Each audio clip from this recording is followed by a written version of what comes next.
साल की आजादी के बाद भी बैंक अकाउंट नसीब नहीं हुआ था, घर में टॉयलेट नहीं था, घर में गैस नहीं था, घर में बिजली नहीं मिली थी, नल से पानी नहीं मिला था, खाने के लिए बड़ी मशक्कत करनी पड़ती थी, स्वास्थ्य की सुविधाएं नहीं थी।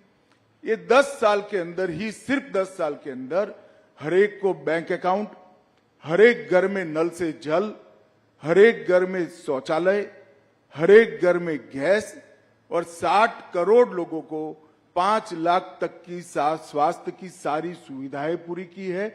और हर गरीब को प्रति व्यक्ति प्रति माह 5 किलो अनाज आज फ्री ऑफ कॉस्ट मिल रहा है। एक प्रकार से ये 60 करोड़ लोगों को भारत के अर्थतंत्र के साथ जोड़ने का काम नरेंद्र मोदी जी ने किया है।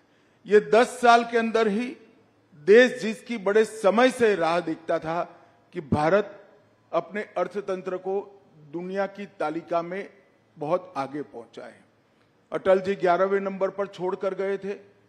अर्थशास्त्री मनमोहन सिंह जी ने 10 साल में 11वें का 11वां मेंटेन किया और मोदी जी ने 10 साल में 11वें नंबर से 5वें नंबर पर पहुंचा है। और मैं आज आपके कार्यक्रम के माध्यम से देश की जनता को कहने आया हूं, ये मोदी गारंटी है, तीसरे कार्यकाल का आशीर्वाद दे दीजिए। हम तीसरे नंबर की आर्थिक ताकत दुनिया की बन कर रहे हैं। ये 10 साल में भारत मैन्युफैक्चरिंग का हब बना है। ये 10 साल में डिजिटल क्रांति सब्जी वाली से लेकर बड़े बड़े कॉरपोरेट तक ट्रांसलेट कर गई है। ये 10 साल के अंदर भारत के स्टार्टअप दुनिया भर में धूम मचा रहे हैं। ये 10 साल के अंदर ही एक सर्वग्राही, सर्वस्पर्शीय और सर्वसमावेशी शिक्षा नीति का आगाज हुआ है, जो अपनी भाषाओं पर तो गौरव करता है, दुनिया भर की आधुनिक से आधुनिक चीजों को समाहित करते हुए विश्व के मंच पर भारत के युवा को खड़ा रहने की ताकत देता है।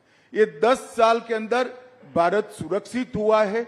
आए दिन बम धमाके कर जाने वाले पड़ोसियों को मैसेज दिया है, सर्जिकल स्ट्राइक और एयर स्ट्राइक कर कर घर में घुसकर आतंकवाद का सफाया करने का दम भारत में है।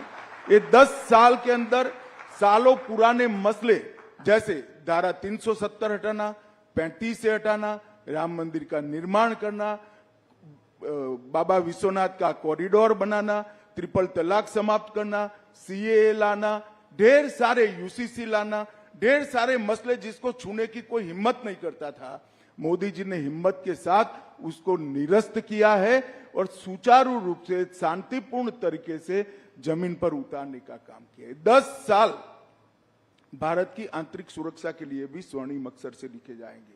हम 3 हॉटस्पॉट से ग्रसित थे, कश्मीर, नॉर्थ ईस्ट और वामपंथी उग्रवाद। मोदी जी के समय में ये 10 साल में कश्मीर, वामपंथी उग्रवाद के क्षेत्र और नॉर्थ ईस्ट, ये तीनों जगह पे लगभग 75% हिंसा कम हुई है और वहां विकास का शुरुआत हुआ है।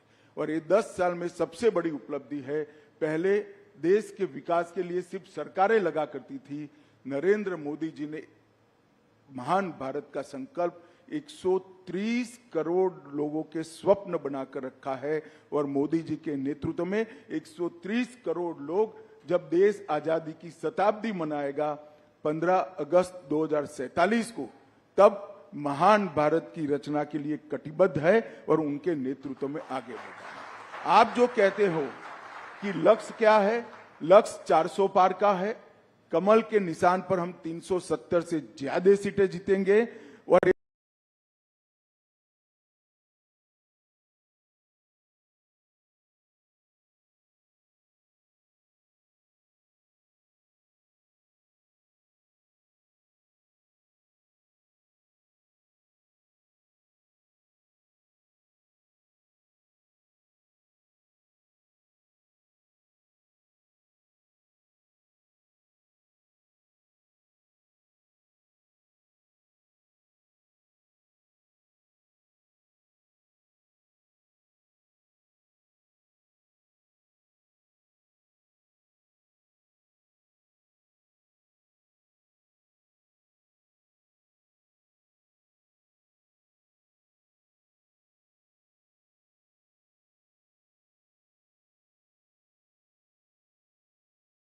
थे लोगों के, जिस वजह से लोगों ने इलेक्टोरल बॉन्ड्स खरीदे, वो आज जो है सब सामने आ गए हैं। तो क्या ये उचित है और आप इसके बारे में आगे क्या सोचते हैं?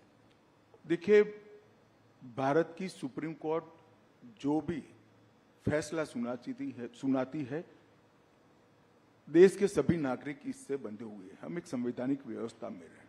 मैं सुप्रीम कोर्ट के फैसले का सम्मान करता हूं, मगर मेरा व्यक्तिगत मत जरूर देना चाहता हूं कि बॉन्ड से काला धन समाप्त होने के कगार पर था और इस फैसले से चुनावी व्यवस्था में फिर से काले धन का दबदबा बढ़ेगा। इसीलिए राहुल जी के नेतृत्व में पूरा इंडिया अलायंस बॉन्ड के खिलाफ था और वो चाहते थे कि पहले की तरह जो कट मनी आता था वो कट मनी फिर से एक बार राजनीति पर हावी हो। पहले क्या होता था, चंदा कैश में आता था, और चंदा कैश में आता था तो क्या होता था, कोई व्यक्ति मानो 1500 रुपया चंदा जमा कराता था, 100 रुपया वो पार्टी में जमा कराते थे, 1400 रुपया अपने घर ले जाते थे और स्विस बैंक के अंदर या कहीं और जहां टैक्स डिस्क्लोज नहीं होता है, चंदे डिस्क्लोज नहीं होते हैं, धन डिस्क्लोज नहीं होता है, ऐसे देश में ले जाते थे। बॉन्ड आने से ये पूरा पैसा चेक के माध्यम से पार्टी के अकाउंट में जमा होता था। ये पूरी जो जमात है राहुल जी के नेतृत्व में, वो पुरानी चीजों की आदी है। उनको यही चाहिए कि पार्टी को चंदा मिले न मिले, चुनाव के लिए खर्च हो न हो, अपनी पीढ़ियां बहुत अच्छे तरीके से जी पाएं। और इस चीज को मोदी जी ने बॉन्ड लाकर इस पर कुठाराघात किया था। मैं आपको बताना चाहता हूं, मेरी पार्टी की बात बताता हूं। 2014 में मेरी पार्टी में जो चंदा आता था, इसमें से 81% चंदा कैश से आता था, जिसमें किसी का नाम नहीं होता था। 20-20 हजार रुपया कर जमा करते थे। 18 में ये 81% से 17% हुआ। 18 में एंड पे भी ये 17% पर रहा और 2023 पर कम होकर 3% पर आ गया था। हमारी पार्टी ने इसको ट्रांसपेरेंट वे से आगे किया था। जहां तक गोपनीयता का सवाल है, इसमें इतना ही है कि बहुत बड़ा देश है, हमने फेडरल स्ट्रक्चर को अपनाया है, ढेर सारे राजनीतिक दलों की सरकार होती है। अगर कोई एक राजनीतिक दल को पैसा देता है तो दूसरा राजनीतिक दल उस पर विंडिक्टिव अप्रोच से अपने स्टेट के अंदर बदला लेता है। इसलिए एक व्यवस्था रखी थी जिससे किसने किसको चंदा दिया वो गोपनीय रहे। मगर इसमें गोपनीय नहीं रहता था किस कंपनी ने कितना चंदा दिया और किस पार्टी को कितना मिला। अब जो व्यवस्था होगी, इसमें किसने कितना दिया वो भी गोपनीय हो जाएगा, क्योंकि सारा कैश में देना है, और किस पार्टी को कितना मिला वो भी गोपनीय हो जाएगा, क्योंकि कैश से लेना है। और कैश से लेना तो छोड़ो, घर पे ले जाने की व्यवस्था भी इसमें से हो गई। और हम पर एक आरोप लगता है राहुल जी कि हमें बहुत सारा चंदा मिला है, ये मिथ्या है। सर 6,900 करोड़ 6,200 करोड़ हमें मिला है। इसके सामने 6,200 करोड़ राहुल बाबा के नेतृत्व में चलने वाले इंडिया अलायंस को मिला है, जबकि हमारी 303 सीटें हैं। उनकी लोकसभा में कितनी सीटें हैं? हमारी 17 सरकारें हैं। हमारी हर राज्य में पार्टी चल रही है। और ये काम के सामने चंदे का जो सवाल है वो भी गलत है, क्योंकि 2019 लोकसभा में हमें जो 6,000 करोड़ मिला, इसमें से 2019 लोकसभा के समय पर जो बॉन्ड खुले हैं, इसमें 3,071 करोड़ चंदा मिला है। तो आप जाहिर है, जब आचार संहिता कोड ऑफ कंडक्ट आ जाता है तो कोई काम के सामने चंदा नहीं होता है। और विधानसभा के चुनाव के कोड ऑफ कंडक्ट लगने के बाद हमें 2640 करोड़ रुपया मिला है। उस वक्त भी कोड ऑफ कंडक्ट होता है, कोई काम नहीं होता है। तो 90% से ज्यादा चंदा बॉन्ड से हमें कोड ऑफ कंडक्ट लगने के बाद मिला है। तो ये जो आर्ग्यूमेंट कर रहे हैं बड़े बड़े धाराशास्त्री, जो ये पूरी सिस्टम के फायदा उठाने वाले हैं, क्योंकि वो भी राजनेता ही है ज्यादातर, चंदे वाली कैश चंदे वाली व्यवस्था का फायदा उठाने वाले, वो उनका आर्गुमेंट था कि इससे सरकारी नीतियां प्रभावित होती है। उनको ये मालूम नहीं है कोड ऑफ कंडक्ट बनने के बाद कोई नीति आ नहीं सकती। तो ज्यादातर चंदा तो कोड ऑफ कंडक्ट के समय में हमारा आया है, 90% चंदा। राहुल जी इसको हफ्ता वसूली कहते हैं, खुद भी 1400 करोड़ उनको मिला उनकी पार्टी ठीक है, तो फिर उन्होंने 1600 करोड़ का हफ्ता क्यों वसूला, वो उसका हिसाब देना चाहिए। 1600 करोड़ उनको भी मिला है, हमें 6000 करोड़ मिला है, तो सामने सारे इंडिया अलायंस घमंडिया गठबंधन को भी 6000 करोड़ मिला है, एक पैसा कम नहीं मिला है। राहुल जी ने सबसे पहले वो चंदा कहां से वसूला है, हफ्ता कहां से वसूला है, इसका हिसाब। हम तो कहते हैं इसमें एक पैसा हफ्ता नहीं है, ये शुद्ध रूप से पारदर्शी तरीके से लाया गया चंदा है, मगर वो खुद स्वीकार कर रहे हैं बॉन्ड की व्यवस्था हफ्ता वसूली है, तो उन्होंने 6000 करोड़ का हिसाब देना चाहिए कि तृणमूल कांग्रेस कहां से लाई, वो कहां से लाए हैं, एनसीपी कहां से लाई है। अमित जी, कुछ पार्टीज ने अपनी जो है लिस्ट ऑफ डोनर्स को घोषित किया है, क्या आप कोई भारतीय जनता पार्टी भी ऐसा करेगी? भाई क्या घोषित कर रहे हो, कल सारा घोषित हो जाने वाला है।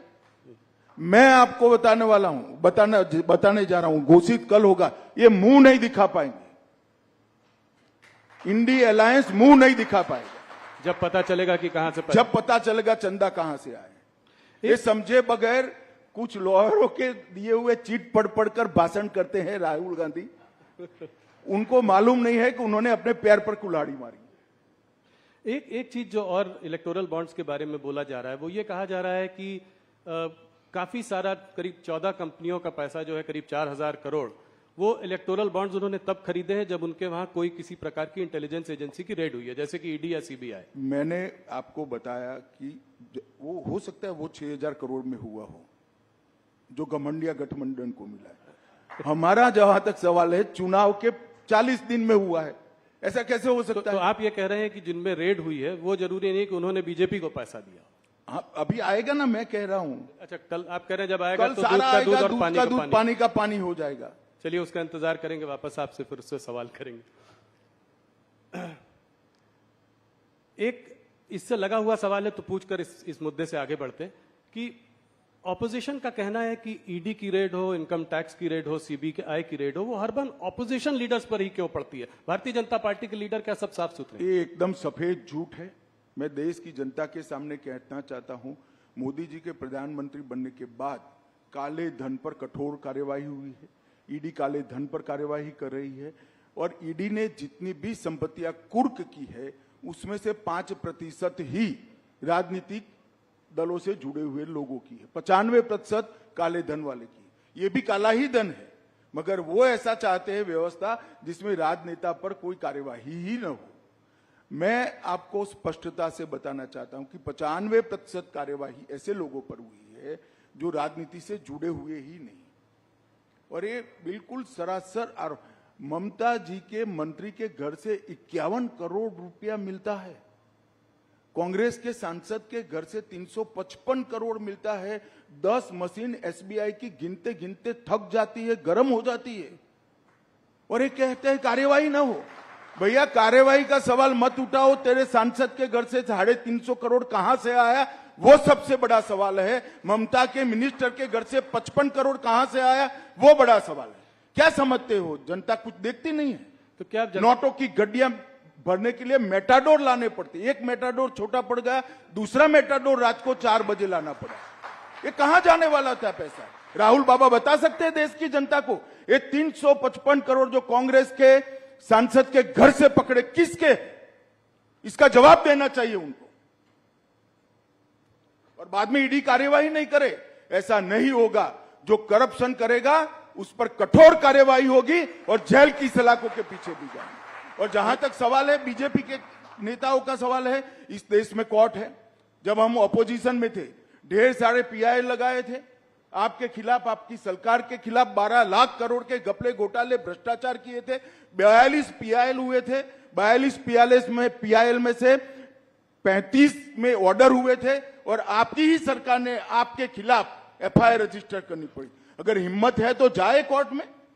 और मैं कहता हूं ये 12 लाख करोड़ के घपले घोटाले भ्रष्टाचार करने वाला इंडिया अलायंस एक कांग्रेस पार्टी लोगों की आंख में धूल झोंकने के लिए, भ्रमित करने के लिए कह रही है। वास्तविकता है 23 साल से नरेंद्र मोदी जी मुख्यमंत्री और प्रधानमंत्री रहे हैं, उन पर 25 पैसे का आरोप देश में आज तक कोई नहीं लगा सकता। ये वास्तविकता है। तो अमित जी, क्या आप देश की जनता को आश्वस्त करेंगे कि अगर इस तरह के कोई नेता जिन पर कार्यवाही चल रही है वो पलटकर बीजेपी भी ज्वाइन करते हैं? भाई आश्वस्त करने की जरूर नहीं भैया। राहुल, तुम भी पत्रकार हो, तुम चले जाओ कोर्ट में कि फला नेता का ये काला भ्रष्टाचार है, आप इस पर कार्यवाही, कोर्ट सबको ऑर्डर देती है। तुम ही चले जाओ ना, छोड़ो इंडिया अलायंस। मैं सिर्फ सवाल पूछने तक ही सीमित रखता हूं अपने रोल को। अगला सवाल अमित जी, जैसे जैसे चुनाव पास आता जा रहा है पॉलिटिकल डिस्कोर्स गिरता जा रहा है। हमने पहले भी देखा है, पहले भी चुनाव हुए हैं, शुरू में तो लोग बात बड़ी बड़ी करते हैं, ऑपोजिशन भी बड़े मुद्दों पर अटैक करता है, पर जैसे जैसे पास आता जाता है स्तर गिरता जाता है। अब लोग कह रहे हैं कि मोदी को गोली मार देंगे, टुकड़े टुकड़े कर देंगे। इस तरह का जो डिस्कोर्स और वरिष्ठ नेताओं से आ रहा है, इसको आप कैसे देखते हैं? देखिए, किसी भी पार्टी के कार्यकर्ता ने जो सार्वजनिक जीवन में जीते हैं, इस प्रकार की भाषा का प्रयोग नहीं करना चाहिए। मगर मैं आपसे पूर्णतः सहमत इसलिए नहीं हूं। ढेर सारी बातें होती हैं, अच्छी बातें होती है, जायज विरोध भी किया जाता है, विकास की बातें होती है, एजेंडे की बातें होती है, भारत के विकास की भी बातें होती है। मगर आप लोगों का ध्यान वो कंट्रोवर्शियल 1-1.5 मिनट पर ही टिका हुआ होता है, क्योंकि आपकी टीआरपी इससे जुड़ी हुई है। मेरे इंटरव्यू में से भारत का अच्छा क्या हुआ वो नहीं निकालोगे आप। सीए निकालोगे, 370 निकालोगे, ईडी निकालोगे, ये आपका काम है। खैर, मुझे इसमें कोई तकलीफ नहीं है, मगर मुझे जनता को भी बताना चाहिए। बात को पूरी सुनिए, सब अच्छी बातें भी होती है, ऑपोजिशन भी अच्छे विरोध के मुद्दे लेकर हमारा विरोध करता है। ऐसा नहीं है कि देश में गाली गलौज की राजनीति हुई है, ये बात सही है आपकी। मोदी जी पर कुछ ज्यादा प्रेम है इन लोगों को, तो जब भी चुनाव आता है मोदी जी को गालियां बोलते हैं। मगर एक रिकॉर्ड है मोदी जी का 2001 से, जितनी गालियां ज्यादा पड़ती है, कमल इतना जोर से खिलता है, मोदी जी ज्यादा बहुमत पर। और इस बार भी यही होने, किसी के कहने से कोई मरता नहीं। मोदी जी के साथ इस देश की करोड़ों माताओं का आशीर्वाद है, जिसको गैस मिला है, घर मिला है, सुरक्षा मिली है, खाना मिला है, दवाइयां मिली है।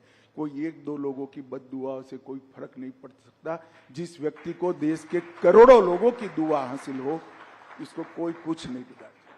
थोड़ा बड़े मुद्दे की ओर जाते हैं। ऑपोजिशन राहुल गांधी जी ने कास्ट सेंसस की बात करी है। कास्ट सेंसस के बारे में आपका क्या मत है, और जितनी आबादी उतना हक, उस बारे में आप क्या बोलना चाहेंगे? देखिए, कमोबेश अभी भी जितनी आबादी उसका उतना हिस्सेदारी। आप देश की संसद का अभी का मानचित्र उठाकर देख लीजिए, यही हुआ है। परंतु राहुल गांधी को कम से कम ये बात करने का अधिकार नहीं है, क्योंकि काका साहेब कालेलकर कमीशन, जिसने सबसे पहले बीसी को रिजर्वेशन की बात करी थी, वो कमीशन कम से कम 30 साल तक कांग्रेस ने ठंडे बस्ते में रखा और कभी उसको ओपन नहीं किया गया, अमल नहीं किया गया। उसके बाद में मंडल कमीशन आया, इसको भी कांग्रेस थी तब तक उन्होंने ठंडे बस्ते में रखा। और जब मंडल कमीशन को लागू किया गया, राहुल गांधी के पिताजी, शायद उनको मालूम नहीं इनके पिताजी क्या बोले हैं, परंतु देश की संसद में 1 घंटा और 45 मिनट तक ओबीसी को रिजर्वेशन की खिलाफत पानी पी कर 6 बार पानी पिए, वो बीच में पानी पी कर राजीव गांधी और कांग्रेस पार्टी ने कहा था ओबीसी को पहली बार संवैधानिक अधिकार देने का काम नरेंद्र मोदी जी ने किया है। और ये ओबीसी के सेक्रेटरीज गिनाते हैं जी, ज्वाइंट सेक्रेटरी गिनाते हैं। टॉप 70-80 में कुछ 2-3 हैं, 2-3 उनको मालूम नहीं है। भारत सरकार में जो टॉप पर आता है करीब 55 से 60 साल के बीच में होता है जी। इसकी भर्ती कब हुई होगी राहुल जी? जी आपके दादी और परनाना के समय में भर्ती हुई है, ये अब यहां पहुंचे, उनको मालूम नहीं है। और इनको टॉप सेक्रेटरीज दिखाई पड़ते हैं जो उन्होंने भर्ती करे थे। मोदी जी की कैबिनेट में 27 ओबीसी मंत्री हुए और देश का प्रधानमंत्री भी ओबीसी है, उनको ये नहीं दिखाई पड़ता। एक्चुअल में इनकी प्रॉब्लम है कि वो स्टडी ही नहीं करते हैं, जो उनको पकड़ा देते हैं अंग्रेजी में लिखा हुआ वो सीधा पढ़ जाते हैं दुनिया के सामने, इसलिए वो फंसते हैं। अभी बात कर रहे थे कि एक शक्ति है जिसके खिलाफ वो लड़ रहे हैं और उसको मोदी जी ने उस पर हमला किया और कहा कि ये नारी शक्ति का अपमान है, इसको आप कैसे देखते हैं? देखिए, उनको ना हमारी परंपराओं का जानकारी है, ना हमारी परंपराओं का सम्मान है। शक्ति का कंसेप्ट हमारे देश के अंदर सालों से 10,000 साल से मातृशक्ति को सबसे बड़ी शक्ति माना गया है। माँ के आशीर्वाद से कोई बड़ा आशीर्वाद हो नहीं सकता। बहन के प्यार से, स्नेह से बड़ा कोई प्यार हो नहीं सकता। उनको मालूम नहीं है क्या बोल रहे हैं। मोदी जी के साथ इस देश की मातृशक्ति चट्टान की तरह खड़ी है और राहुल जी के कहने से कोई फर्क नहीं पड़ता। और मैं तो अभी 2-3 दिन में जितना भी फील्ड में बात हुआ है, सभी जगह से देश भर की महिलाओं ने ठाना है कि शक्ति का परिचय इस बार राहुल गांधी को जरूर कराना है चुनाव में। ये मैंने सब जगह से पाया है। और मैं देश की मातृशक्ति का भी आह्वान करना चाहता हूं कि नरेंद्र मोदी जी ने आजादी के बाद देश की महिलाओं के कब से आकांक्षा थी कि नीति विषयक निर्णय करने में और देश के कानून बनाने में देश की माताओं बहनों की हिस्सेदारी हो, और वो मांग कोई पूरी नहीं कर पाया। नरेंद्र मोदी जी ने 33% आरक्षण संसद में और विधानसभा में माताओं बहनों को देकर शक्ति का सम्मान किया है। और इस संसद के बाद 20वीं संसद जब आएगी तब आप देखना 33% माताएं बहनें अंदर बैठी होगी। पूरी दुनिया देखेगी भारत की मातृशक्ति की शक्ति क्या है और उसका सम्मान कैसे हो सकता है। राहुल गांधी ये सारी चीजें नहीं समझ पाए। अमित जी, एक मुद्दा जो आपके भी काफी करीब है, सीएए का मुद्दा। आज कोर्ट ने भी स्टे देने से इनकार कर दिया सीएए के लिए, तो इसको आप कैसे देखते हैं? ये आपने जो है पारित बहुत पहले किया था, इसको जो है अभी आपने नोटिफाई इतने दिनों बाद क्यों किया, इतना गैप के बाद? क्या चुनाव आपके उसमें था? ऐसा नहीं था राहुल जी। सीएए पारित होने के बाद देश में एक बड़ी गलतफहमी फैलाई गई और इतने में कोविड आ गया। हम डेमोक्रेटिक कंट्री में है, जब किसी सच्ची चीज के लिए गलतफहमी फैलाई जाती है तो जो पार्टी इन पावर होती है इसका दायित्व होता है कि सच्चाई लोगों तक पहुंचाए। एक भ्रमित किया गया, ऑपोजिशन ने अपनी वोट बैंक जीवित करने के लिए, वोट बैंक बनाने के लिए भ्रांति फैलाई गई कि सीएए से इस देश की माइनॉरिटीज का, विशेष कर मुस्लिम भाइयों बहनों का मताधिकार, नागरिकत्व छीन लिया जाएगा। जबकि है उल्टा, सीएए से किसी का नागरिकता नहीं जाने वाला है। सीएए नागरिकता देने का कानून है। सिख, बौद्ध, जैन, क्रिश्चियन, हिंदू, जो सारे भाई 3 देशों से प्रताड़ित होकर आए हैं, वो सालों से यहां बैठे, उनके पास नागरिकता नहीं है। उनके नाम से संपत्ति नहीं खरीद सकते, सरकारी नौकरी नहीं ले सकते जी। किस प्रकार से इनका जीवन व्यतीत होगा? एक करोड़ों लोगों की परेशानी को कांग्रेस के पास इसका जवाब नहीं था। वो अपनी वोट बैंक की पॉलिटिक्स में ही मशगूल थे और पूरी भ्रांति फैलाई कि सीएए से देश से मुसलमानों की नागरिकता चली जाएगी। मैं फिर से एक बार, अनेक बार कर चुका हूं, फिर से एक बार स्पष्टता करना चाहता हूं, इस देश के मुसलमानों को डरने की जरूरत नहीं है। सीएए नागरिकता लेने का कानून ही नहीं है, नागरिकता देने का कानून है। और जहां तक सीएए का सवाल है, एक कांग्रेस के आजादी के वक्त महात्मा गांधी, जवाहरलाल नेहरू, मौलाना आजाद, सरदार पटेल, राजेंद्र बाबू, सबका वादा था कि जो पाकिस्तान, बांग्लादेश और अफगानिस्तान से आएंगे वो सारे शरणार्थियों को हम नागरिकता देंगे। वो वादा कांग्रेस पार्टी ने पूरा नहीं किया, वो वादा हम पूरा कर रहे हैं। वो एक प्रकार से नेहरू लियाकत पैक्ट का इंप्लीमेंटेशन है। मगर राहुल जी का ये सारे ऐतिहासिक डॉक्यूमेंट से लेना देना ही नहीं है। वो चीट पढ़कर बोलने वाले नेता है, चीट में इतनी सारी बातें आती नहीं है।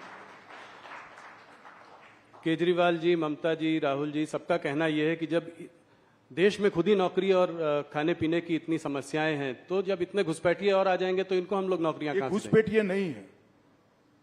घुसपैठिए और शरणार्थी में फर्क होता है। और मैं केजरीवाल जी, राहुल जी, ममता जी सबको कहता हूं, अगर देश के युवाओं की नौकरी की चिंता है तो आप बांग्लादेशी घुसपैठिए और रोहिंग्यास के लिए क्यों नहीं बोलते हैं? क्यों जुबान सिल जाती है आपकी? इसलिए सुल जाती है कि आप अपनी वोट बैंक को हट कर रहे हो। शरणार्थी जो होता है वो प्रताड़ित होकर यहां आता है। अभी मैं आपको बताता हूं, अफगानिस्तान में निजाम बदला, सारे लोग इनसिक्योरिटी फील कर रहे थे। सैकड़ों हजारों सिख भाई पवित्र गुरु ग्रंथ साहब को लेकर यहां है। क्या करें उनका? वो घुसपैठिए है क्या? हर सिख भाई बहन का इस देश पर इतना ही अधिकार है जितना मेरा और आपका है। हर हिंदू भाई बहन का इतना ही अधिकार है जितना मेरा और आपका है। इसको घुसपैठिए करार देना ठीक नहीं है। और जहां तक नौकरियों का सवाल है, वो पहले से यहां रह रहे, आज रह ही रहे हैं जी। कहां लोड डालने का सवाल है। और केजरीवाल कहते हैं क्या खाएंगे। केजरीवाल जी, आपको अगर प्रॉब्लम है तो 5 किलो अनाज की अर्जी कर दो, आपको भी दे देंगे, हमें कोई आपत्ति नहीं। मोदी जी हर एक को 5 किलो अनाज दे रहे। ये सारे लोग यहीं रह रहे हैं, कहां नहीं कोई व्यवस्था करनी। इनको अधिकृत नागरिक बनाना है, उनको सम्मान देना है, उनको अपना मानना है, इसको इस भूमि का हिस्सा बनाना है जो उनका अधिकार है। और इस तरह से देश को बांटने की बातें नहीं करनी चाहिए। यूएस स्टेट डिपार्टमेंट और यूएस एम्बेसडर ने भी सीए पे टिप्पणी की है, क्या कुछ कहना चाहेंगे उसके बारे में? मैं मानता हूं कि उनको पूरी तथ्य की जानकारी नहीं होगी। भारत सरकार का विदेश विभाग क्लैरिफिकेशन दे चुका है, इस पर मैं ज्यादा टिप्पणी नहीं करता। परंतु मैं इतना फर्मली कहना चाहता हूं, नागरिकता किसको देनी ये मेरे देश का अधिकार है और ये अधिकार में कोई दखल नहीं। चुनाव पास आ रहा है, अभी कुछ खबर आ रही है कि चाइनीज मिलिट्री ने कुछ दिनों पहले कहा कि अरुणाचल प्रदेश जो है उनका एक अभिन्न अंग है। इसको आप कैसे देखते हैं? क्या ये जवाहरलाल नेहरू के समय से कह रहे हैं जी। और बहुत बड़ा हिस्सा वो उस वक्त हड़प भी कर गए। मेरा तो जन्म नहीं हुआ था 1962 में जी। परंतु ये मोदी सरकार है, 1 इंच भी जमीन देश की किसी भी सरहद पर कोई नहीं ले सकता। ये हमारा भारत की जनता को वादा है। अमित जी, एक सीए से रिलेटेड सवाल है और आपने भी पहले इसकी बात की हुई है कि ये क्रोनोलॉजी की बात हुई थी कि सीए के बाद एनआरसी आएगा। एनआरसी की बात आजकल कम हो रही है, क्या इसको ये माना जाए कि इस मैनिफेस्टो में ये रहेगा या नहीं रहेगा? ऐसा है राहुल जी, ये भ्रांति फैलाई जा रही है। एनआरसी कांग्रेस के वक्त आया हुआ कंसेप्ट है। एनआरपी चिदम्बरम साहब जब गृह मंत्री थे तब। गवर्नमेंट कंटिन्यूअस प्रोसेस होती है, हमने इसको आगे बढ़ाया। मगर सीएए का जो कानून है इसके अंदर कहीं एनआरसी का प्रोविजन नहीं है, कहीं एनआरसी के जिन्स भी नहीं है। कृपया देश की माइनॉरिटी को डराना बंद करिए, स्पष्टता से बताइए कि सीएए से किसी की नागरिकता नहीं जा सकती और ये वास्तविकता है। नहीं, पर एनआरसी क्या बीजेपी के मैनिफेस्टो में होगा? अगले टर्म में इसको देखेंगे? अब मैं तो मैनिफेस्टो कमेटी में अभी ड्राफ्ट कोई आया नहीं है, जब पार्लियामेंट्री बोर्ड के सामने आएगा तब देखेंगे।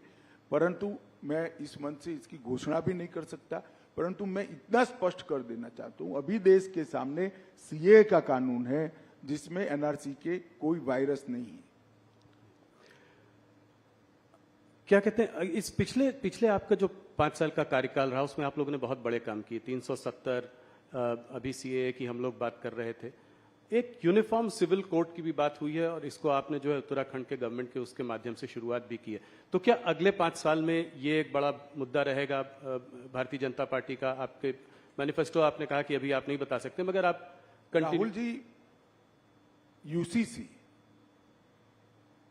लोकभोग्य भाषा में कॉमन सिविल कोड, ये आज से हमारा मुद्दा नहीं है जी। 1950 से हमारा मुद्दा है। इसके लिए मेरी पार्टी ने आंदोलन किया है, जनसंघ था तब से करा है और हम इससे हट नहीं सकते हैं। हम मानते हैं कि पंथ निरपेक्ष देश में सभी के लिए एक कानून होना चाहिए, इसमें किसी से कोई मतभेद। और हम इस बात को जनता के सामने मुखरता के साथ रखेंगे। उत्तराखंड सरकार यूसीसी लेकर आई है और इस यूसीसी पर इसकी अब सोशल, लीगल, जुडिशियल सभी प्रकार की स्क्रूटिनी होगी और उसके बाद में कोई एक कॉमन मत भी बनेगा देश का। परंतु यूसीसी भारतीय जनता पार्टी का देश की जनता को वादा है। हिंदू हो, मुस्लिम हो, सिख हो, ईसाई हो, बौद्ध हो, ये सभी ने एक कानून से जीना चाहिए। धार्मिक स्वतंत्रता में कोई दखल नहीं करनी चाहिए। लग्न की पद्धति क्या हो, अपने अपने धर्म के हिसाब से हो, परंतु कानून एक होना चाहिए। ये हमारे संविधान निर्माताओं ने तय की हुई बात है, ये कोई भारतीय जनता पार्टी का एजेंडा नहीं है। हमने यूसीसी को हमारे गाइडिंग प्रिंसिपल्स में एक्सेप्ट किया था, जिसको अंबेडकर जी, सरदार पटेल, जवाहरलाल जी, राजेंद्र बाबू, सबने स्वीकारा था, ये सारे कांग्रेस के नेता थे जी, और सबने स्वीकारा था कि उचित समय पर देश के विधानमंडल और देश की संसद इस देश के अंदर यूनिफॉर्म सिविल कोड लेकर आएगी। एक आदर्श हमारे सामने रखा था जो पूरी करने की दिशा में भारतीय जनता पार्टी की उत्तराखंड सरकार ने, हमारे मुख्यमंत्री धामी जी ने इसको आगे बढ़ाया। डीएमके ने आज जो है अपने मैनिफेस्टो में कहा है कि अगर वो सरकार, उनकी सरकार आती है इंडिया अलायंस की, तो इन सबको रिपील करेगी, सीएए को रिपील करेगी। किसने कहा है? डीएमके। डीएमके कहां पावर में आनी है भाई? जी, डीएमके का सवाल ही नहीं है, वो तो इसीलिए ऐसा। ऑपोजिशन पार्टीज का कहना है कि क्या मुसलमानों को शरिया और हदीस के हिसाब से रहने का हक नहीं है? देखिए, ये भी एक प्रकार की भ्रांति है। शरिया और हदीस के हिसाब से 1937 से नहीं रह रहा है इस देश का मुसलमान। 1937 अंग्रेजों ने जब मुस्लिम पर्सनल लॉ बनाया तो उसमें क्रिमिनल एलिमेंट क्यों निकाल दिया भाई? फिर तो चोरी करने वाले के हाथ काट दो, बलात्कार करने वालों को रोड पर पत्थर मारकर मार दो।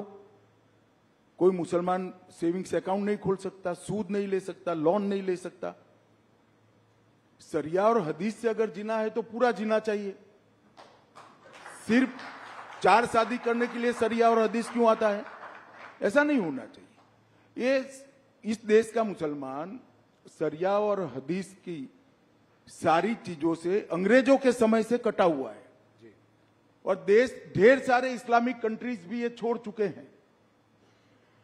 ये कांग्रेस की एपीसमेंट की पॉलिसी है, वोट बैंक की पॉलिसी है।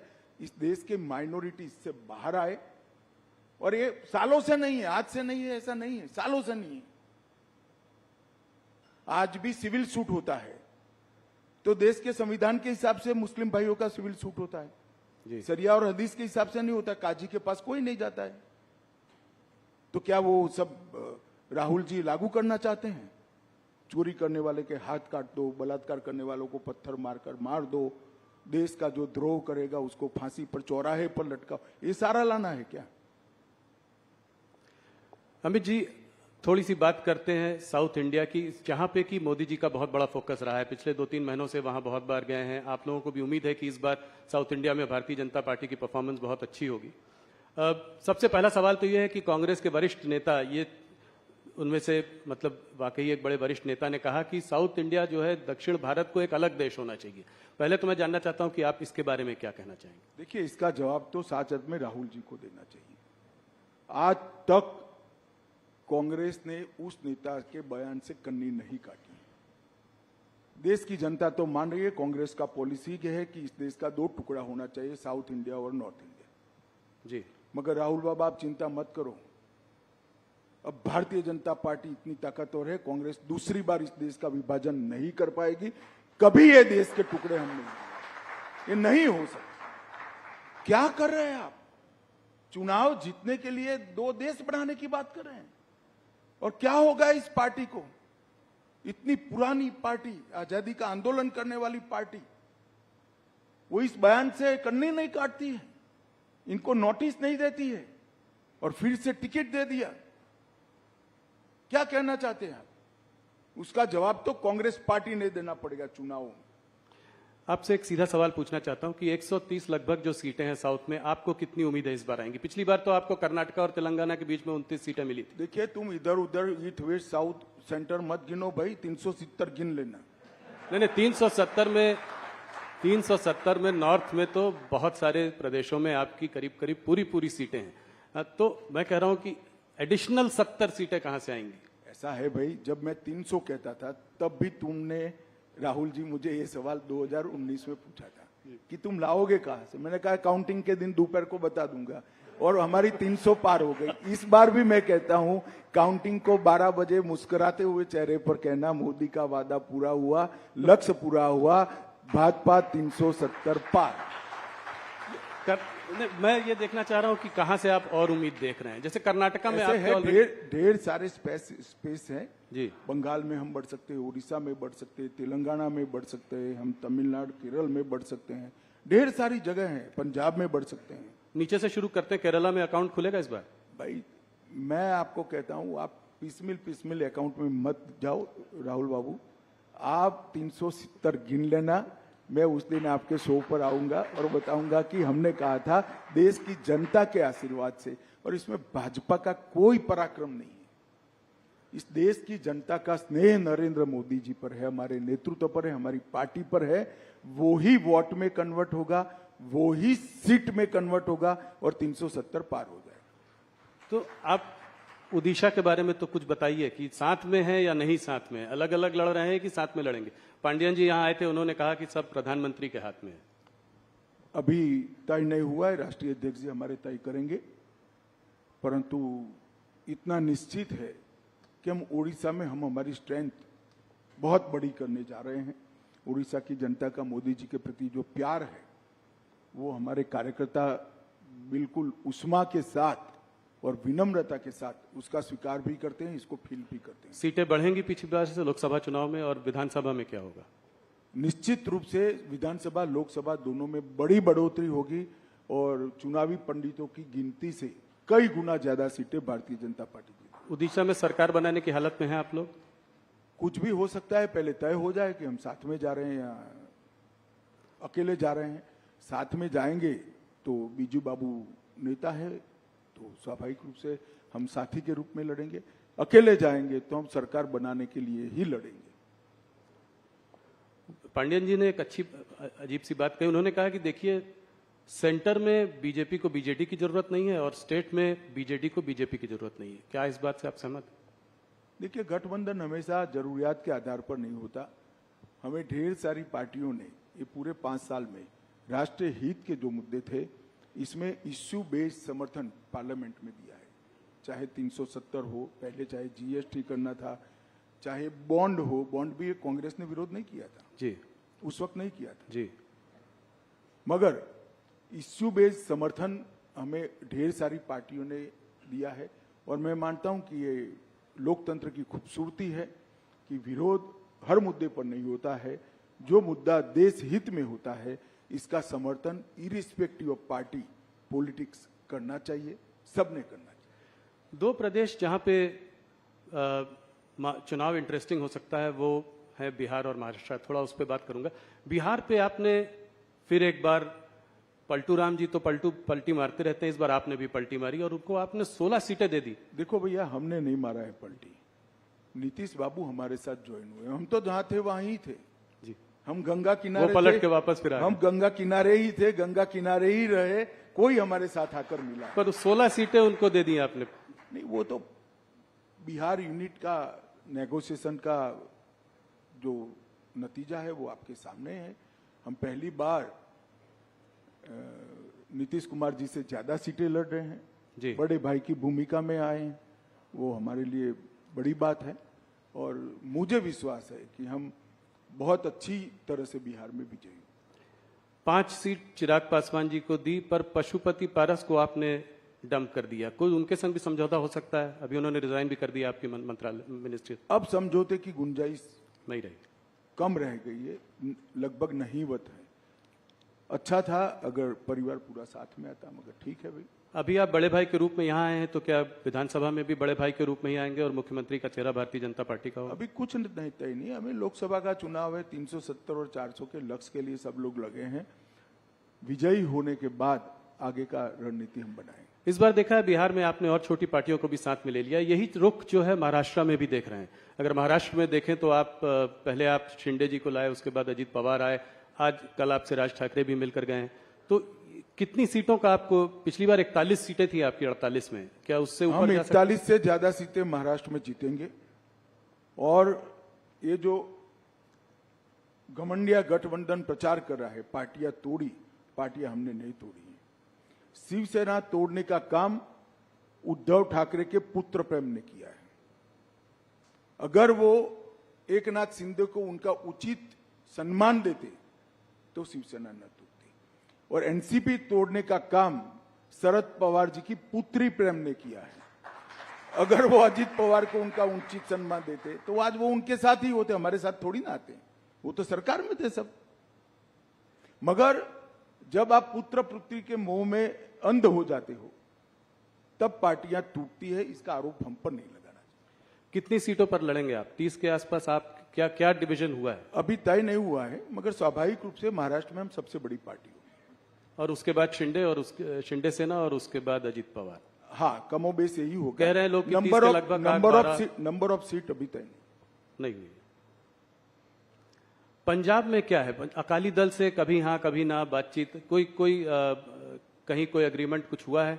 कैप्टन अमरिंदर सिंह और देखिए, ये आप जिस तरह से सवाल पूछे, कभी हाँ कभी ना है ही नहीं। अभी नेगोशिएशन चल रहा है, तो नेगोशिएशन में तो एक ऑफर होती है, हम काउंटर ऑफर देते हैं, वो काउंटर ऑफर देते हैं, हम ऑफर देते हैं, ये चलता है। इसको हाना में नहीं देखना चाहिए। तो उम्मीद है कि मुझे लगता है 2-3 दिन में स्थिति स्पष्ट हो जाएगी। पर आप लोग चाहते हैं कि साथ में लड़ें, ये स्वाभाविक। हम तो चाहते हैं कि हमारे एनडीए के सारे साथी हमारे साथ हो, फिर से एक बार सारा एनडीए संपूर्ण बने, परंतु भारतीय जनता पार्टी का उचित हिस्सा और हमारे कार्यकर्ताओं का सम्मान, वो भी हमारी चिंता का विषय होता है। तो हरियाणा में दुष्यंत चौटाला से बाद में फिर से समझौता हो सकता है? दरवाजे बंद नहीं है, एनडीए में रह सकते हैं। अभी तो आपने बहुत जल्दी होगी, अभी तो वो हमसे अलग हुए हैं, उन्होंने अपनी सीटें लड़ने का ऐलान किया है, तो अब तो आमने सामने चुनाव लड़ेंगे और जब नतीजे आएंगे तब देखेंगे, मगर अभी तो हम आमने सामने ही चुनाव लड़ रहे हैं। 2-3 सवाल इन्हीं मुद्दों पर और प्रदेशों पर। और आंध्र प्रदेश और तेलंगाना में आप इस बार अपनी पोजीशन को कैसे देखते हैं? क्या पिछली बार से स्ट्रांग रहेंगे आप तेलंगाना में? निश्चित रूप से जिस प्रकार का स्वागत पलक पावड़े बिछाकर दक्षिण भारत की जनता मोदी जी का कर रही है, वो भारतीय जनता पार्टी के लिए उत्साहवर्धन करने वाली बात है। पहली बार भाजपा के किसी नेता को इतना सकारात्मक उत्साहजनक प्रतिसाद देश की जनता के, दक्षिण भारत की जनता से मिल रहा है, वो हमारे लिए बहुत आनंद का विषय है, उत्साह बढ़ाने वाला विषय है।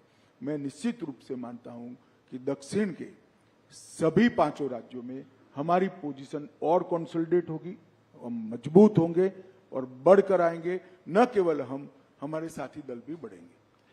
वेस्ट बंगाल की बात मैं थोड़ा सा करना चाहता हूं। वहां संदेशकाली के बाद आपकी स्थिति, पिछली बार 18 सीटें आई थी और लोग मान नहीं रहे थे कि आपने मुझसे इंटरव्यू में कहा था कि बहुत अच्छी स्थिति है। हम लोग सोच रहे थे कि 18 सीट नहीं, पर आप 18 सीट लेके आए। इस बार आपको क्या लगता है, इससे बढ़ेगी और इसका क्या कारण है? मैं बॉटम का आंकड़ा भी कह देता हूं जी, क्योंकि चुनाव काफी बाकी है, वहां 7 चरण में चुनाव होना है। बॉटम का आंकड़ा हमारा 25 है। 25 से ज्यादा सीट हम निश्चित रूप से बंगाल में जीतेंगे। इस बार बंगाल में भारतीय जनता पार्टी सबसे बड़ी पार्टी बनकर उभरी। 25 सीटें, बड़ा वो 25 से ज्यादा। 25 से ज्यादा। तो ये कैसे होगा? ये आपका जो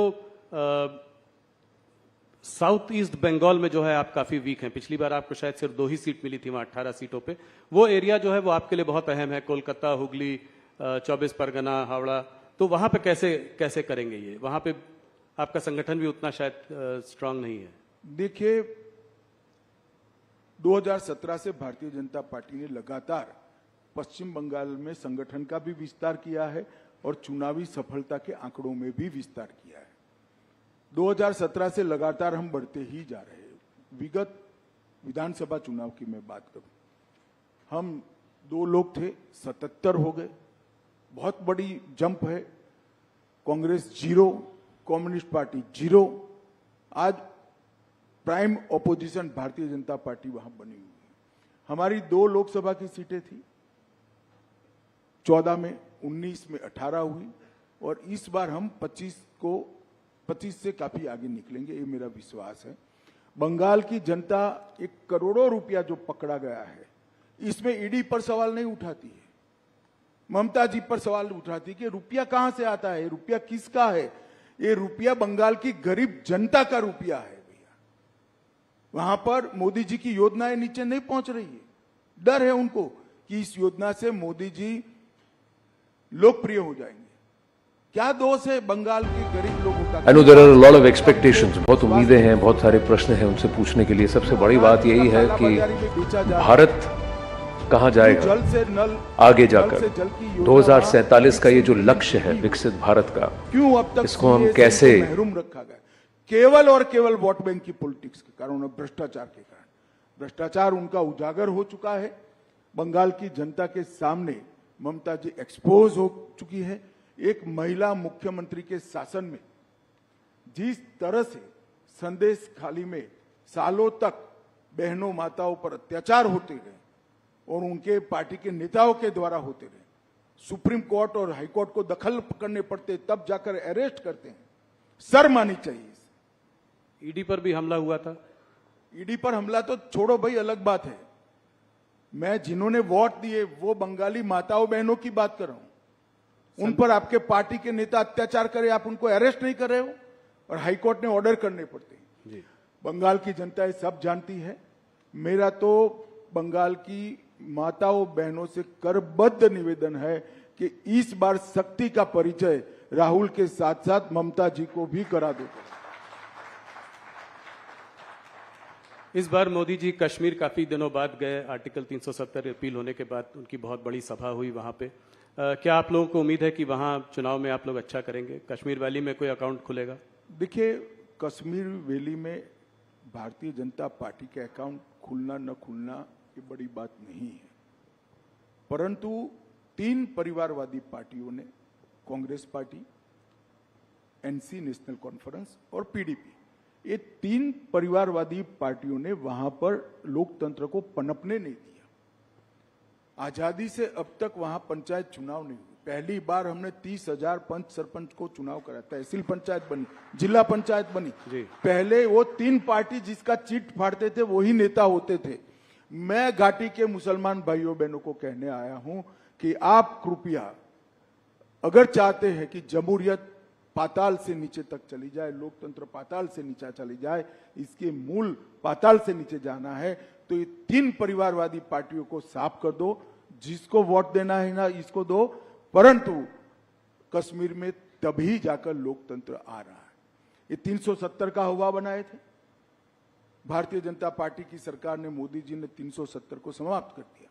आज हर कश्मीरी को 5 लाख से ज्यादा स्वास्थ्य को मिलता है, पानी मिल गया, चावल मिल रहा है, सारी स्वास्थ्य की सुविधाएं मिल गई है, बड़े बड़े इंस्टीट्यूशन आए हैं, 2 करोड़ से ज्यादा यात्री अब आज कश्मीर में जा रहे हैं। कश्मीर में 30 साल के बाद थिएटर खुले हैं। कश्मीर में 30 साल के बाद ताजिया का जुलूस निकल रहा है, मुहर्रम का जुलूस निकल रहा है। ये लोकतंत्र की बहाली के कारण हुआ है। जी, एक बार कश्मीर की जनता ने हिम्मत करना चाहिए। जिन लोगों ने 75 साल तक कश्मीर की जनता को लोकतंत्र से महरूम रखा, संवैधानिक अधिकारों से महरूम रखा और अपने केंद्र सरकार की स्कीमों से महरूम रखा, उनको दंड दीजिए, लोकतंत्र को मजबूत कर दिए।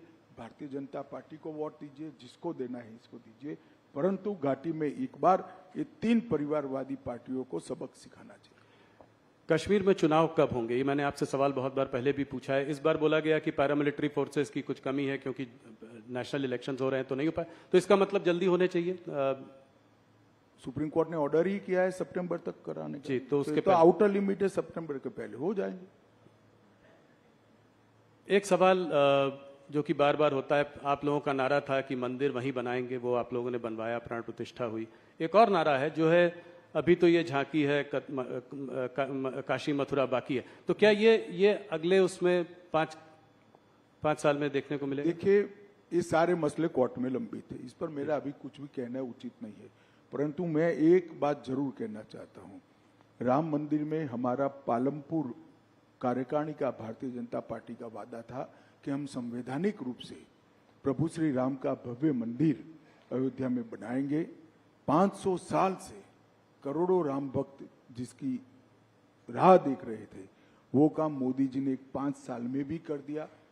सुप्रीम कोर्ट का फैसला भी आ गया, भूमि पूजन भी किया और 22 जनवरी को प्राण प्रतिष्ठा कर प्रभु श्री राम को अपने भव्य मंदिर में विराजित करने का काम भी नरेंद्र मोदी ने कर दिया।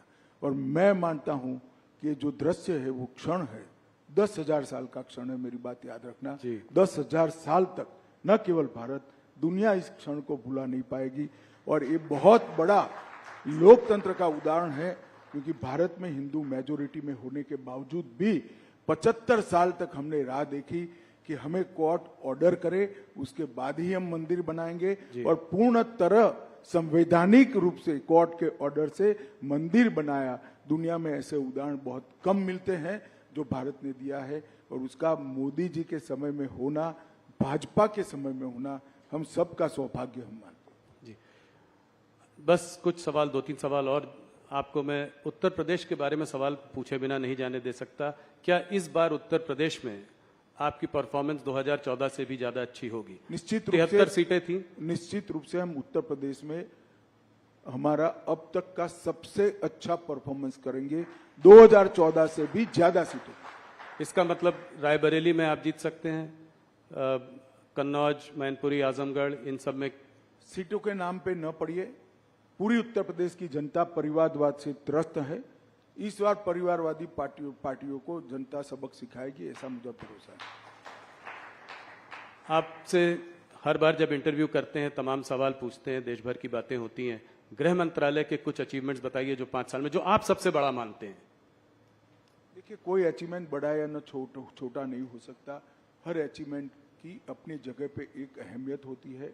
छोटे से छोटा फैसला बहुत बड़ा हो सकता है अपनी जगह पे। जैसे मैं कहता हूं, जब 5 किलो आरडीएक्स पकड़ा जाता है तो लोगों को लगता है, इतना कॉलम आता है कि आज 5 किलो आरडीएक्स पकड़ा गया।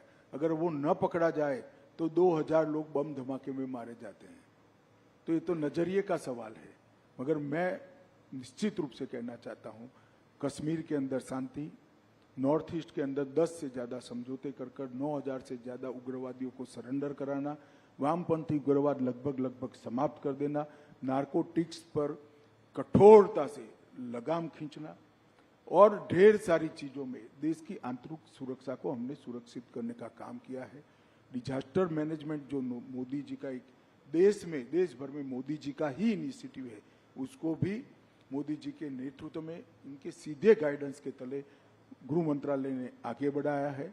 ढेर सारे काम हुए हैं, परंतु मैं देश की जनता को एक ही बात कहना चाहता हूं, चाहे समाज कल्याण विभाग हो, चाहे रक्षा मंत्रालय हो, चाहे गृह मंत्रालय हो, चाहे वित्त मंत्रालय, हर मंत्रालय में आजादी के 75 साल में अगर सबसे अच्छा परफॉर्मेंस हुआ है तो ये 10 साल में हुआ है, और 10 साल में देश की सूरत और सीरत दोनों बदली। देश को दुनिया में सम्मान मिलने लगा है। आज भारत क्या बोलता है वो मैटर करता है। भारत का पासपोर्ट लेकर कोई जाता है तो सम्मान के साथ उसको देखा जाता है, और भारत के भविष्य पर न केवल भारतीय, पूरी दुनिया को विश्वास है कि आने वाले 25 साल भारत के 25 साल है। मोदी जी जब देश की जनता का आशीर्वाद लेने आए हैं, तब हमारे पास 10 साल का ट्रैक रिकॉर्ड भी है और 25 साल का एजेंडा भी है। विपक्ष के पास ना ट्रैक रिकॉर्ड है, ना एजेंडा है, ना नेता है, ना नीति है। भारतीय जनता पार्टी एक कॉन्क्रीट एजेंडे के साथ महान भारत की रचना की कल्पना लेकर आप सबके सामने आ रही है। आप समर्थन करिए, मोदी जी को आशीर्वाद दीजिए, भारतीय जनता पार्टी को आशीर्वाद दीजिए, और आशीर्वाद दीजिए तो थोड़ा बहुत बद लीजिएगा, 400 पार करा दीजिएगा। इतनी ही मेरी आप सबसे विनती है। धन्यवाद। अमित जी, आप दिन रात काम करते हैं। हम लोग बात कर रहे थे, आजकल दिन में सुबह रात 3-4 बजे सुबह तक मीटिंग्स चलती रहती हैं। आज हमारे साथ आपकी धर्मपत्नी सोनल जी भी यहाँ हैं, तो घर के लिए समय कैसे निकालते हैं? हम लोग वर्क लाइफ बैलेंस की बात करते हैं, ये वर्क वाइफ बैलेंस कैसे होता है? देखिए, वो कोई सार्वजनिक बात नहीं है, मगर मैं आपको बताता हूँ कि मैं परिवार के लिए समय नहीं निकाल सकता। परिवार मेरे लिए समय चुनकर निकाल लेता है, तो हमारा बैलेंस बना रहता है, और इसमें परिवार का बड़ा रोल रहता है। अमित जी, बहुत बहुत धन्यवाद, आप हमारे साथ जुड़े, आपने बहुत सवालों के जवाब दिए, 1 घंटे हमसे बात करी, आपका बहुत बहुत धन्यवाद।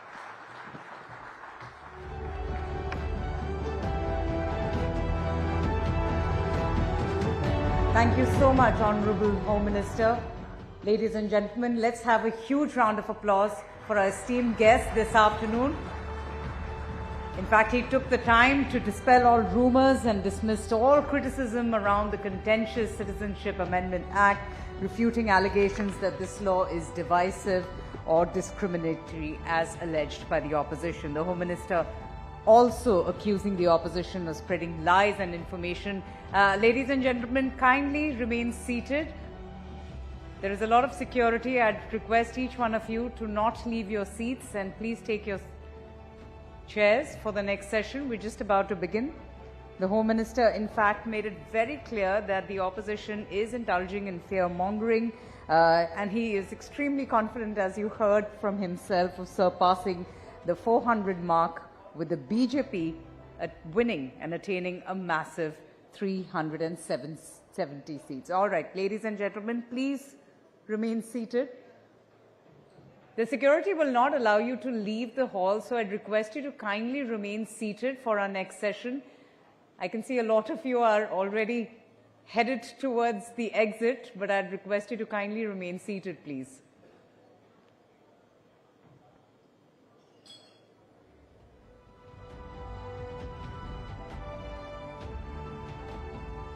I just request everyone to remain seated. The gentleman there at the back, thank you. We have very tight security arrangements, as you can understand, because of the presence of the Home Minister and later the Prime Minister coming in. So we just request you to kindly bear with us and the security arrangement. This is all part of the standard security protocol, and we do appreciate your patience and understanding as well. Okay, there are a lot of people at the door of the exit. I'd request each one of you to please come, take your seats. Our next session is just about to begin.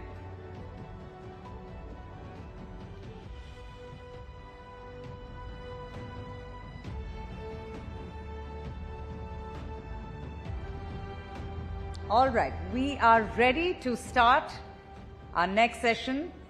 Let's just shift our focus from politics to something that is very close to our identities.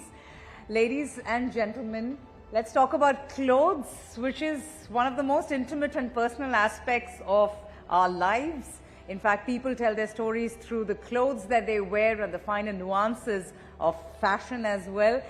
Be it clothing, be it tailoring, be it garments, grooming, what are the new trends, the shades, falls, accessories, colors, and all of that. In fact, even I was thinking about my clothes for the last 2 days. But that is the power of clothing. It often lies in the identity garments, which gives us the freedom that it brings. Our next session, ladies and gentlemen, is about India's rising sartorial sway on the world map. Please join me as I welcome celebrated and very respected fashion legend Rahul Mishra for a session on crafted cultures, India's global influence in conversation with News18's Sonal Mehrotra Kapoor. Sonal, over to you.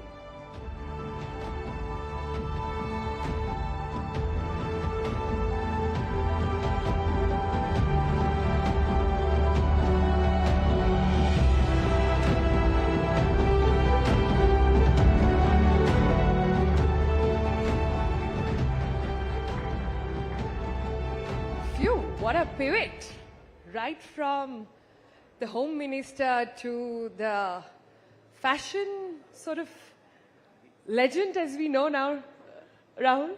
A long way to go. A long way to go.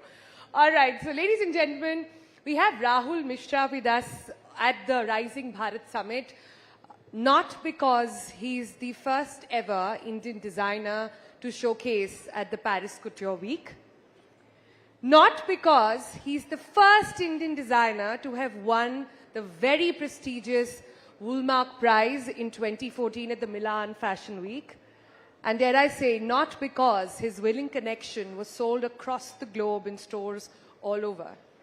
He's here with us today because he does something very unique to luxury fashion. He makes it mindful. So Rahul Mishra, take us through what and educate us mostly on what exactly is mindful luxury. So thank you News18. Thank you for amazing introduction. And definitely, I think last conversation with Honorable Home Minister had been, very inspiring, and at the same time, a lot of things which I've been realizing also became enablers, whatever he was quoting, in doing what we do right now. So as a fashion designer or as a designer, my first thing is I have to design something, do something. So what we do is we try to concentrate on a process which is slow.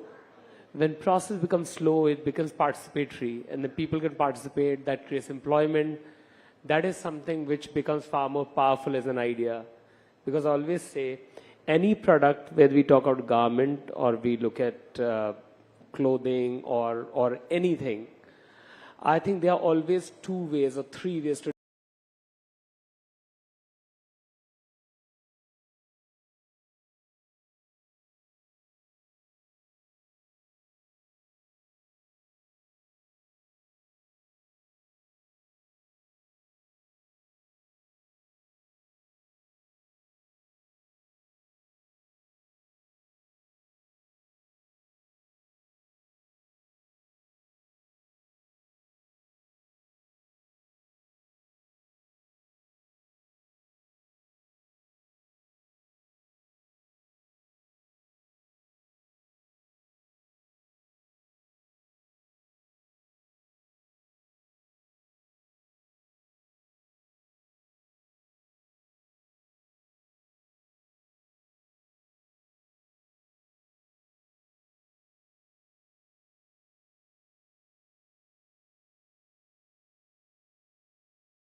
house and education for their kids.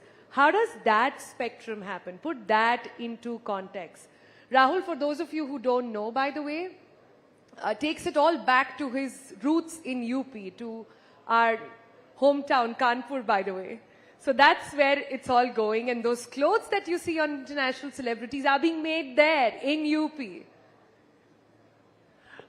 UP along with West Bengal and everywhere. So first thing what we did is, because ultimately we have to get into product manufacturing. So what we did is we decentralized the processes. And very first time when I started working hand embroidery, I came to this Dharavi and Jija Mata, all those areas, Mumbai. And we realized these working conditions or the way people are working are not really, really good. I'm talking 2012, 2013. How we can make sure that places are much better, people can have much better lives. Nobody should be living in those areas also. Working is a complete separate thing altogether. We have some pictures of before and after from there now. I think one of the most unfortunate thing which happened, I'm not going to get into politics of it, but I really feel is about like villages somehow in terms of employment, in terms of work, probably could not catch up to the cities. So a lot of population of villages started migrating to city. Even the drivers who we have at a home, first thing which brings them dignity is if they can make a pakka house in their village to show to the society that they are doing well in life. And for this, they have to slog and live in a slum area, live in a area, no clean water to drink. They can't even take shower every day and all that kind of thing. And no nutritional food also at the same time. So what we started in 2012, and now because of, this, I should say Jan Dhan Yojana, and because of what is happening in the villages, like recently 10 days back I went to my village also, I was surprised to see actually all nulls over there and they all are working, which is amazing. So now villagers, they want to live over there. For us 10 years we have been doing that. All these guys, they work from the villages and they all produce the pieces which probably Mark Zuckerberg is wearing, which probably... So you're saying you're not bringing the karigar from UP, from West Bengal to Delhi and Mumbai. You're taking work to them. This is sort of work from home, is it? So actually it's a bit like hybrid model because we have got 300 people who work with us at the studio Noida. Yeah. And together all of us are able to create employment for another 1,200 people, full-time employment. Wow. All across India. Yeah. So, and my dream is to be able to create, I think, jobs for 1 million people. through our fashion initiatives because we create clothes which are extremely slow. Like for example, the Zendaya sari or Mark Zuckerberg shirt which you see over there or what his family was wearing, these clothes are good enough to get employment for 15 people for 15 days. Hold on. 15 people for 15 days worked on that one shirt. Not shirt. I'm talking about like both the couple. Both the couple on what Mark and his wife were wearing. Yeah. Wow. Wow. So I think the process of slowness becomes far more engaging, far more beautiful. And that is something which has been one of the highlights of our career. And also the reason, because I always say like how we can think about, so I often talk about this, that instead of seeing primary objective of fashion as consumption alone, we try to create a system that creates participation from people, participation from people. Because as a designer, it's very easy for me to think about a design, digitally printed, it's going to be a half-an-hour job. When you machine embroider, it's going to create 50 hours a job. But when you do hand embroidery on the same piece, it creates 5,000 human hours of work. So that is where fashion or a product become far more powerful. And I'm also sharing something like one of the key person, his name is Afzal Zariwala. He started working with me in 2012. Again, Karigar. Yeah, Karigar. Again, he was working, in West Bengal, leaving his village in Bonpur, in Mumbai, comes from West Bengal. 1984, he migrated in search of work, started doing embroidery, was living in slum areas in Mumbai. And he had a beautiful house over there, maybe some of the pictures are there. And what I've realized, when we started creating work over there, so they all migrated, all his people migrated back with him. And today, his daughter is studying in London. Oh, so wow. A guy who has probably That's the gentleman over not there, gone beyond. So this is a setup which he started in village. So every bicycles around, they all come around over there. They all have been part of Mumbai initially. And what is really powerful here is that, the kind of dreams which every day, this is his house, which was locked for almost 15, 20 years. He built it for his parents, could never live over there because who's going to get job over there? So this kind of engagement becomes very, very powerful for fashion. Indeed. To imagine that somebody who had to migrate in search of work, stay in the slums, and their kids now in London is indeed incredible. So congratulations, Rahul, for having done that. I want to sort of understand, this is India's moment in so many ways than one. It could be our financial market, it could be so many other things, it could be music, it could be art, and so is fashion. So many Indian designers we know are showcasing abroad, are being talked about, and we see more and more celebrities, global celebrities, don the Indian sari with a lot of pride. Yours, of course, has made waves as well. But particularly in France, is it true, can I just go straight to that, is it true that the French President Macron asked you to shift to the French countryside, that this is too much talent for India, we need him there in France? Is that true? Yeah, this is, I think this is obviously 6 months back I met him. 2018 was the first time he invited all of us for some French designers, some of the designers were from Japan, and they all are hand-picked elite designers over there, showcased in Paris. So he said this in an address that all of you need to shift, make France your home. And then personally also when I met him 4 or 5 times, he had kept telling me, when you're starting a business or atelier or something in Paris. So maybe it's also a good idea altogether when you look at France. Obviously, my base is going to be in India always. Yeah. But yes, we are looking at doing something in France as well right now. Not bad at all. So as we come to the close of this session, let me quickly get some spicy comments out of you, Rahul. So you have designed you have dressed up so many celebrities, India and abroad. Tell me the one who's been the toughest to sort of please, or which has been the most difficult brief to follow through. I think some of the most difficult briefs are now, which I got yesterday for some big movement. Oh, Obviously, God. can't share that. So it's very open-ended, very beautiful idea. And some of the easiest has been even for the Mark Zuckerberg's family. Yeah. So when they got in touch with us, there's hardly any time. We have to fly one girl with 2 suitcases full. We did not tell her who she's going to meet. And we were wondering, what if she doesn't return back and joins Facebook? So, but it was quite a breeze, when we were doing their clothes. You know, idea behind this, sometimes whenever, I do a lot of Western wear, but whenever these known people, when they get in touch with us, like President Macron, when we gift him something to it, we gift him a kurta. You know, my dream is the way, I'm wearing jacket right now, we all are wearing Western clothes. They all came to India probably 100, 200 years back, and that's how we all are dressing up right now. Sari is such a beautiful piece. Maybe something sari inspired should become a staple for every nationality person, every person on the planet to wear. And they should have something. Similarly, a kurta, which is so comfortable, should be staple in every person's wardrobe on the planet. And this is one small little mission which I have to achieve. So that's why there was no brief. When Zendaya wanted to wear, she's one of the most stylish, most talked about global icon. When she was coming, the first time we did one jacket for her, second time I said, you have to wear a sari. Yeah. There's nothing else. But give me a name, now, Rahul. Come on, give us a name. Tell us the most fondest memory. So recently, I must say, when Rihanna was coming to India, sometimes unachievable targets are given. So I could not do that because we decided to do something. But then within 2 days, there was a fittings in Milan.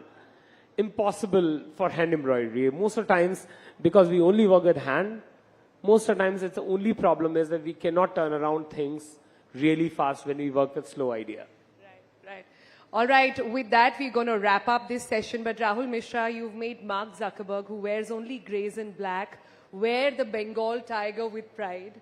You've made Della, you've made Selena Gomez, who wear the most chicest clothes, get a bit of India in them. So congratulations on that. And congratulations on everything you're doing. And please do not move to the French countryside. We need you here, don't we, guys?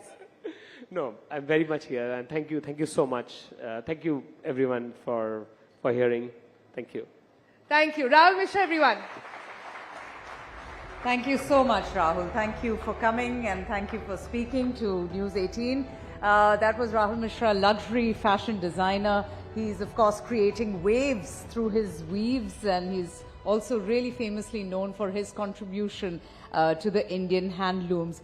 He was also the very popular choice, in fact, of all those who were gracing the red carpet at the famous NMACC launch. So that was designer Rahul Mishra there for you, ladies and gentlemen. I'll just reiterate this very important bit of information. I know I have said that before, but I'd really request each one of you to kindly be seated through the sessions. That's only because of the security protocol that we have in place ahead of the Prime Minister's visit and his session later in the evening. I'd request everyone who are gathered at the entrance also to please come, have a seat and enjoy the next session, because it's really crowded at the back and it also causes a lot of disturbance to our guests who are listening and hearing the session. So really, really appreciate your cooperation and your understanding. I do understand that this can be quite a hassle, but this is a standard security protocol that one has to adhere to ahead of the Prime Minister's visit. I hope each and every one of you are enjoying the sessions thus far. We have a lot more coming up next. This is going to be our session that we have for you, and then we'll break into lunch so you can take a break. It has been an action-packed morning. I can understand each one of you being a bit exhausted, but trust me, the lunch is going to energize you, and we have some great sessions and stimulating talks ahead. So let's not waste time. Without further ado, the risk-reward matrix, ladies and gentlemen, in entrepreneurship is a well-defined trade-off. In fact, if more and more people, particularly the youth, they are willing to set off on their own, it is clear sign of the maturing of our society on the entrepreneurship ecosystem scale. In the modern era, the success of entrepreneurship is just more than a function of markets and products. The brightest, the most promising enterprise ideas comes from the capability to spot problems, but most importantly, find solutions at scale.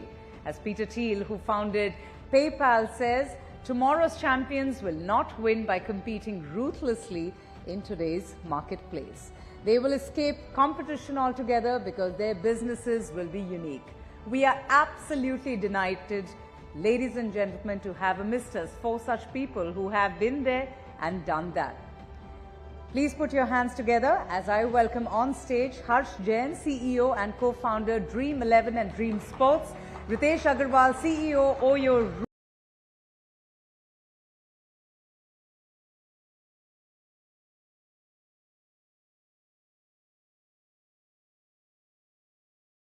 Catalyst for Viksit Bharat. And joining us is News18's Chandra R. Shrikant. Chandra, thank you so much. Over to you. Kindly welcome the guests and begin the session.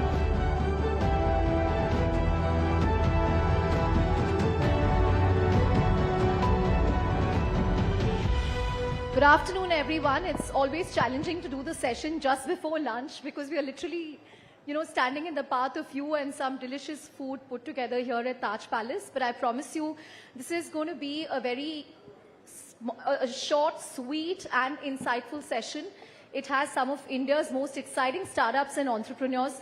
In fact, we heard Home Minister Amit Shah as well make a mention of startups. He said startups dhoom macha rahe pichle 10 saal mein. And PM Modi was at Startup Mahakumbh this morning, where he said there are 19-year-olds running businesses worth tens of thousands of crores. Ritesh, I don't know if he was talking about you. If you're still 19 or 21, I don't know. But let me just start by getting each of your take on the amazing, decade that was and what can we look forward to in the next 10 years. Because startups are clearly mainstream today. We had just one unicorn in 2011. We have 113 now and 100,000 startups in India, which is humongous. Harsh, your own thoughts of how you've seen this evolve? We started in 2008, so we've actually been through this journey that you're talking about. And initially, even when we were starting out as a startup in India, startups weren't cool. Today you have to be a little crazy to start up. You have to leave a salaried job. You have to take that risk. You have to throw it all on the line. But I think that today, if you ask the youth, if you ask people, it's changed completely. Yeah. Back like 10, 15 years ago, I remember being on calls with some of our potential employees as parents. And you have to convince parents that this startup is okay, that it's okay to leave a MNC job and come and join a startup. Today, parents are not just okay with their kids joining startups, but they are okay with their kids starting up. India's come a fantastically long way from 10, 15 years ago, where investors were scared to invest in an Indian company. Today, investors and entrepreneurs are saying we will only have a parent company in India. There are so many of us who are looking to flip. Reverse flip. That's flip. right. I think these are like very important outcomes of the importance that the government has given to Digital India, Startup India, ease of doing business, and these outcomes actually showing the true results. Right. Ritesh, did you have trouble finding a bride because you're an entrepreneur? Look, first off, thanks for having me here. Always great to see you. And I must say that in the startup ecosystem, we've all sort of, I feel like, grown up together. I've seen Harsh in the early years. I've seen you growing up in the startup ecosystem and many others. So I feel like personally, I'm talking as if I've been in it for decades, but it just feels like that. See, I'll answer your question specifically in a short while, but my perspective is that globally, everybody says that India is the bright spot in global economy. I think India is the brightest spot in global startup economy. Because we are now the third largest startup ecosystem in the world. Yeah, and in my view, not just the third largest, it's probably the fastest growing. which means that we are not far away from staking claim on the second very quickly and eventually hopefully go for the big one. So I think before India becomes among the top 3 economies, I believe that India will also become probably the top 2 startup capitals in the world, which is a big transformation that we are trying to see and shows how India's economic rise is deeply connected to the India's startup rise as well, and in similar perspective. And look, I think I started in 2013 and 2014. And Startup India started in 2016. That is when the first big Startup India event happened. And Mom looked at television, on national television, for the first time, Honorable Prime Minister talking about startups and so on. Before that, she used to think I was in, like Hindi mein कहते हैं कि तुम गलत संगत में पड़ गए हो. She used to say, ये startup वाले तुम्हें गलत संगत में ले गए. It's the wrong group of people. You should not surround yourself with them. You should go and meet your other friends who are going to university. But that day she felt that if the Prime Minister is talking about startups, then must be something good that's happening here. So I told doing something right. I told her that your threshold is so high that you need to see this. But look, the question to your point on Bride, look, I and Geet know each other for over 10 years now, so that was not that much of a trouble. But I heard from my friend Anupam at Shadi that nowadays entrepreneurs are a pretty premium sort list in the wedding matrimonial websites. They are what IT employees used to be before in the marriage market. I hope that also demonstrates more interest among, just generally every ecosystem, because I believe that if you see countries like that of Japan, US was civil war driven, and Europe used to be the most dominant economy in the world. But entrepreneurs such as Vanderbilt, Henry Ford, people like those are the ones who built America into becoming a world leader today. So I believe the entrepreneurs that are growing up today, who are the 19-year-olds today, will be the ones leading the Indian economy in the future. So I'm excited about that. Right. Virendra, one thing that's often said about India is we are great in terms of the number of users. I mean, we have 800 million internet users now. WhatsApp itself has 400 to 500 million users. So we are great in terms of user count, but we are still far behind when it comes to monetization. It's very hard to make money in India. Do you see that changing as an internet entrepreneur? So I think startups is not about making money in 1 year or 2 years or 3 years. It's a journey. Harsh and Ritesh both have spoken that they have been building this company for decades, right? Harsh is hugely profitable. So, but I'm saying he has been building it for 10 years, 10, 15 years, right? So I think one misconception which people have about startups is you launch a startup and tomorrow you're going to be a $1 billion company. The news which you see out of a $1 billion valuation or a couple of $1 billion valuation is startups which have been plumbing and doing hard work for 8 to 10 years. So that's one very big thing. I think second thing is I would say when I started Daily Hunt, people used to say, does Bharat need internet? Does a Hindi-speaking user need an internet? Does a Kannada-speaking user need an internet? No, VCs was so much averse to funding any business which is serving Bharat. So there was a lot of, naysayers that point of time. The same naysayers are talking right now that India has a lot of users and they don't have monetizability. If you look at the macro picture of India, I mean, our GDP per capita is growing leaps and bounds. We are going to be a 5 to 7 trillion economy in few years. And businesses which put and plumb right now, they will reap the benefits of when the economy grows up. So I think it's a game of patience.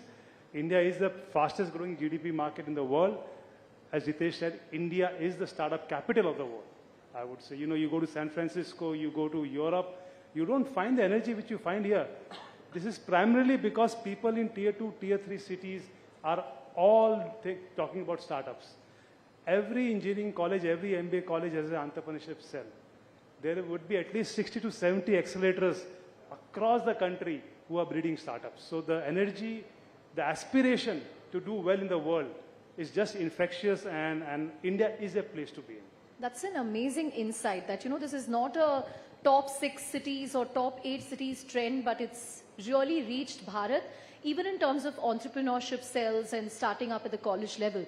But Upasana, you cannot talk about startups thriving without mentioning the initiatives from the government, be it the JAM Trinity, right, Jan Dhan, Aadhaar, or more importantly, all the DPIs in place, from eKYC to UPI to all the building blocks. I mean, we've seen a significant leapfrog because of that. In fact, we had the global CEO of Visa yesterday, and he said he's asked his employees to take pictures of sound boxes in India so that, he can show it to his global teams on the kind of innovation that's happening in fintech. It's on a different plane altogether, the use cases and the innovations. Take us through the role that DPI has played, and what role will it continue to play? Because now we are seeing account aggregator, we are seeing OSEN, which is again going to play a huge role in credit. We are seeing ONDC, which is, an e-commerce challenger. What role is all of this going to play? So firstly, thanks for having me here, Chandra. A pleasure to be here with all my very esteemed panelists. And, the question that you asked, I think the government in India has had a huge role to play. And within the government, I would say the central bank, the regulator, Reserve Bank of India, and all their different divisions, which have been at the forefront of this fintech innovation. And of course, that's how it, sparks. Has UPI been a game changer for India? Obviously it has. But even before UPI, has Aadhaar been a game changer for India? It has. And everything else that you mentioned, the fact that today you can buy real estate and everything is based on your Aadhaar and not necessarily based on your thumbprint or your signature. I think as a country, loans are being given, investments are being made completely digitally, right? Forget about the fact that we move money at the speed of a few milliseconds, which was not the case in the most developed markets. So absolutely, I mean, having been a participant of the fintech industry for the last 14 years, before the word fintech was coined is when we got started. And much like my co-panelists were saying, have done, answered all of that questions, that does India need digitization in payments and then other financial products? Or, convincing parents that, why is this mission so important? So I think what I would like to say is that today, while India has about 800 million internet users, from a fintech perspective, the transacting base is still around 450 million. So from that perspective, it's still a very high growth opportunity, because in the next 5 to 7 years, this number will double to 800 million transacting users. And that is where all of these things come in, that the user will have an Aadhaar, do a KYC, and then will get access to all the financial products, whether in their personal capacity or for their small business. And, keeping in mind that India is such a fast-growing country from a GDP and economy perspective, I think that our sector is going to sort of be an evergreen sector from that perspective, because everything said and done, financial products even today are reaching only the top 150 million Indians. And from an enterprise perspective also, it's only reaching the large enterprises and the upper echelon of the SME base. So, there's a long way to go for the QRs and the sound boxes and the soundbox backed merchant loans that have still to reach, 50, 70 million merchants in India.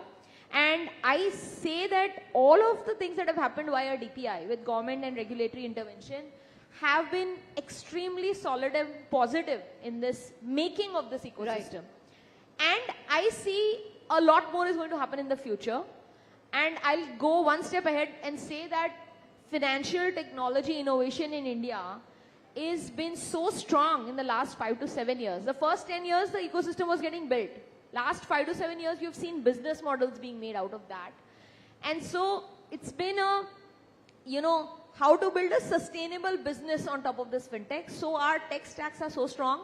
Not only will these homemade, made in India companies serve the Indian consumer and the Indian business merchant base, these technologies will also go global and take over the dominant financial technology provider in other markets as well. And that's something that we've already seen with NPCI, where, they are taking UPI to they're exporting it to different markets.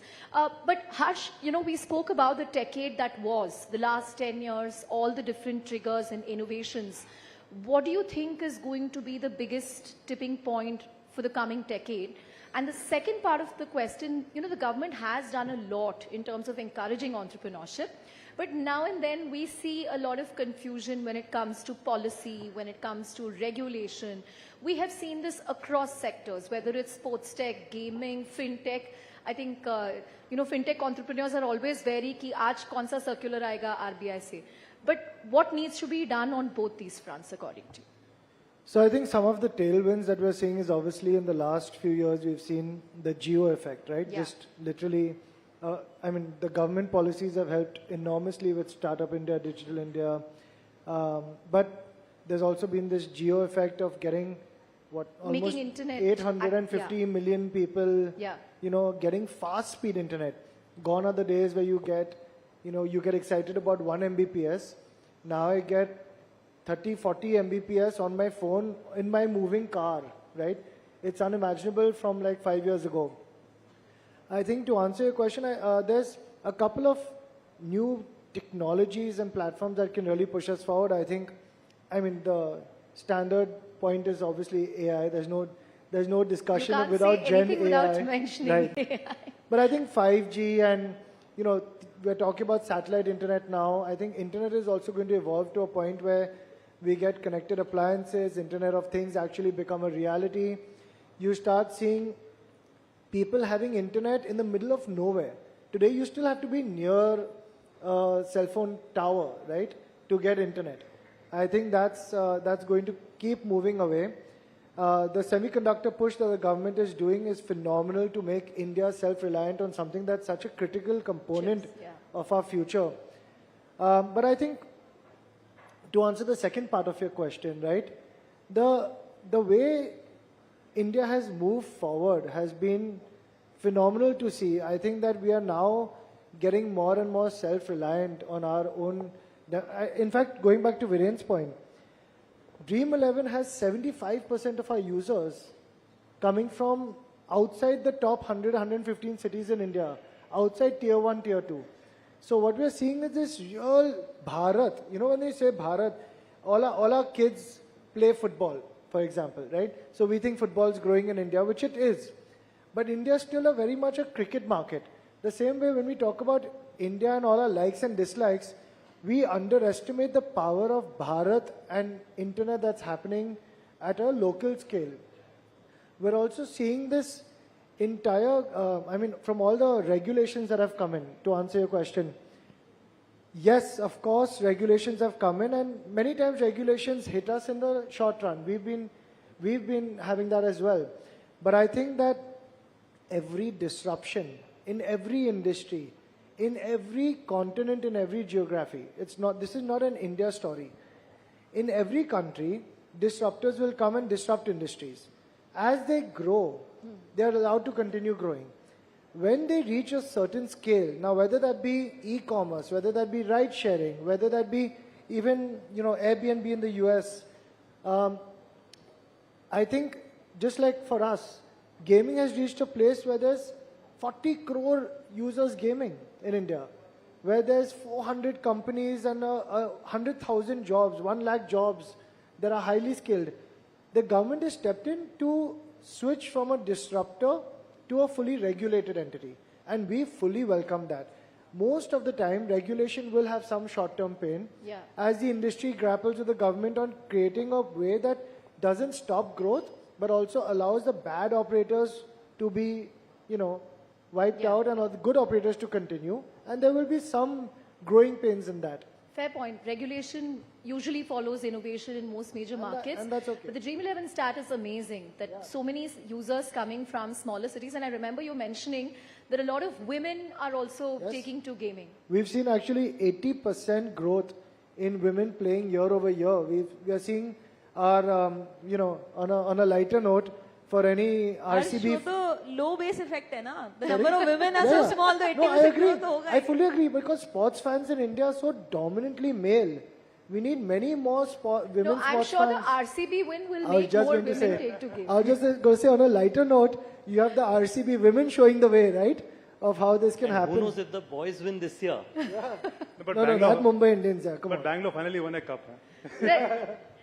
Ritesh, we've spoken about the good things, the tailwinds, but let's also talk about, governance issues that have rocked startups in the last year, from Byju's, then the regulatory concerns around Paytm. All this does make foreign investors nervous about what are we getting into in India? Is this a fair market? Is there rule of law? Is there stability? What should startups be doing more to, assure foreign investors, domestic stakeholders? देखिए, I want to just conclude on Harsh's point before I respond to this. मुझे लगता है कि in startup language, 0 to 1 of Indian startups was 2016 to 2018, when the rapid ascent of startups happened. 1 to 10 was 2018 through to 2022. We went through various highs and lows, but we went through rapid growth as well. I think what got us here will not get us to the next from 10 to 100. So Uspe, this morning I was, of course, like many other entrepreneurs, very intently listening to Honorable Prime Minister's speech at Startup Mahakumbh. And he mentioned Bharat AI में दुनिया का नेतृत्व करेगा. Yeah. So मुझे लगता है कि the AI and I'm trying to make an acronym because we're talking about sports. I think in AI it is Advantage India for sure, because we have engineers, we have the product managers, we have implementation. So infrastructure ability we have good is proven by the JAM Trinity, and Harsh was mentioning that earlier. I think implementation is now the big opportunity, that how many developers from India are writing code and creating the best implementation of AI, and I feel that India offers a huge market domestically. Whether you pick it, like in our industry, right? You pick spiritual tourism, you have probably the world's biggest spiritual tourism market here. You want holiday destinations, you have the biggest holiday destinations here. You want urban cities, that's also here. That will allow us to do India for the world opportunities, which I think will create Indian leaders for the globe in times to come. To your point on governance, look, I think it's a part of growing up, coming back to the 10 to 100 story. Today, most of our companies have majority, if not all, independent directors. We are driving our business with decisions being made by people who are serious and have driven multinational companies historically. My view is that more startups are willing to be accountable not just to regulators, but also to their own stakeholders. I think their ability to make a positive impact will only get better. So my view is that it's a growing pain, but you will see companies, Indian startups, be probably in next 5-10 years learning from the pains as among the best governed, is my hope in times to come. Right. Interesting point on AI. Hopefully the AI mission will also mean we get those GPUs which are in demand globally. We're out of time, and I want to get just closing thoughts from Viru and Upasna. Do we also need to do more to ring-fence Indian startups like what China has done? This particularly came up during, the Google billing row. Just closing thoughts from both of you. I think our firm belief is that we should have a fair and playing field. It should be fair both to the local companies as well as to the international companies. Second thing is, when you frame a fair law, you need to be aware and have a context of the ecosystem of India particularly. Why do you need startups? You need startups to drive innovation, and you need startups and you need competition to give best service to consumers. The Indian context is very, very important, and I think we should not be ashamed of framing rules which are around Indian context, Indian context, because we have huge diversity of population, which have different level of incomes, and we need to serve multitude needs of culture and needs of people. I'm going to let you have the last word, Upasna. Yeah, I think it's a double-edged sword. It's one of the fastest growing economies in the world. Of course, it's going to attract dollars, both from investors as well as big tech and large global players, right? We have Amazon here, we have Google here, we have Meta here, we have everybody from tech over here. And of course, they'll be interested. So I think my thoughts are that we don't have a Google of India, right? We don't have a WhatsApp of India. WhatsApp has come from San Francisco to us here, and we are a large market for them. So I think it will be the case that we will use global products. And so to the extent that we want to have Indian product companies also serving not just India, but the global markets, we have to give them a chance to compete. So to that extent, I do believe, and Harsh and I are both on the IMEI Governing Council, I think we do believe that Indian orgs coming together and working with the government and regulatory bodies to say that should we have the right antitrust or anti-competitive laws in place, which are fair, which enable global players also to make a play, but they also allow Indian companies to thrive. Because before we have reach that 100x scale, if you have a 100-pound gorilla and trying to, clean out the market, that's not going to really serve the purpose of Indian startups. So therefore, it's a heavy question, and it's a very tightrope of balance that one needs to frame. And I want to just say 10 seconds more to the question that you were asking. I do believe that we are now in that middle phase of the Indian startup revolution, right? The last 10 years were sort of the build out. We are in that middle phase where companies are going from being a toddler, teenager to reaching just that adulthood. So I think you will see some disruptions, but I think those disruptions will mean that startup founders, as they are coming now into the ecosystem and building, will not be going for growth at all costs. Right. They will have to realize that innovation is important, growth is important, but maybe for long-term sustainability, you have to slow down a little bit and also think about building within the guardrails, thinking about governance, etc. And I think that's going to be great for the Indian ecosystem, because that's where valuable businesses are going to get created. Right. On that note, thank you all very much for talking to us on this session. These are some of India's biggest entrepreneurs. A huge round of applause for all of them. Thank you very much, Harsh, Ritesh, Biru, and Upasana. Thank you. Thank you so much, Chandra. Thank you once again to all of our guests. It was a fascinating discussion on India's startup ecosystem. Comes at such an important time when the Prime Minister also has just inaugurated the Startup Mahakumbh at the Bharat Mandapam, where he in fact had said that India's startup ecosystem is not really limited to metro cities, but it's also become a social culture. Ladies and gentlemen, it's time for lunch. It's time for you to take a break. I can see all of you now already up. But just a quick reminder, later today, the Prime Minister will be gracing us with his presence, and therefore there's going to be a very, very thorough and a strict security protocol as we break for lunch. I'm going to also request each one of you to vacate the hall for a security drill as part of the ongoing standard protocol. That will happen. You will have to leave the hall for some time. Please do cooperate with us, and please do cooperate with the security staff as well. Thank you so much once again. Enjoy your lunch.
कृपया करके hall खाली कर दें। ये outside जितने लोग हैं hall खाली कर दें।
कृपया हॉल खाली कर दें आप लोग, हॉल खाली कर दें। जो लोग इक्विपमेंट वाले हैं वो एक एक आदमी रुक जाएंगे बस।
Podium mic check. 1, 2, 3, 4, 5. Okay, podium.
Hello, hello, hello, hello, hello. Hello.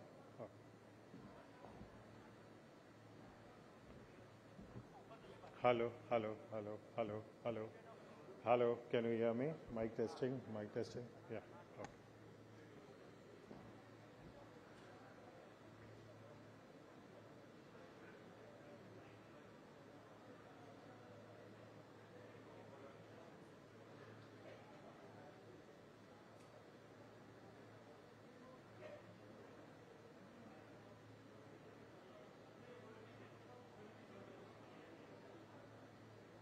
Testing podium 2, can you hear me? Podium 2.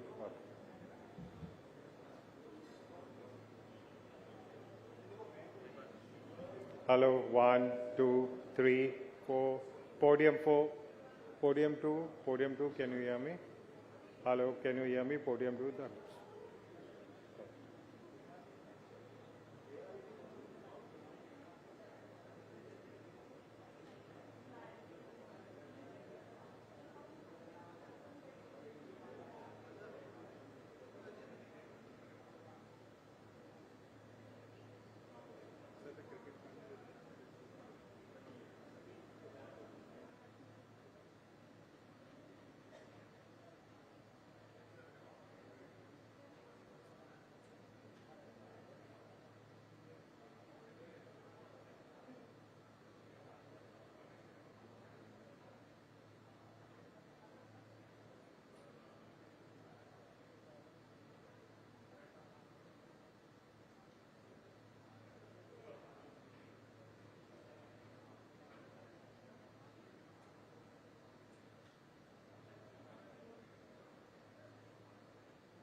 So today we have a stellar panel to talk about all that and a lot more. Mr. 360 himself, the legend A.B. de Villiers, former South Africa captain,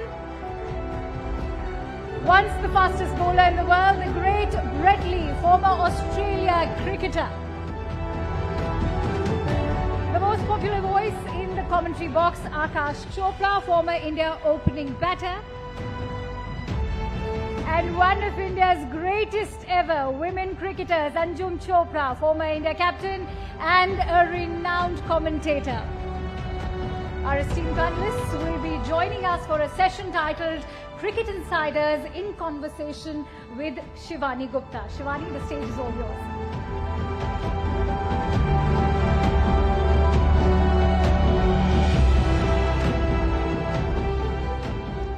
Thank you, ladies and gentlemen. I know we've just restarted after a lunch break, but can we please have a big round of applause for our 4 panelists here. You know them as well as anybody else, and I'm very privileged that I don't have to do any introductions because everybody knows you all in India very, very well. So all I'll say is, welcome to India, AB, Brett, and of course Akash and Anjum are our pride here. Let me begin with AB. The IPL is 2 days to go. You've experienced it and how for 11 years as a player. But this time around, you're going to be commentating on the IPL. But begin by telling me, in the world, is it truly the centerpiece of cricket as we think it is in India? Good afternoon, everyone. It's great to be here, and thanks for the introduction. It certainly is. It's grown from strength to strength over the years. It's most definitely, it's not only the biggest cricket league in the world, I think it's one of the biggest sports leagues in the world, which is quite something to have been achieved over not a long period of time. We've seen it really explode over the last few years. The performances the players put in really make them household names, and some of the foreigners coming over here get to understand a bit more about the Indian culture and also become household names over here. So it's truly remarkable. It's a great opportunity for all players, and not only players, but administrators and everyone to get involved. And I think the fans of cricket have really enjoyed it over the years. Let me ask you, at the very top, is it harder to be Mr. 360, or is it going to be harder to be a commentator and please the fans inside the commentating box? Well, over there at Geo Cinema, we've got a fantastic team, so I really feel at home. It's not an individual sport, which helps a lot. It's nice to have teammates around you, and we have a lot of fun, and that's also part of our strength over there. We are still cricket players. I still feel like I just played the other day, so that's the way we commentate as well. We really give the fans and the audience a bit of a insight of what it feels like to go through those moments, the pressure moments, what it feels like in the change room, what it feels like to lose and also to win. And I think that's what makes it really special. But are you nervous about commentating more than when you were going out to pad up? I don't think so, to be honest. It's a lot less pressure. You just sit there and you watch the players make the mistakes instead of yourself. It was very nerve-wracking to walk out there to bat. Luckily, when I had my bat in hand, I started relaxing a bit, but the build-up was always really terrifying. Do one thing, take your bat in the commentary box as well. I should, sitting next to Brett Lee. Yes. Brett, I was going to come to you. How has that journey been for you? What are the adjustments you had to make as a player to a commentator? Well, firstly, Namaste, Keso. It's great to be back in my, my second country. The adjustments, look, it's obviously different going from being a player than going up in the commentary box and working on the game. But the thing is, we're very lucky that we all have played, the game and now get to talk about the game, which we love. So it's so humbling as a former player to get out there and, as AB said, to watch other players and see what they do, the mistakes that they make and how they can fix the game. But for us, it's a lot of fun. We're sitting with mates that we've played against, mates that we've played with, and it's still like you actually get the feeling like you're still there playing, but we're not warming up and we're not doing the stretches. If he's Mr. 360, which he is, I think I might call myself Mr. 160. Not with my batting, of course. Absolutely. But tell me, what is it about the IPL that clicks so well? And what is the impact that you have seen, both as a player and now, you know, from outside the boundary line that this league has made in world cricket? Look, I think what the Indian Premier League has done, it's actually brought a lot of different cultures a lot closer together. And my first, you know, couple of years, my first 3 years, I think it was playing for Kings 11, the Punjab Kings back then. And seeing how different guys prepare. Like you got guys from South Africa, obviously players from India, from all over the world, and just the different preparations that they go through. And I think it's brought the cricket nations a lot closer together. It doesn't mean that we don't, when you get the chance to play against them on a national scale, you know, that camaraderie's still there, that passion, that aggression's still there, but it just transcends and actually finds a way to take that angst out of the game. And that's what the Indian Premier League has done. It just gets better and better and better. I always joke around and say that the hardest part about playing in the Indian Premier League wasn't necessarily the training and the bowling, it was the after parties and trying to recover from that. So that was a lot of fun. It's changed though. Spoken like a true player. It's changed. I think a few cricketers have said so. But Akash, speaking of the IPL and its success, I do want to broaden this to the format itself. You know, we've had a lot of conversations and you know, Brett and AB can weigh in on this as well, along with Anjum. There's been a sense that the T20 format in itself is a bit threatening to other formats, particularly the classical format of Test cricket. Do you sense that there is a concern? I mean, the BCCI recently incentivized monetarily for players to play more Test cricket. What does that tell you? And is there a concern? Good afternoon, everyone. And actually, these two guys, for everybody's consumption, their Aadhaar card is already made, and we are linking it with their bank accounts as well. So they're as Indians can be. But when you talk about the T20 cricket threatening, I think there is a possibility of everyone to coexist. This was the threat way back in 2008 as well, when the tournament was first launched. I was one of those skeptics that it may actually eat into Test cricket too much. Nobody would want to play Test cricket and all of that because I was still that old school and couldn't play like AB, of course. Not many of us could. But it has still coexisted. Let's be fair. On Geo Cinema and Sports 18, we were covering the Test series that just got concluded. It was India versus England. Absolute top draw where contests were very keenly contested. Two quality teams going at each other. There is a lot of charm there. Yes, it is under a bit of pressure, but pressure is good. All cricketers will tell you that we need to thrive under pressure. If you buckle and you disappear, I mean, bad luck. But Test cricket has survived 150 odd years. So there must have been a few other existential crises that may have come up earlier, but it has survived. BCCI is doing its bit. It's not just they've added actually 45 lakh rupees, up to 45 lakh rupees per game, in addition to the 15 lakh that you get. So it's about nearly what $80,000 for a game of cricket, which is phenomenal. See, India will continue to do its bit. Australia is again very keen to play Test cricket. South Africa is facing their own set of challenges, and we don't mean to look down upon anyone because all of us are very different. We have our own challenges. But I do feel when you talk about Test cricket, like we are doing at the IPL, and you will see it on Geo Cinema throughout, we celebrate this festival of cricket for the next 2 years. But we take Test cricket equally seriously. And that's how we did for the last 5 weeks when England were here. And it will thrive only if the three big boys at this point in time, India, England, and Australia, sorry, Abhi, they keep investing in it, and they keep actually funding the T20 money should start funding Test cricket. At some stage it will happen. It is already now visible in Indian cricket when you talk about those $80,000 per game. So that might just be the road ahead, because anybody who's played the game, anybody worth its salt will tell you that Test cricket is actually the pinnacle of your skill set or skill set being challenged. So I'm sure it'll stay maybe in a slightly different form and shape, but it'll be there. Anjum, lots of responsibility on respective boards to do their bit, because as we all accept, there is a bit of threat, and we need to do a little bit more. Do you sense that all boards will put their thinking caps on and put their hands together? Yeah, good afternoon, everyone. If I didn't say it, then I would have been singled out. So I rather say good afternoon to everyone. So I think, look, for the women cricketers, it's welcoming sign if we can continue to play Test cricket. And since India has won, you know, the good part is that India beat Australia and England at home. So the fillip of hosting more Test matches has come about. We will be hosting South Africa in a couple of months down, just after the IPL. So that's important. But I do feel that Test cricket cannot die. So it's like what Akash said, you know, when T20 came in, no one will play Test cricket. But, you know, it's like a wheel, like this Rising India wheel that we're all a part of at this point of time.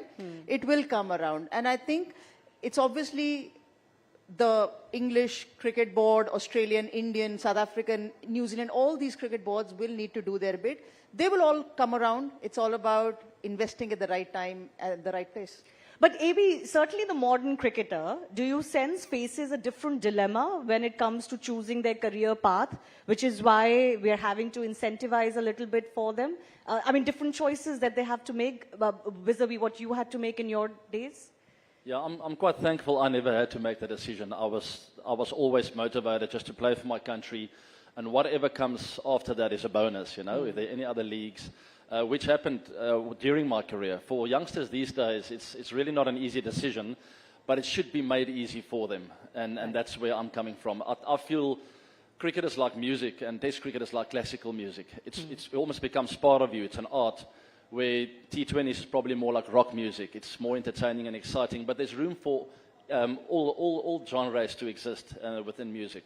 But it comes from the administrators, the boards, and they really need to take these decisions out of their hands, or at least make it easy for them and say, you know what, it can be entertaining, it can be good for you to go and commit for Test cricket. If you want to play T20s, no problem, there's your route. So I think that's the way forward. Brett, what would you tell modern day cricketer today when it comes to these dilemmas? Well, firstly, have fun. That's the reason why we play cricket. And I'm with AB, you know, I started playing cricket professionally 96, 97, I think it was, a long, long time ago. And, you know, the choice and options weren't there. And my dream was to play for Australia, to wear the baggy green cap. So we want to make sure that any kid, any young boy or girl that wants to get the chance to play Test cricket can have that opportunity. I think across the board, though, what would have to happen in order to make it work is to make sure that the players get paid the same amount of money, whichever country that they're playing for. And if we can do that and bring different nations up to speed that aren't getting paid as well as they would in a T20 format, whereas it's the IPL or, you know, whatever format it might be, that might encourage the young boys and girls then to go back to play, I guess, more cricket. So maybe, yeah, it's up to the boards to get more funding in order to look after their players coming through. I'll just add one small bit, and that's where I think broadcaster can and has played a role. Of course, we've spoken about the players, how can they be incentivized, but this is what we actually did it. Make it accessible to everyone to watch it for free. There are countries where it is not on terrestrial TV, and then you don't get to see it at all. If you don't see it,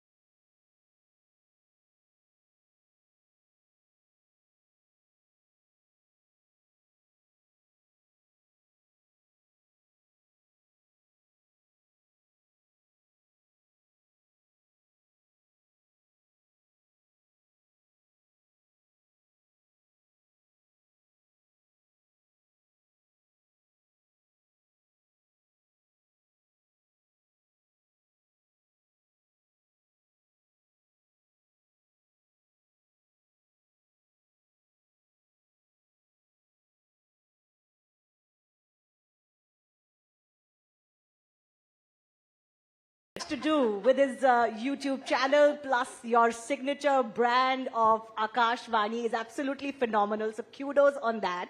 But you know, you, unlike us in news, get very real-time feedback.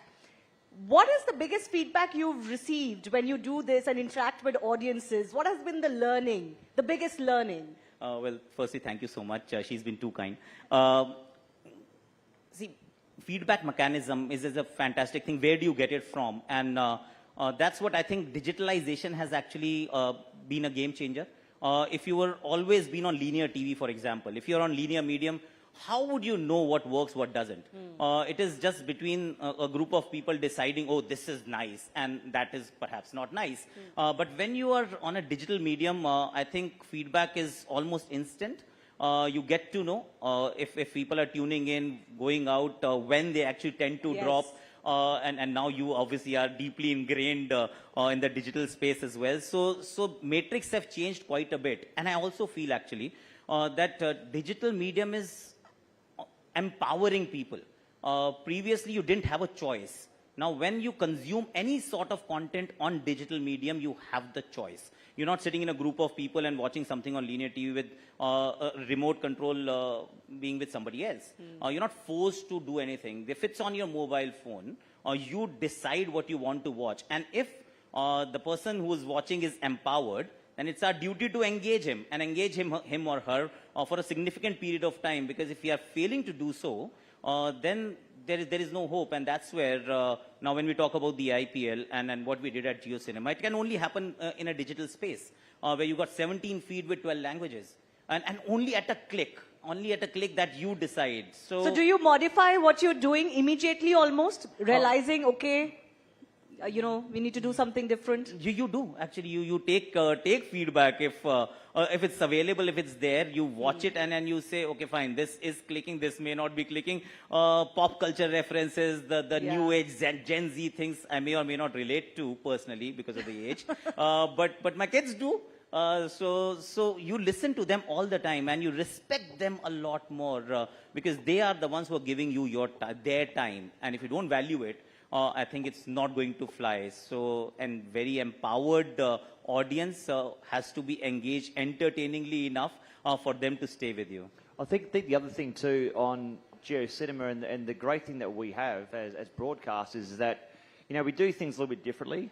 When you look at other different channels and stuff, everyone can see the cricket, they can see the ball going to the boundary, they can see the reason why it's gone to the boundary, but what we bring is a different insight from past players, different education, the reasons behind playing that shot, the thought process that goes behind playing that shot. And we've got more time to explain it, I think, between balls. And I've done both. I've done, the live feed where we've done things, and I've done stuff last year with JioCinema. It's very, very entertaining because we bring a different style of broadcasting to the team. And it's been heaps of fun.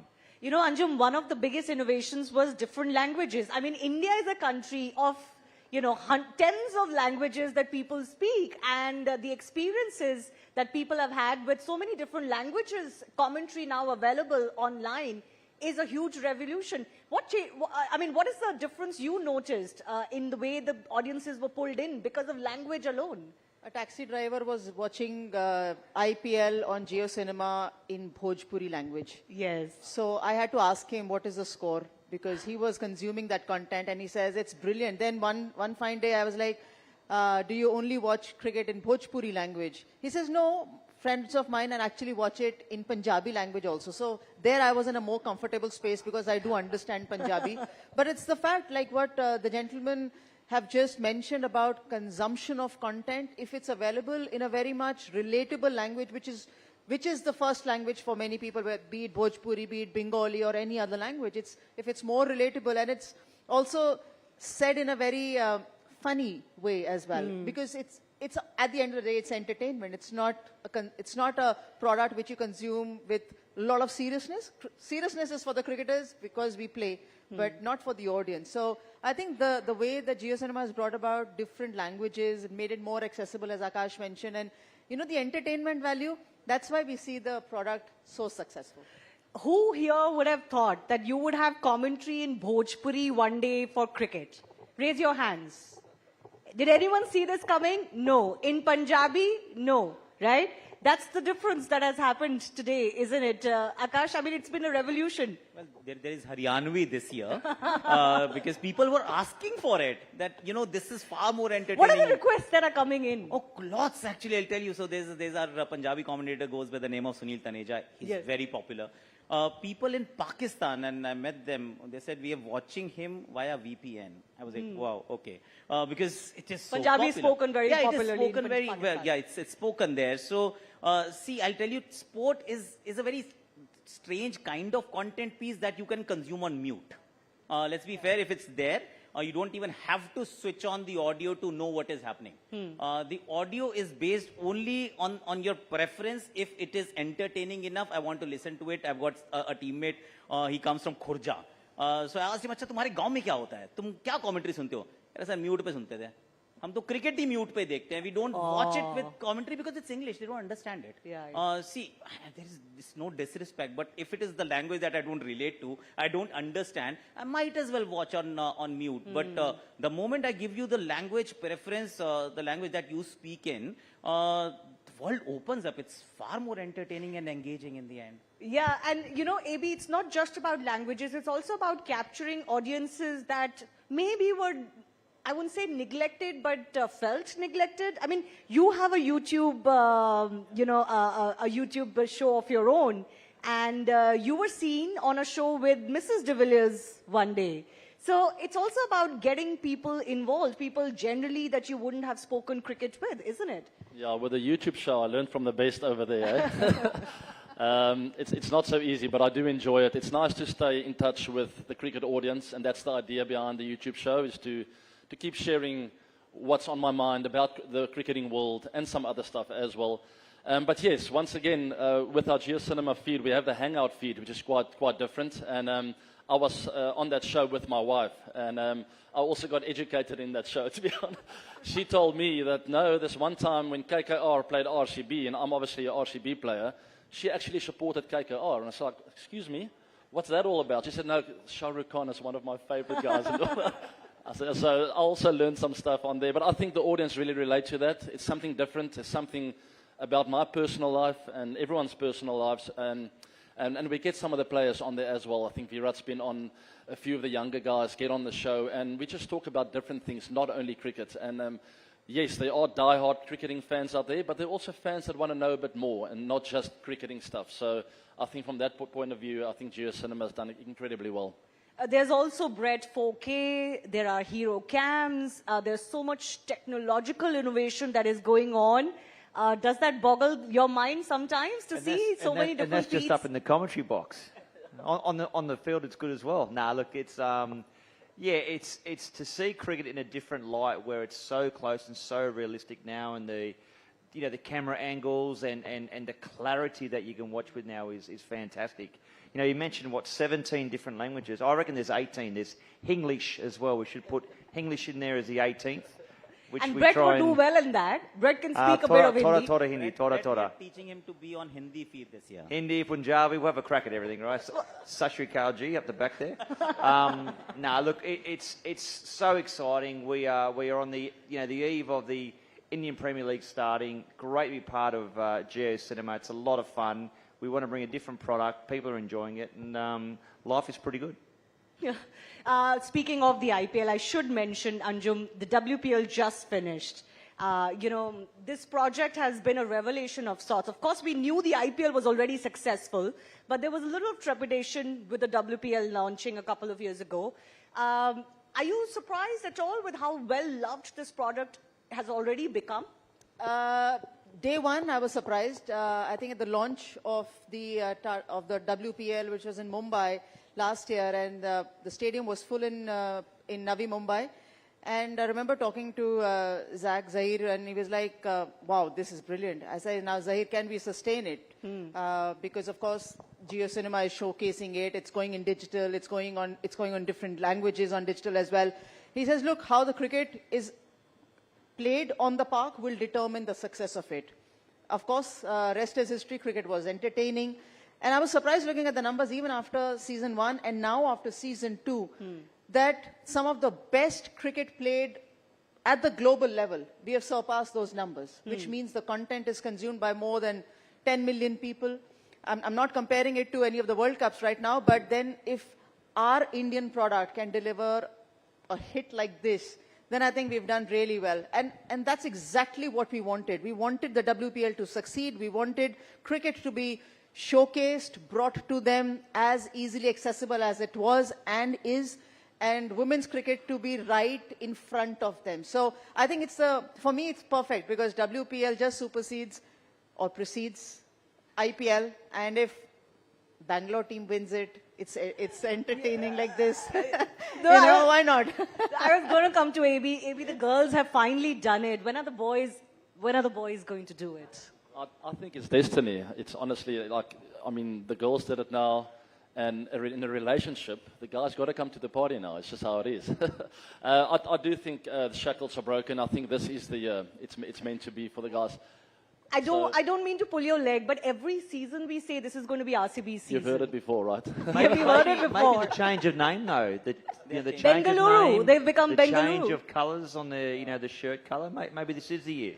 But just to come back to the WPL quickly, what I really enjoyed is we know the final was in Delhi. Yes. And we saw the footage of the streets of Bengaluru going absolutely crazy, fans filling the streets, and it just shows you how far the WPL has come. At the toss, you couldn't hear anything what the captain was coming back to you with. So it was that kind of fan following. And for us also, for all the broadcasters, for us also it was an eye-opening because those RCB fans are everywhere. And it's such a nice thing to see the stadium being full. No, I feel for the RCB fans, and I think it's good to have them this win. But do you really genuinely feel, AB, this could be RCB's year? I know you will be a little bit biased, but, who looks like a good title contender? I really do believe we can win it.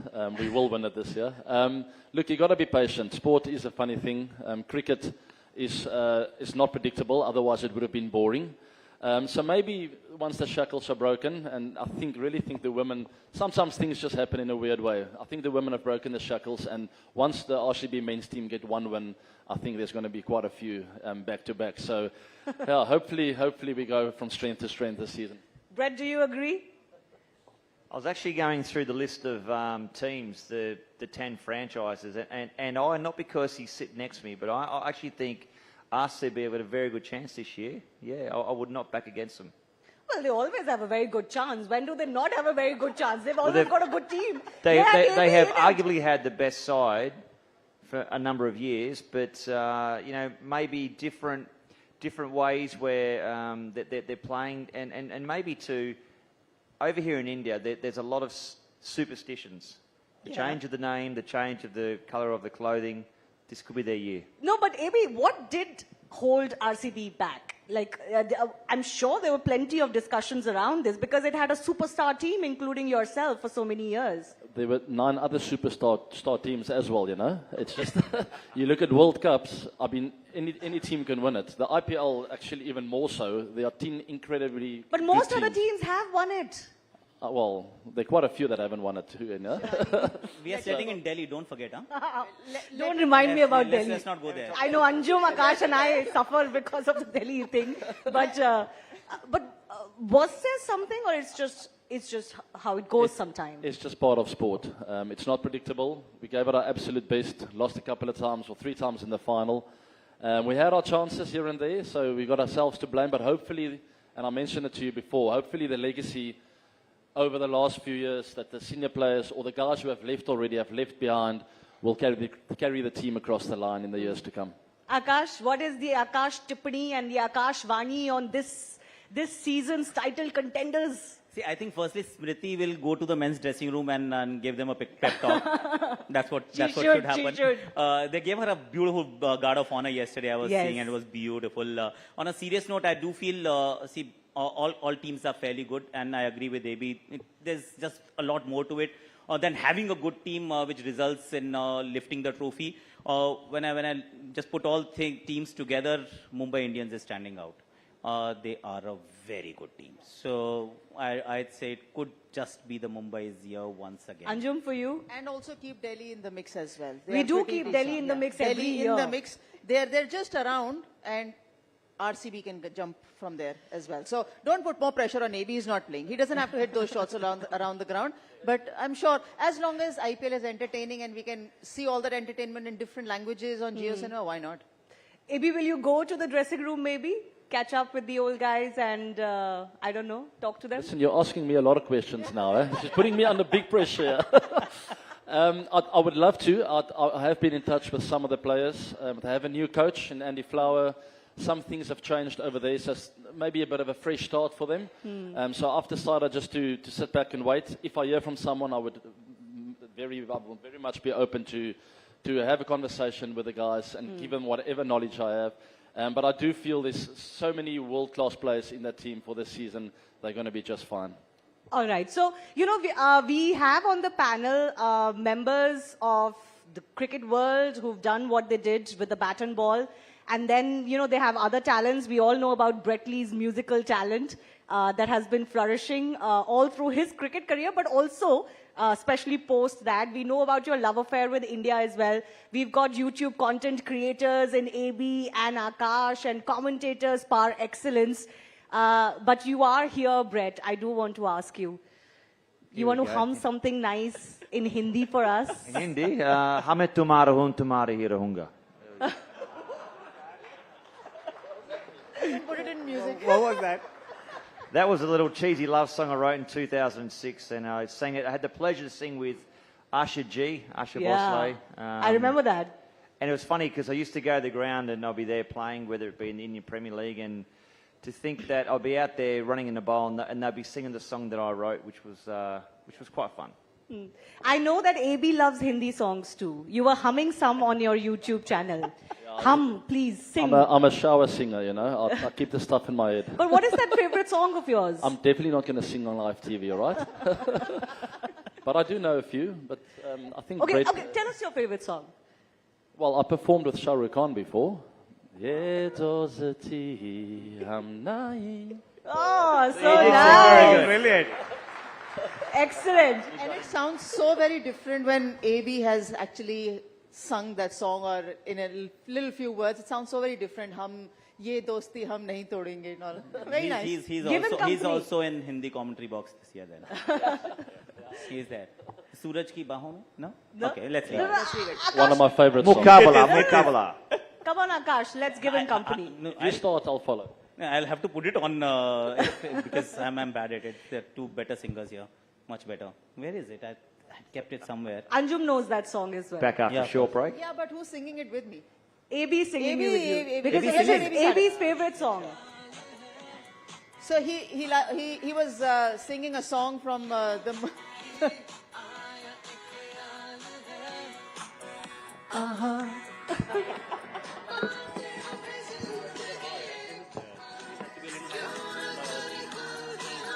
Who knows the lyrics? That is a nice song.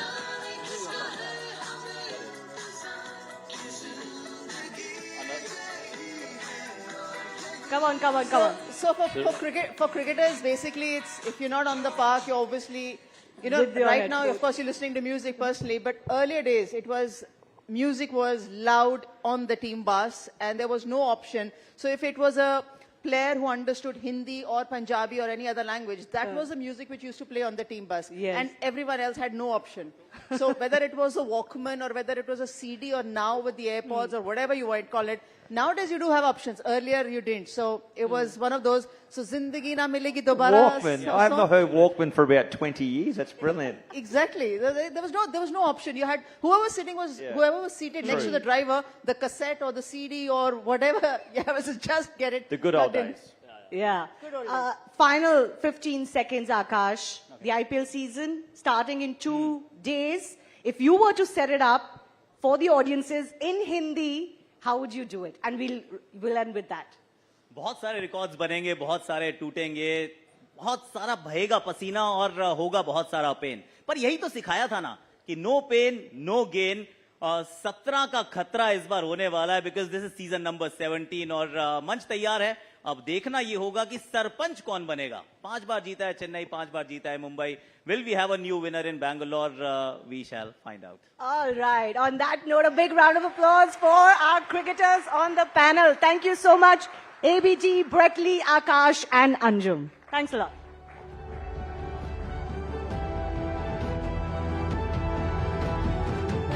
Thank you, Shivani. That was a very engaging discussion. Ladies and gentlemen, our next session involves a bright bunch of young and talented actors. There's always something special about generational change. More so if it involves people, where the next gen is crafting its own stories in an industry where compelling storytelling is a superpower. A famous surname can give you a head start. It can also, however, carry the risk of snowing you under a mountain of expectations. Ladies and gentlemen, please welcome 4 supremely talented actors, Rajveer Deol, Alize, Vedang Raina and Palak Tiwari for a session titled New Gen, New Genres in Conversation with Pankaj Bhargav. Ladies and gentlemen, let's have a huge round of applause for them.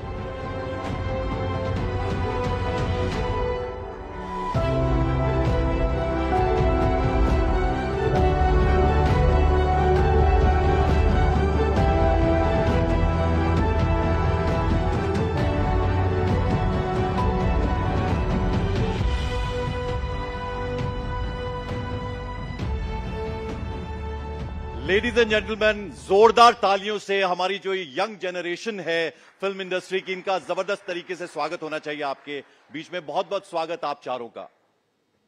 एलिजे, मैं शुरुआत करना चाहूंगा आपसे। देखिए, जब आप एक ऐसी फिल्म इंडस्ट्री में एक ऐसी फैमिली से आते हैं जहां इतने बड़े बड़े सुपरस्टार्स हों, सबसे बड़े सुपरस्टार हों, तो बहुत मुश्किल होता है कि कैसे शुरुआत करें। मैंने आपके बारे में तो ये सुना है कि आपका इरादा नहीं था फिल्म इंडस्ट्री ज्वाइन करने का, तो फिर कैसे आपको लगा कि मुझे फिल्म करनी है, फिल्मों में आना है? एक्चुअली ये सच नहीं है। मुझे पता नहीं था अगर मुझे एक्टिंग करनी थी या मुझे फिल्म में काम करनी थी। I was not sure which path I wanted to take, but I knew I wanted to work in film and I knew I wanted to do something creative. और ऐसे कुछ I never like to say I had any pressure. मुझे अच्छा नहीं लगता है बोलने के लिए, because it's been actually a very blessed and amazing journey for me, with my family support, with the support of the people that support my family. So it's been great, and I'm really grateful to be a part of this panel and to be here representing that, sir. Thank you. तो राजवीर, ये सवाल तो मेरा आपसे भी है। देखिए, जब दादा जो हैं वो सुपरस्टार हों फिल्म इंडस्ट्री के और पिता आपके वो 2.5 किलो का जो मुक्का है, और बॉबी देओल हों, अभय देओल हों, ऐसी फैमिली से जब आप आते हैं तो कितना प्रेशर आपके पास था। और फिर आप तो भाई भी हैं, तो क्या लगा आपको कि मुझे भी इसी चीज को करना है, फिल्म इंडस्ट्री में ही अपने पैर जमाने हैं, कदम जमाने? कितना आपके लिए आसान था और कितना मुश्किल था? I don't think you can escape it when it surrounds you so much. No matter how many other jobs I wanted to do, other careers I wanted to take, in the end, acting was always there. And for your other thing, for pressure, yeah, there's a lot of pressure. You can't escape that shadow. So you try to really, carve your own path, and you just keep trying and trying and trying. Otherwise, you just be eclipsed in their shadows forever. नहीं, तो फिल्मों में जब आप आए हैं तो आप दादा को ज्यादा सोच के आए दिमाग में कि दादा जैसा बनना है, उनकी जैसी एक्टिंग करनी है, या आपके घर में सनी देओल जो हैं आपके पिता हैं उनके जैसा बनना है, बॉबी देओल जैसा बनना है? क्या था आपके जहन में जब आप आए फिल्म इंडस्ट्री में, या अपनी एक अलग आइडेंटिटी बनानी? I just wanted my own identity. I can't do what they do, no matter how much I try. बिल्कुल। देखिए, जाहिर बात है आपके लिए थोड़ी डगर बहुत मुश्किल है। वेदांग, आपके बारे में हमने सुना है कि भाई अगर लुक्स की बात होती है, दिखने की बात होती है, तो सिर्फ एक नाम है, वो है वेदांग। तो ये जो पॉपुलैरिटी है आपकी, पहली फिल्म जो आपने की उसके बाद से ये चीजें तो आपको सुनने को मिल रही थी। तो जो पहली फिल्म का अनुभव था, और वो भी डायरेक्टर अगर मैं कहूं तो उनकी कितनी सुपर हिट फिल्म थी जो पहली फिल्म उन्होंने बनाई थी, how was the experience? Sir, बहुत ही अच्छा एक्सपीरियंस था। मेरे लिए बहुत नया था ये सब, क्योंकि ऐसे बचपन से प्लान नहीं था कि मैं फिल्मों में काम करूंगा, एक्टर बनूंगा। ये कॉलेज में ऐसे एक आई वुड से चस्का चढ़ा फर्स्ट ईयर कॉलेज में कि मॉडलिंग में ट्राई करता हूँ। और मैं उससे पहले एक सिंगर था, तो मैं म्यूज़िक बनाता था, गिटार बजाता हूँ। So it started like that, and then eventually I started auditioning, क्योंकि मेरी एजेंसी ने बोला थोड़े ऑडिशंस दो। एंड धीरे धीरे ऑडिशन देते देते एक ऑडिशन लैंड हुआ। और तो मतलब I just consider myself lucky. ऐसे कुछ प्लान नहीं था, लेकिन ये हो गया, and I am very grateful for it. और एक्सपेक्टेशंस तो कुछ थे ही नहीं, क्योंकि कुछ मतलब I never expected to be in that position. So yeah whatever is happening right now, it's all bonus. बिल्कुल। तो लेडीज एंड जेंटलमैन, आप चाहेंगे, चूंकि गाने का जिक्र किया है, अभी तो नहीं लेकिन थोड़ा सा आगे आप कहेंगे, आपका गला खराब है मुझे मालूम है, वो आप जरूर कहेंगे, लेकिन आप सुनना चाहेंगे जरूर कि ये क्या गाते हैं, कैसा गाते हैं, आप देखना चाहेंगे, सुनना चाहेंगे। एक बार जरा बोल दीजिए आप, ऐसा होगा। तो देखिए, अब आपके ऊपर आपको सोचने का हमने टाइम दिया। जब तक मैं पलक से बात करता हूं, मैं वापस आपके पास आऊंगा। पलक, जरा आप बताएं, आपकी जो पहली फिल्म थी उसमें एक बड़े स्टार आपके साथ थे और दूसरी फिल्म में तो इतने बड़े स्टार थे, तो वो दोनों फिल्मों का जो आपका शुरुआत हुई वो अलग अलग एक्सपीरियंस रहे होंगे। तो कैसा एक्सपीरियंस था पहली पिक्चर का और फिर जो दूसरी आपने इतने करोड़ की फिल्म कर डाली? सर, वही मैं बहुत सौभाग्य की बात मानती हूँ कि मेरी पहली फिल्म इतने करोड़ों की थी, पर उसमें आपको पता है ये हो गया कि एक कलाकार के लिए सबसे कठिन चीज़ होती है बॉक्स ऑफिस, और वो हमारा जो सरदर्द था वो सलमान सर ने ले लिया, तो वो एक टेंशन मेरे शोल्डर से कम हो गई। तो उसमें आई थिंक ये एक्सपीरियंस पूरा हंसी मजाक का हो गया, मज़े का हो गया, क्योंकि मैंने अपनी जो पहली फिल्म थी, मैं इतने बड़े लोगों के साथ काम करी थी कि मुझे लगा मैं सिर्फ सीख लेती हूँ, मैं यहाँ पे कुछ दे तो नहीं पाऊंगी, पर मैं सीख लेती हूँ। और वहाँ पे मैंने सिर्फ सब कुछ निचोड़ा है, मैंने आसपास देखा है, मैं अच्छा ऐसे करते हैं, अच्छा ऐसे करते हैं, मैंने सब सीख लिया वहाँ से, और वो थी मेरी पहली फिल्म। और जो मेरी दूसरी फिल्म है वो अभी तक आई नहीं है, पर वो संजय दत्त सर के साथ है, वो उसमें है। उतना नहीं जितना सलमान सर थे, किसी का भाई किसी की जान में, पर संजय सर प्रोड्यूसर भी हैं, तो इसमें थोड़ी ज़्यादा हैवी लोडिंग है। तो ये मुझे लगता है कि ये पार्ट 2 है। पार्ट 1 में सीखो एक बड़े स्टार से, पार्ट 2 में दूसरे बड़े स्टार के सामने जाके, ये मुझे पता है, हाँ इतना मुझे आता है, तो ये थोड़ी प्रिपेयर होगी मैं सलमान सर की वजह से, तो बस वही लकी होगी वहाँ पे। अच्छा, वो इतने बड़े स्टार हैं, वो आपको बिल्कुल फील नहीं होने दिया होगा उन्होंने, जब आप फिल्म बन रही थी, जब वो शूटिंग चल रही थी, ऐसा तो फील नहीं होने दिया आपको? आई थिंक वो कभी कभी खुद भूल जाते हैं कि वो बहुत बड़े स्टार हैं, उनको बहुत अच्छा लगता है सबको एक जैसा रखने, कि सबको एक जैसा रखें। उनको बहुत, स्पेशली अगर कोई उनको लगता है ना बच्चा है, उनको बहुत प्यार से रखते हैं, बहुत हमेशा सिखाना उनको बहुत पसंद है। उनको नहीं लगता कि हमारी उम्र में कोई गलती कर सकता है, उनको लगता है ठीक है कोई बात नहीं, अच्छे से करो, ये नहीं ऐसे करो, कोई भी चीज बड़ी या छोटी नहीं होती। तो उनसे मैंने बहुत कुछ सीखा है। बिल्कुल, बहुत कुछ सीखा है। एलिजे, देखिए इतने बड़े क्रिटिक अगर घर में ही हो, जब आप फिल्म कर रही थी तो क्या उनकी कुछ गाइडेंस मिलती रहती थी या पूरा छोड़ा हुआ था उन्होंने कि आप अपना बेस्ट दो, और बाद में जब वो फिल्म लगी, जब उन्होंने देखी, तो वो कॉम्प्लीमेंट या जो भी उन्होंने कुछ कहा, जरा वो शेयर करें हमारे दर्शकों के साथ? आई थिंक सबसे बड़ी चीज़ जो थी वाज दैट कि उन्होंने मुझ पर इतनी यकीन की that he was okay to support a film with a female protagonist like Farrey, and it was the best thing we could have asked for, क्योंकि आई थिंक एडवाइस तो बहुत लोग देते हैं, but to actually do something for someone physically to make a movie happen, to find investors, to get the script, to get the director, इतना commitment देने के लिए it's very I am really grateful कि उन्होंने मुझे इतना support किया। And more than advice, I think it's that वो जो साइलेंट प्रेजेंस रहता है, एक गार्डियन एंजल जैसा, कि हम देख रहे हैं, हम इन्वॉल्व नहीं हो रहे, you should be independent, you should live your life, लेकिन दूर दूर से वो देखते रहते थे कि I am here for you and I am there, ऐसे कुछ स्पेसिफिक उन्होंने। अच्छा, ये बताइए कि वो लाड और डांट का मिक्स होता है उनके साथ, या बहुत ज्यादा लाड करते हैं, डांटा कभी किसी बात के लिए उन्होंने? कभी भी नहीं, कभी भी नहीं, और हमेशा प्यार से ही बात करते हैं। जब फिल्म देखी तो पहली बार क्या कहा फिल्म देखने के बाद? एक्चुअली उन्होंने कुछ बोला नहीं, I think that was good, he was very happy with it and he said या कि बहुत अच्छी है, and I think we should go theatrical, क्योंकि प्लान था कि हम OTT पे रिलीज करेंगे पहले, फिर उसके बाद फिल्म देखने के बाद हमें लगा कि शायद थिएटर्स में एक चांस होगी, and I think that was the biggest compliment we receive from him, कि ही सेड कि we should do a theatrical release for Farrey, so I think that was the best thing. बिल्कुल, और ऐसे छोटे छोटे बच्चे जब इतना अपनी मेहनत से काम करते हैं, भले ही वो ऐसी फैमिली से आते हैं जो पहले फिल्म इंडस्ट्री में, लेकिन इनके लिए बहुत मुश्किल होता है अपने लिए अलग से जगह बना पाना। वेदांगर, मैं आपकी बात करूं, आपकी जो पहली फिल्म थी उसमें स्टार किड्स थे, शाहरुख खान की बेटी थी, खुशी थी उसमें, अगस्त्य नंदा थे, तो क्या उनके बीच में आप वो फिल्म कर रहे थे, आपके लिए थोड़ा ज्यादा मुश्किल था या बहुत आसान था? किस तरह का वो अनुभव रहा शूटिंग के वक्त का? नहीं, मुझे ऐसे कभी फील नहीं हुआ और फील कराया भी नहीं गया, टू बी ऑनेस्ट। एंड मेरे लिए ऑलरेडी बहुत बड़ी बात थी कि मैं कोई भी सेट पे पहुंच चुका हूँ, कि मैं कोई भी फिल्म का एक पार्ट हो चुका हूँ. सो मेरा ऐसे कुछ दिमाग में ऐसे कुछ था ही नहीं कि मैं किन के साथ काम कर रहा हूँ, मेरा उसके बाद क्या होने वाला है, ऐसे कुछ दिमाग में था ही नहीं एट ऑल.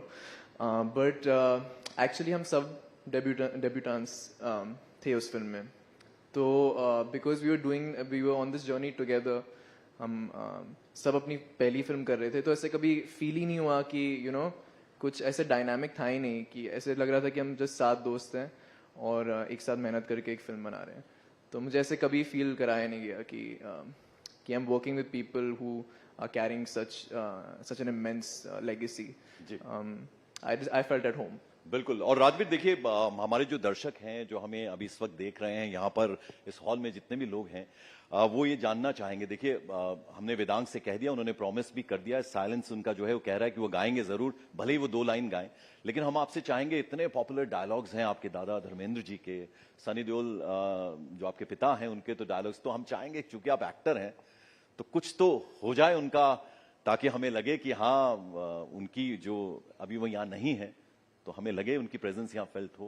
आप बताएं कुछ करके उनका कोई dialogue famous. Good thing about movies is you can rewind it and play it anytime. So their dialogues as well. You don't want to paint the Mona Lisa again. So out of respect for my father, grandfather, my chacha, I will not say the dialogue. अच्छा, पलक आप ये बताएं, अब जो music albums हैं वो भी चल रही हैं फिल्म के साथ साथ, तो व्हाट डू यू एंजॉय मोर? और आपके लिए भी दिक्कत यह है कि माँ इतनी बड़ी स्टार हैं और आपके लिए भी अपनी जमीन तलाशना, अपनी जगह बनाना उतना आसान नहीं होता, बल्कि आपके लिए शायद ज्यादा मुश्किल हो जाता है जब एक पैमाना सेट किया हो आपके पेरेंट्स ने और फिर लोग उनके साथ कंपैरिजन करते हैं, तो वो तो होता ही है. तो किस तरह से लेती हैं उसको? सच बताओ, मेरी जो शुरुआत थी वो थोड़ी अलग थी. मेरा डेब्यू सच कहूँ तो बिजली ही था. तो मेरे डेब्यूटेंट डायरेक्टर थे अरविंदर सर और मेरा डेब्यू हीरो था हार्डी. और उसकी वजह से मैं आज जहाँ पे भी हूँ मैं उसी की वजह से हूँ. तो उस म्यूज़िक एल्बम ने मुझे बहुत कुछ दिया है. और उसके बाद मैंने एक और की, पर फिर उसके बाद मुझे लगा कि गाने में और नाचने में मज़ा है, पर यहाँ पे मेरा दिल इतना खुश नहीं है.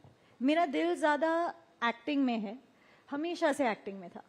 और अगर मैं मम्मी की बात करूं तो, और मम्मी से जो कंपैरिजन होता है उसकी बात करूं तो, मुझे कभी वो एक प्रॉब्लम लगा ही नहीं, क्योंकि मुझे लगा कि क्या ही बोलेंगे कि तुम अपनी मम्मी जितनी सुंदर नहीं हो. हाँ ठीक है, नहीं हूँ, मुझे पता है.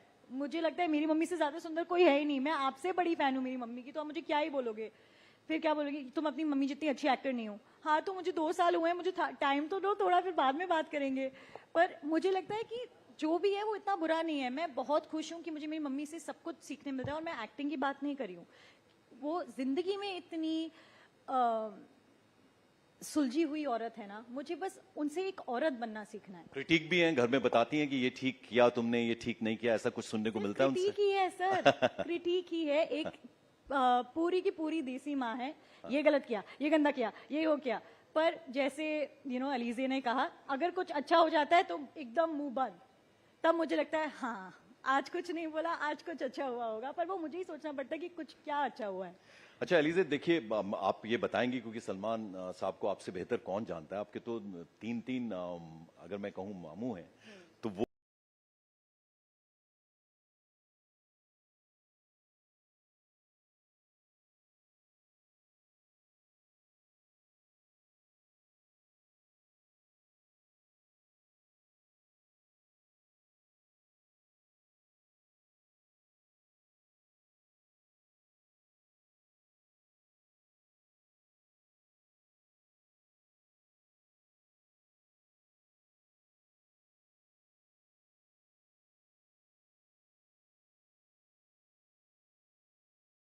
तो मुझे पूछना भी नहीं पड़ता है, खुद कॉल आ जाता है उनसे.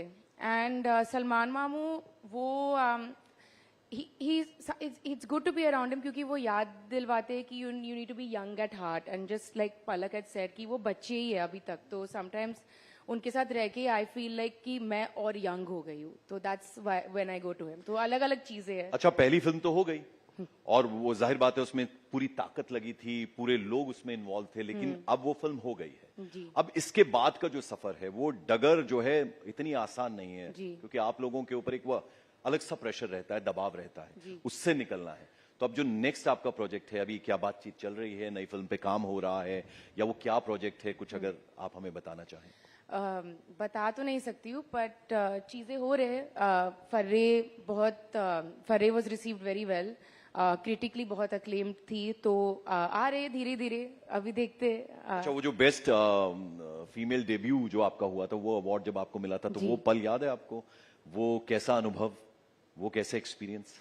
एक्चुअली उस मोमेंट में मैं बहुत नर्वस थी एंड बहुत डिफिकल्ट था, क्योंकि अहमदाबाद में, गांधीनगर में sorry, I think 30,000 people were there on stage. So I got a bit nervous. तो वो पहला जो था वो याद नहीं है, पहला जो अवार्ड था. But I remember the second time मैं ज़्यादा prepared थी. I was more patient. I took the moment in. तो yeah, but वो अनुभव बहुत ही, first time was a bit scary. धीरे धीरे आदत लग रही है। बिल्कुल। और वेदांग रैना, आप कश्मीर से हैं, इतनी खूबसूरत जगह से है। कश्मीर के बारे में आप सुनते पढ़ते, आप गए तो नहीं हैं, मुंबई में रहे हैं सारे वक्त में, ऐसा सच है? ये ठीक बात है? हाँ जी, हाँ जी। तो मन होता है कश्मीर जाने का? कश्मीर के बारे में आजकल आप काफी कुछ सुन रहे होंगे, पढ़ रहे होंगे, देख रहे होंगे, इतना कुछ वहां पर हो रहा है, अच्छी अच्छी चीजें सुनने को मिल रही हैं कश्मीर से, तो मन कर रहा है आपका वहां जाने का?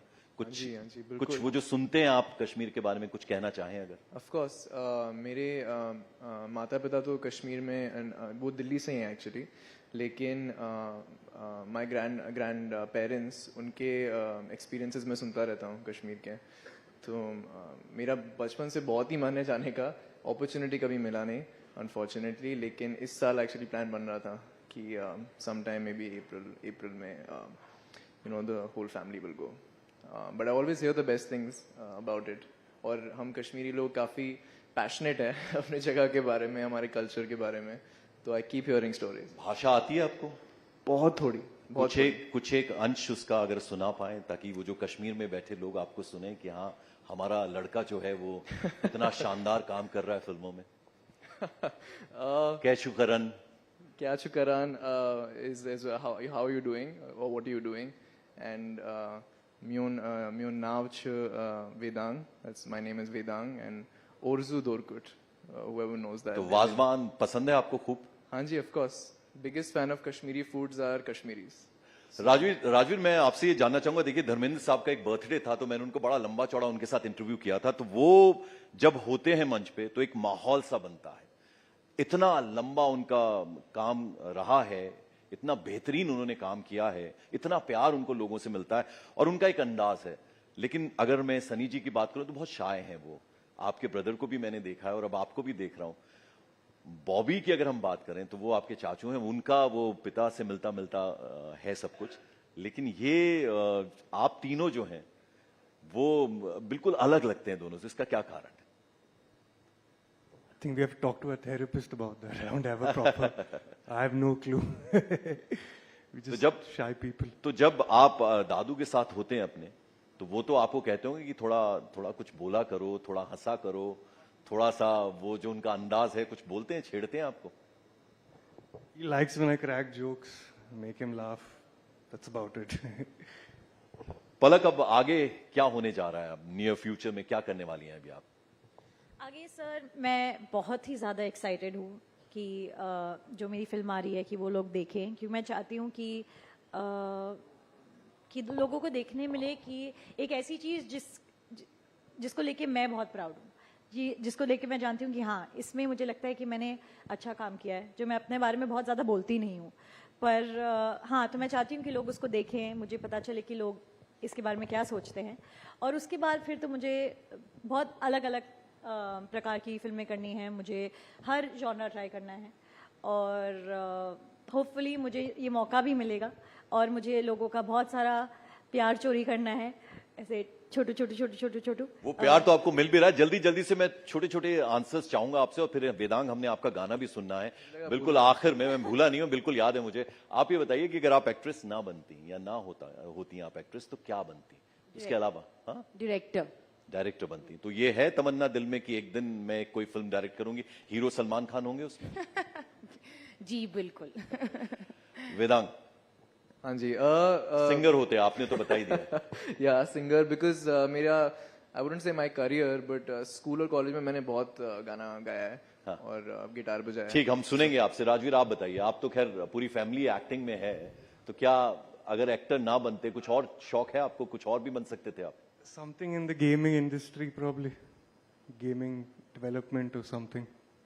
पलक आप? मैं आपको बस सच बोल रही हूँ, इसके आगे पूछना मत क्योंकि आपने छोटा छोटा बोला. कुछ नहीं, मैं कुछ नहीं कर पाती. मैं बोल रही हूँ मुझे और कुछ नहीं आता. हो गया जल्दी से. तो बिल्कुल मतलब एक्ट्रेस. बस और कुछ नहीं आता. चलिए अब आखिर में आप चाहेंगे कि वेदांग हमारे लिए कुछ 2 लाइन गा दें? मतलब आपने एक बार जरा जोरदार ताली बजा दीजिए ताकि वो माहौल बने, वो गा दें. वेदांग प्लीज, देखिए अब तो आपको गाना होगा. प्रेशर का माहौल बना दिया आपने. हाँ तो चलिए गाइए. अच्छा ठीक है, 2 लाइनें गाऊंगा. I try. मैंने कुछ हाँ चलो ठीक है. Let me just. एक गाना है लाल इश्क. तुझे संग बैर लगाया ऐसा रहना मैं फिर अपने जैसा. बस. बहुत ही शानदार, जोरदार तालियां आप सबकी एलिजे, वेदांग, राजवीर, पलक. बहुत बहुत सारी शुभकामनाएं आपके ब्राइट फ्यूचर के लिए. आप बहुत अच्छा करें, नाम करें, अपने जो परिवार के लोग हैं उनका खूब नाम बढ़ाएं. बहुत बहुत शुक्रिया यहां हमारे साथ मंच में आने के लिए. Thank you so much. Thank you so much. Very engaging and heartwarming conversation. Ladies and gentlemen, and with that, let's now shift focus to Bharat's economy. There's always something special about generational change. Now, with that, we've of course ended this session, but let's talk about the economy. If sustained economic growth is India's ambition, inclusive growth is Bharat's purpose. Welfare economics, education, health, employability will all have to sink in to cast the net growth to the widest possible range.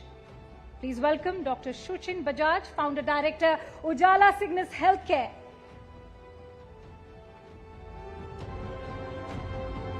Vineet Rai, Founder and Chairman, Avishkar Group. Ashish Dhawan, Founder Trustee, Ashoka University. And Neera Nandi, Co-Founder, Dasra India, for a session on the Inclusion Club, inching away from inequality, in conversation with Shireen Bhan. Ladies and gentlemen, please welcome our esteemed panelists with a huge round of applause.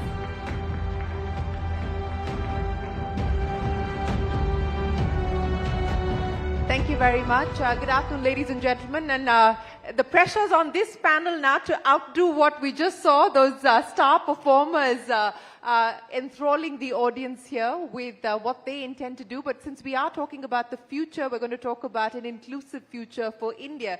So much of the conversation over yesterday and today has been about the growth of India, the rise of the Indian economy. But all of this is meaningless unless growth is inclusive, unless growth is equitable. And my panel here today is going to discuss exactly that, what the roadmap ahead looks like in terms of being able to bridge some of the major inequalities that we continue to see in the country, whether we talk about the gaps in healthcare, we talk about the gaps in education.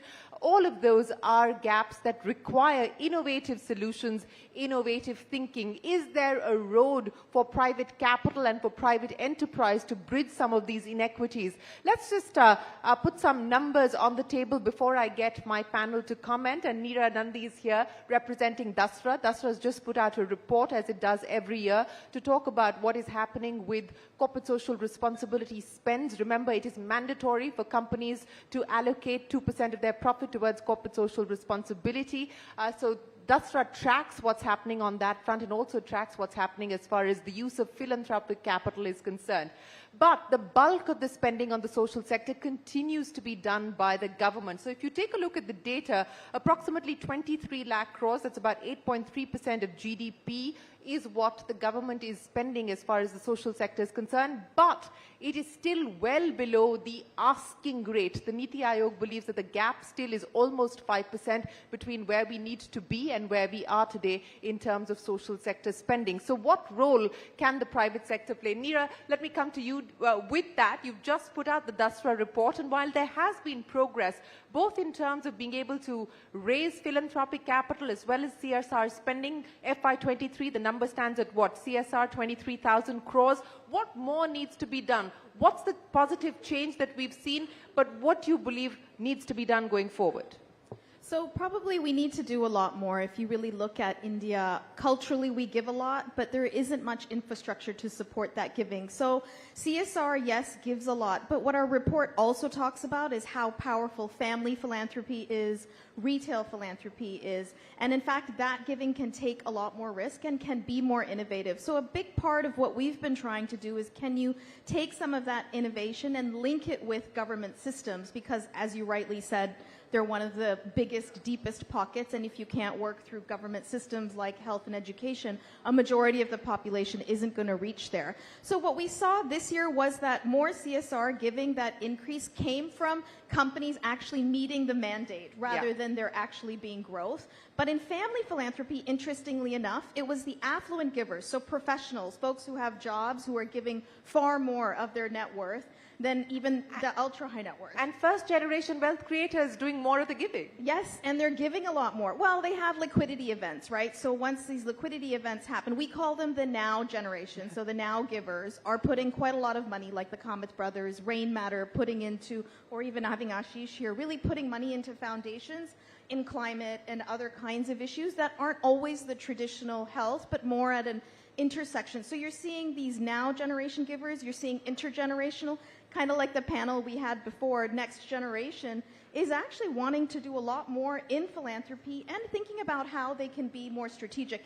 And I think what's very exciting, and you'll agree with me, Shireen, is that we're seeing women-led philanthropy actually really move the needle, and if we can really get women to do more and be more of the decision makers. So they don't necessarily create the wealth as much, but they're actually leaning into doing that philanthropy. And our Giving Pie network, which has about 300 families now, collectively giving 1,000 crores to India, 70% of these families are actually women-led, as in they're the ones engaged in the philanthropy. So if I were to ask you, Neera, for one thing that you believe we need to prioritize, both from a private sector perspective, but also from the government's perspective, to create a much more enabling, facilitative environment to encourage more giving.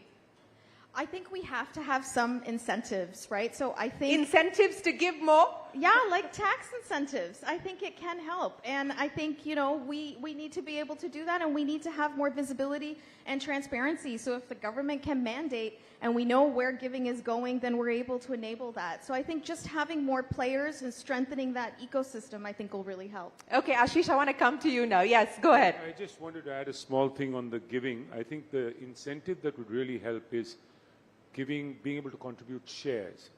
Because often people take their company public.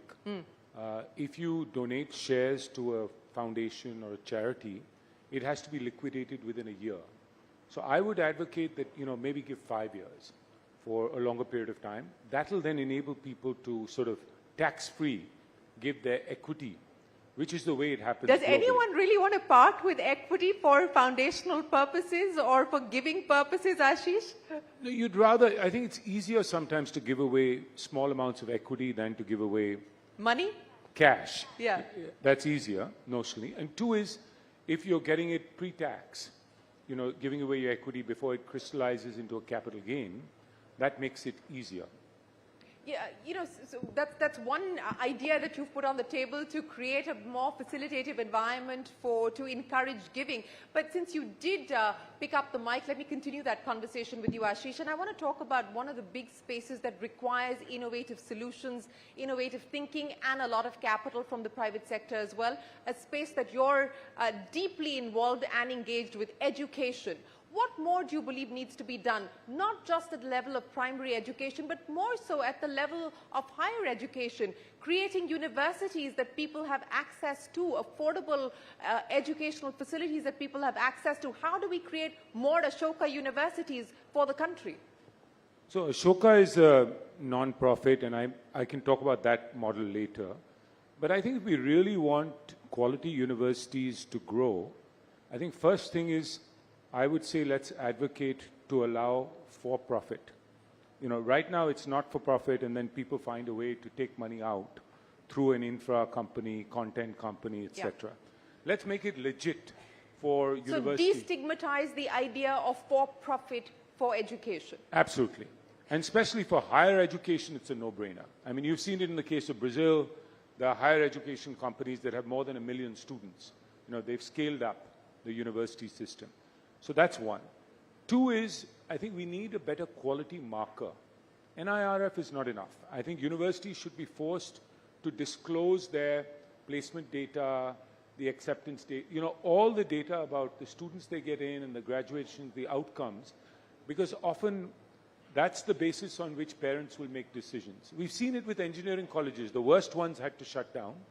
So for the market to work well, you can't have information asymmetry. So that's a second one.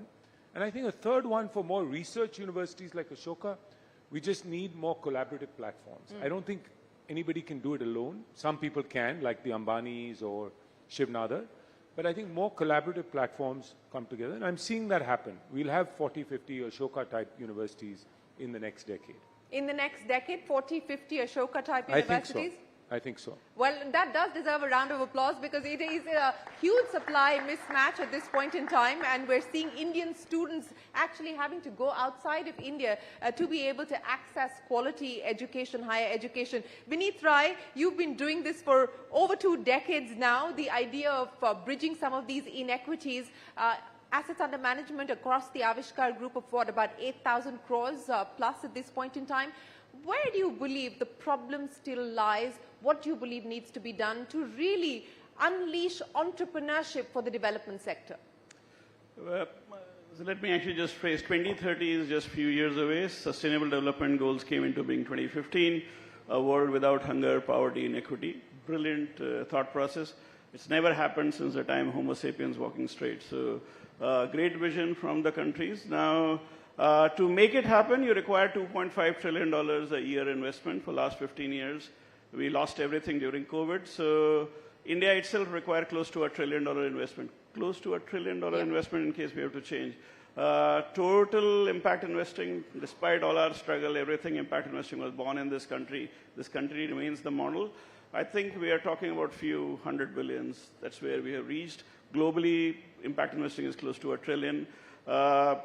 I think what we have done very well in impact investing is we have convinced at least the foreigners that there is something called impact investing, and they have started allocating large amounts of capital. We are still struggling to convince Indians to participate in the venture industry. Impact investing is going to be a step from there.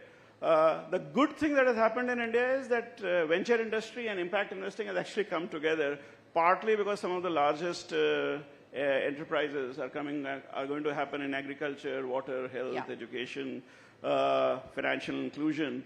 And that's exactly where the new ideas and new innovation. I'm coming from Startup Makum, and the amount of people who, the footfall that we saw in agri-tech was seen to be believed, actually, where you have AI, SaaS, and gaming competing against agri-tech for footfall. So.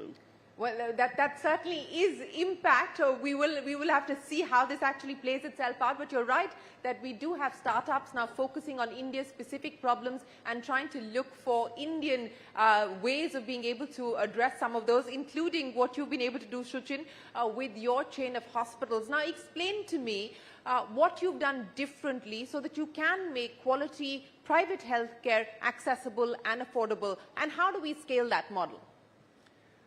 Thank you, Shirin. As we sit here speaking about billions and trillions of dollars, and we were together at an event recently at Davos where the head of a large multinational bank actually mixed up her billions and trillions and said, no, I don't really meant trillion, I meant billion. Oh, no, it was trillions. So when we sit here speaking of that, a silent majority seems to slip through all safety nets. In India, we are speaking about more than 500 million people who have no access to emergency, tertiary, quality healthcare. And in healthcare, the issue is that the inequalities are not just because of the financial reasons that we speak of at these panels, right? The inequalities go way beyond that. Geographical reasons are one of the top reasons, right? Metropolitan cities, the 9 metros of India have a population of what, around 12, 13 crores. If we take the state capitals as well, another 20 crores. Yeah. So more than 100 crores are staying out of these cities, and they have less than 5% of all super specialty healthcare available. So even if you are a 100 crore net worth individual in a small town like Sitarganj where we work, if you have a heart attack, and we were not there at that moment of time, there's no saving you. Those 100 crores cannot save you. So we understand that the real need is in these small towns, but also poor physical outcomes are just a small part of the outcomes in all. Poor financial outcomes are real, and they are there for everybody to see. More than 40% of all Indians, and it is difficult to understand sitting in this hall, more than 40% of all Indians have to either borrow or sell some asset just to be able every to fund. hospitalization. Yeah. Every time they're hospitalized, they will borrow. And more than 25% of them slip below the poverty line at each hospitalization. That is more than 6 crore people every year. Yeah. So providing low cost, high quality healthcare is something that we have excelled in. We have now 22 of these hospitals. The setup costs are low. We apply the Pareto principle ruthlessly. We understand that at 20% cost, we can deliver 80% of the infrastructure, 80% of the outcomes, 80% of whatever is needed in that healthcare region. So this is what we've been doing, and I think it is real. I think it's very doable. We've proved it to the world. We've proven the model. Yes, 22 hospitals up and running across India, across North India at this point in time. Ashish said 40 to 50 Ashoka universities over the next 10 decades. How many hospitals are you going to be setting up over the next decade? Yeah, we shouldn't be less than Ashish. So 50 is the number we should go with as well. Okay, but you know, we're talking about safety nets, and Neera, I want to get you to come in on that as well. But just a quick point from you, Suchin, before I get Neera back in. Since we're talking about safety nets and we are talking about what the government can do, Ayushman Bharat, for instance, marquee scheme of the government, it is up for review. Vinod Paul committee has been set up by the government to review the Ayushman Bharat scheme. What do you believe needs to be done to recalibrate it, if at all, today? You know, people question the reimbursement rates, for instance. What do you think can be done to make it more robust? Shireen, you know, we've been the champions of Ayushman Bharat ever since it was launched. We did the first cardiac procedure in the country under Ayushman. The first angioplasty was done at our hospitals. Out of the first 10 hospitals recognized and rewarded by the government, 4 were ours. Unfortunately, the issue still remains, as in all PPP partnerships. This is a PPP partnership, right? The government is always wary and suspicious of the private healthcare or the private providers. The private providers are always wary that the government does it really mean what it's saying on the big diocese. Payments are delayed due to those suspicions only. There's lots of issues between the rates that the private healthcare expects and the rates that the government wants to give. Even if we are ready to work at these rates, it's a very low margin, high volume business. So, but if you're earning less than 10% margins on those low rates, if the payments come in a year later, then you cannot, hope to earn any money out of it. And that is why hospitals stop these services off and on. So like, for example, in Haryana, all private hospitals stopped Ayushman services for a couple of days because their payments had been due for more than 1.5, 2 years. So if they can, they've announced the green channel, but if they can implement it on the ground, Neera, just on the point of PPP and models that have worked, but as Suchin was also pointing out, execution gaps remain. And to Ashish's point about collaboration, of the 23,000 in FY23 of CSR money and that available pool of capital, everyone wants to do a little bit of education, everyone wants to do a little bit of healthcare, but how do you get education or healthcare at scale using that capital through the power of collaboration? So, in fact, in our report, we talk quite a lot about we're seeing an increase in collaboration and having more pooled funds alongside with government could accelerate a little bit more innovation. But the challenge, Shireen, is not about is it education or is it health.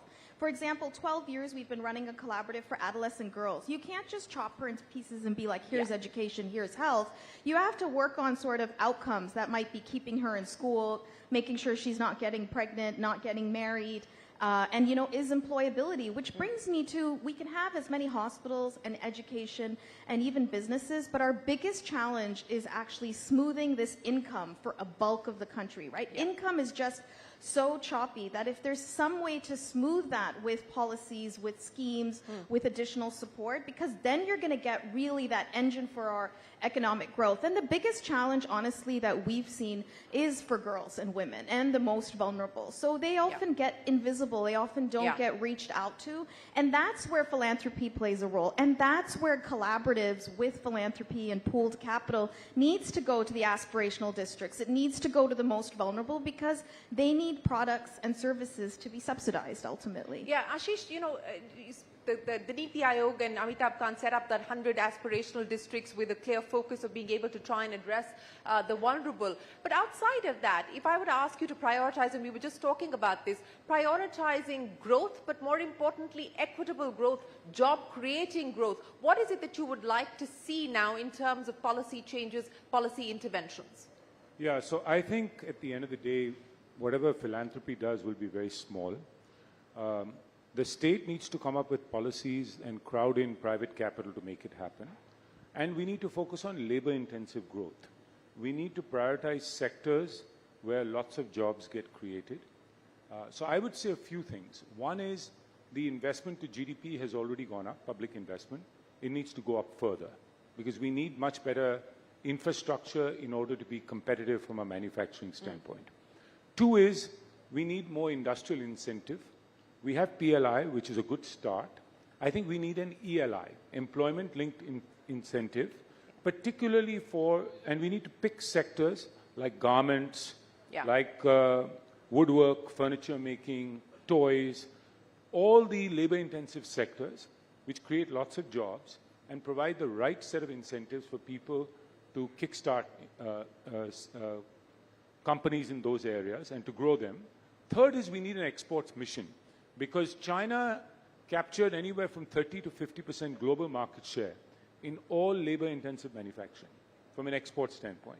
This is a golden opportunity for India because China is blacklisted now, and this will yield huge results in terms of job creation. So my focus would be more on how does one accelerate growth, but accelerate growth in a manner that's actually creates lots of jobs, because that's ultimately the way out of poverty.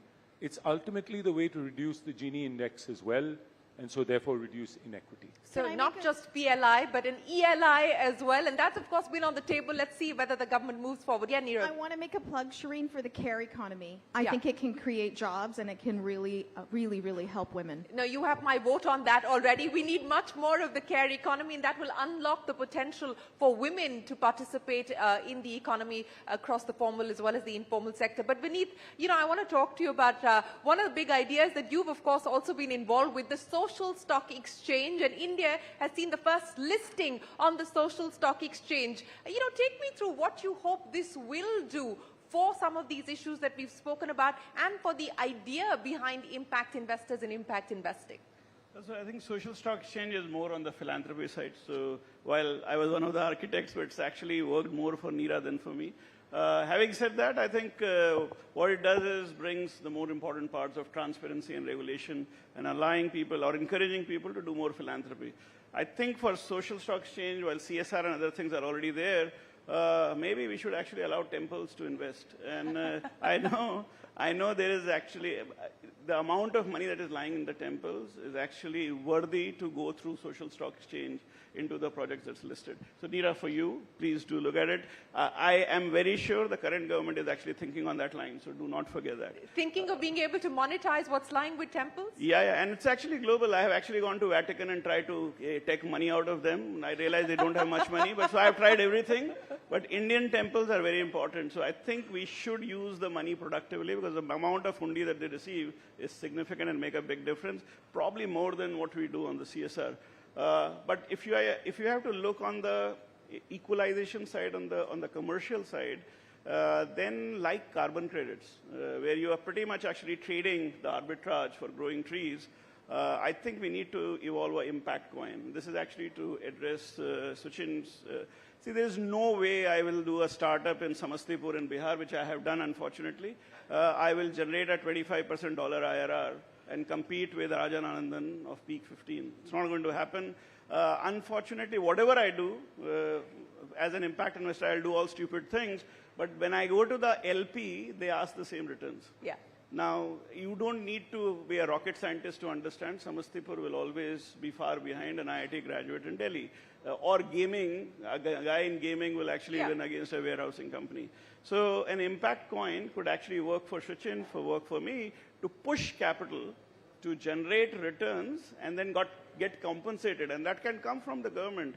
So impact coin is actually the way for the government to think about in creating an equalization for those places where there is going to be a struggle to create value. Well, we've got 3 concrete ideas. Ashish, Vineet and Neera putting 3 concrete ideas for the next government to consider. Sachin, what are you putting down on that list for the next government to consider? Yeah, I think I agree that we need to add another P to the PPP. So it's public-private philanthropy partnerships that we need to make instead of just the public-private partnerships.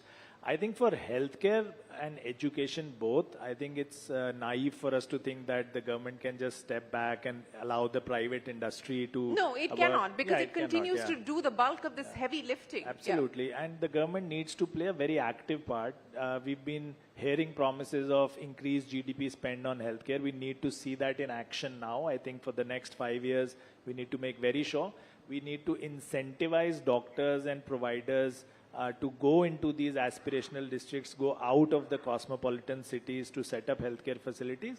And we need to make sure that we stress on urbanization enough. See, because just having the hospital there does not really cut it.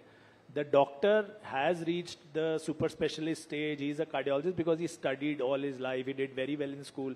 So she needs a good school to be there for her children to study. Yeah. She needs a level of urbanization to relax after work. So all of that has to be pushed across all of these districts to make sure that healthcare goes there as well. You know, Ashish, I'm going to start by asking each one of you for your wrap-up comments, and I'll start with you, Ashish. You know, the one thing that gives you the most hope at this point in time in being able to address and bridge some of these inequities over the next 10, 20, 30 years, and the one thing that you individually, through the various things that you're doing, through Central Square, through Ashoka, and so on and so forth, the one thing that excites you the most?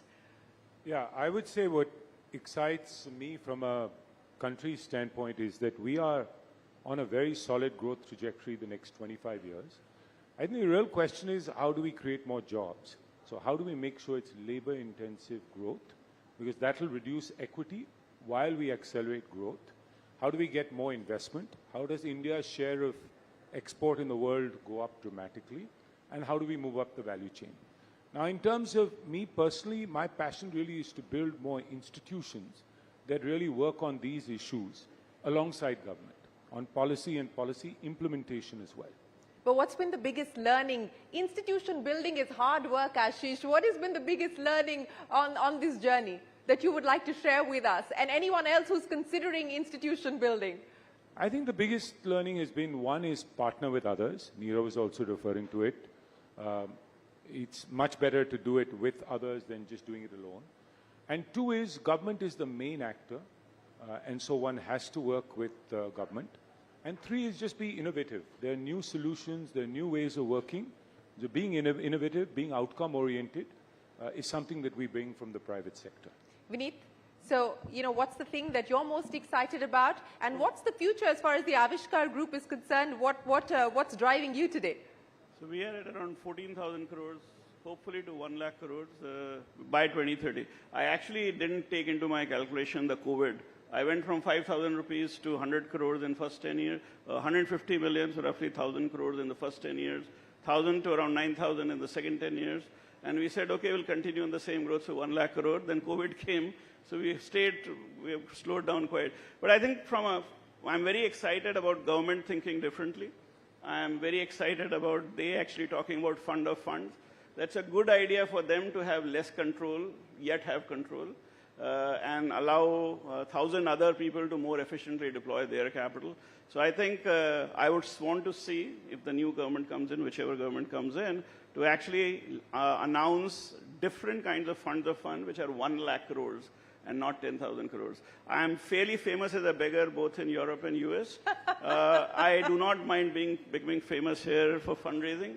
But till 2017, I raised zero in India. In the last 5-7 years, I've raised significant amount of capital in India. I think what has been surprising is the global fund of fund capital now is thinking about raising money in India, which is a big surprise. So that means there is a lot of capital here which is curious and wants to participate, and government, being one of the bigger mobilizer of capital, should actually continue to be working on the fund of fund path. So fund of funds and a whole host of fund of funds with a significantly higher outlay. Shuchin, what is the future? What makes you the most excited? What gives you hope and confidence? I truly believe this is India's century, and with the government's focus on healthcare, I think it's organizations like us that are at the really sweet spot, right? The focus on medical colleges, nursing colleges ensures that the supply side of healthcare will be adequately addressed for us. We will have enough doctors coming out to make sure that they don't just stay in the big cities, they come out to the smaller towns. And the focus on insurance, on making sure that out-of-pocket spends reduce, because we have to realize that in India, healthcare is not just under-accessed, it is underserved as well, right? The Lancet Commission for Global Surgery said that an LMIC country like ours should have about 5,000 surgeries per 100,000 population per year. And this number can go as high as 23,000 in countries where out-of-pocket spend is negligible and awareness is very high, like the Scandinavian countries. But if you see in India how many surgeries happened last year, is just about 2.5 crores. So that's just 2,000 per 100,000 population. Where are the rest of the 3,000 people? They're not getting the surgery at all because they don't have enough money or they are not aware. That is why all these Guinness Book of Records come out of India, right? The doctor is standing with the poor girl and they're both very happy. Oh, we removed this 20-kilo tumor. Look at this. This is so nice. But that tumor should have been removed 20 years ago when it was like a 500-gram tumor, right? So this is increasing access and we are getting more patients coming into the hospital. So I think organizations like us are at the real sweet spot and it will be a good time for everyone. Neera, I promised you the first and the last word, so we're going to end with you. What gives you hope and what keeps you excited today? Really special by being able to give the last word, because I actually believe, and we'll all agree, that it is our young people that give us hope, right? Their aspirations and how they really want to see a transformed India. I think we have a collective responsibility to have them achieve those dreams and aspirations, and I think we can in our country. I think our biggest challenge, honestly, is patriarchy. If we could actually break this patriarchy. Yes, that does deserve a round of applause.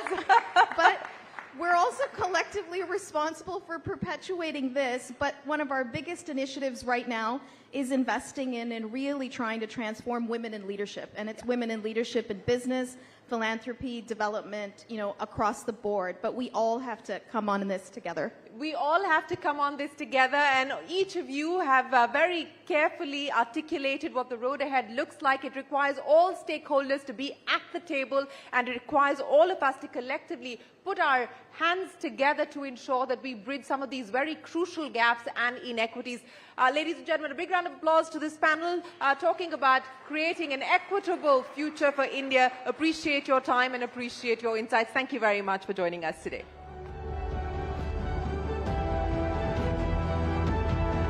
Thank you to our esteemed panelists and Shireen for that very insightful discussion. Now, ladies and gentlemen, as you are aware, Honorable Prime Minister Shri Narendra Modi ji will be gracing us with his presence today in the evening. That's why we sincerely request you to please cooperate with the security protocol. As we all know, this is a standard drill, keeping in mind Prime Minister Narendra Modi's security protocol. And of course, as we've already seen, the past 2 days have been very eventful because we've had a lineup of sessions which span over various fields, from sports to politics, even entertainment, international affairs also. Do not forget that we also have former NSA of the United States, Mr. Mike Pompeo, also joining us later in the evening. It's been an eventful day today, one that will also culminate with the Honorable Prime Minister's note today. And we do hope that you've been having a good time. There's just one request. Please remain seated those who are already inside the hall, and do cooperate with the security staff. Now, ladies and gentlemen, our next session is with the quintessential Delhi boy who has made it count in the competitive film world. He began his career as a fashion model, but left it to pursue acting. He took on roles in television before essaying his first lead role in the teen film of 2012, Student of the Year. Over the years, he has showcased his powerful versatility as an actor across genres and roles from romance to comedy to war to thriller, even to drama. He has starred in such commercially successful films, which are also romantic comedies like Hasi to Fasi, the thriller Ek Villain, and the drama Kapoor and Sons, war movie Sher Shah, and the action thriller series Indian Police Force. Ladies and gentlemen, please welcome Siddharth Malhotra for a session, Masala or Offbeat, scripting a new story in conversation with Kishore Rajmani. The stage is all yours.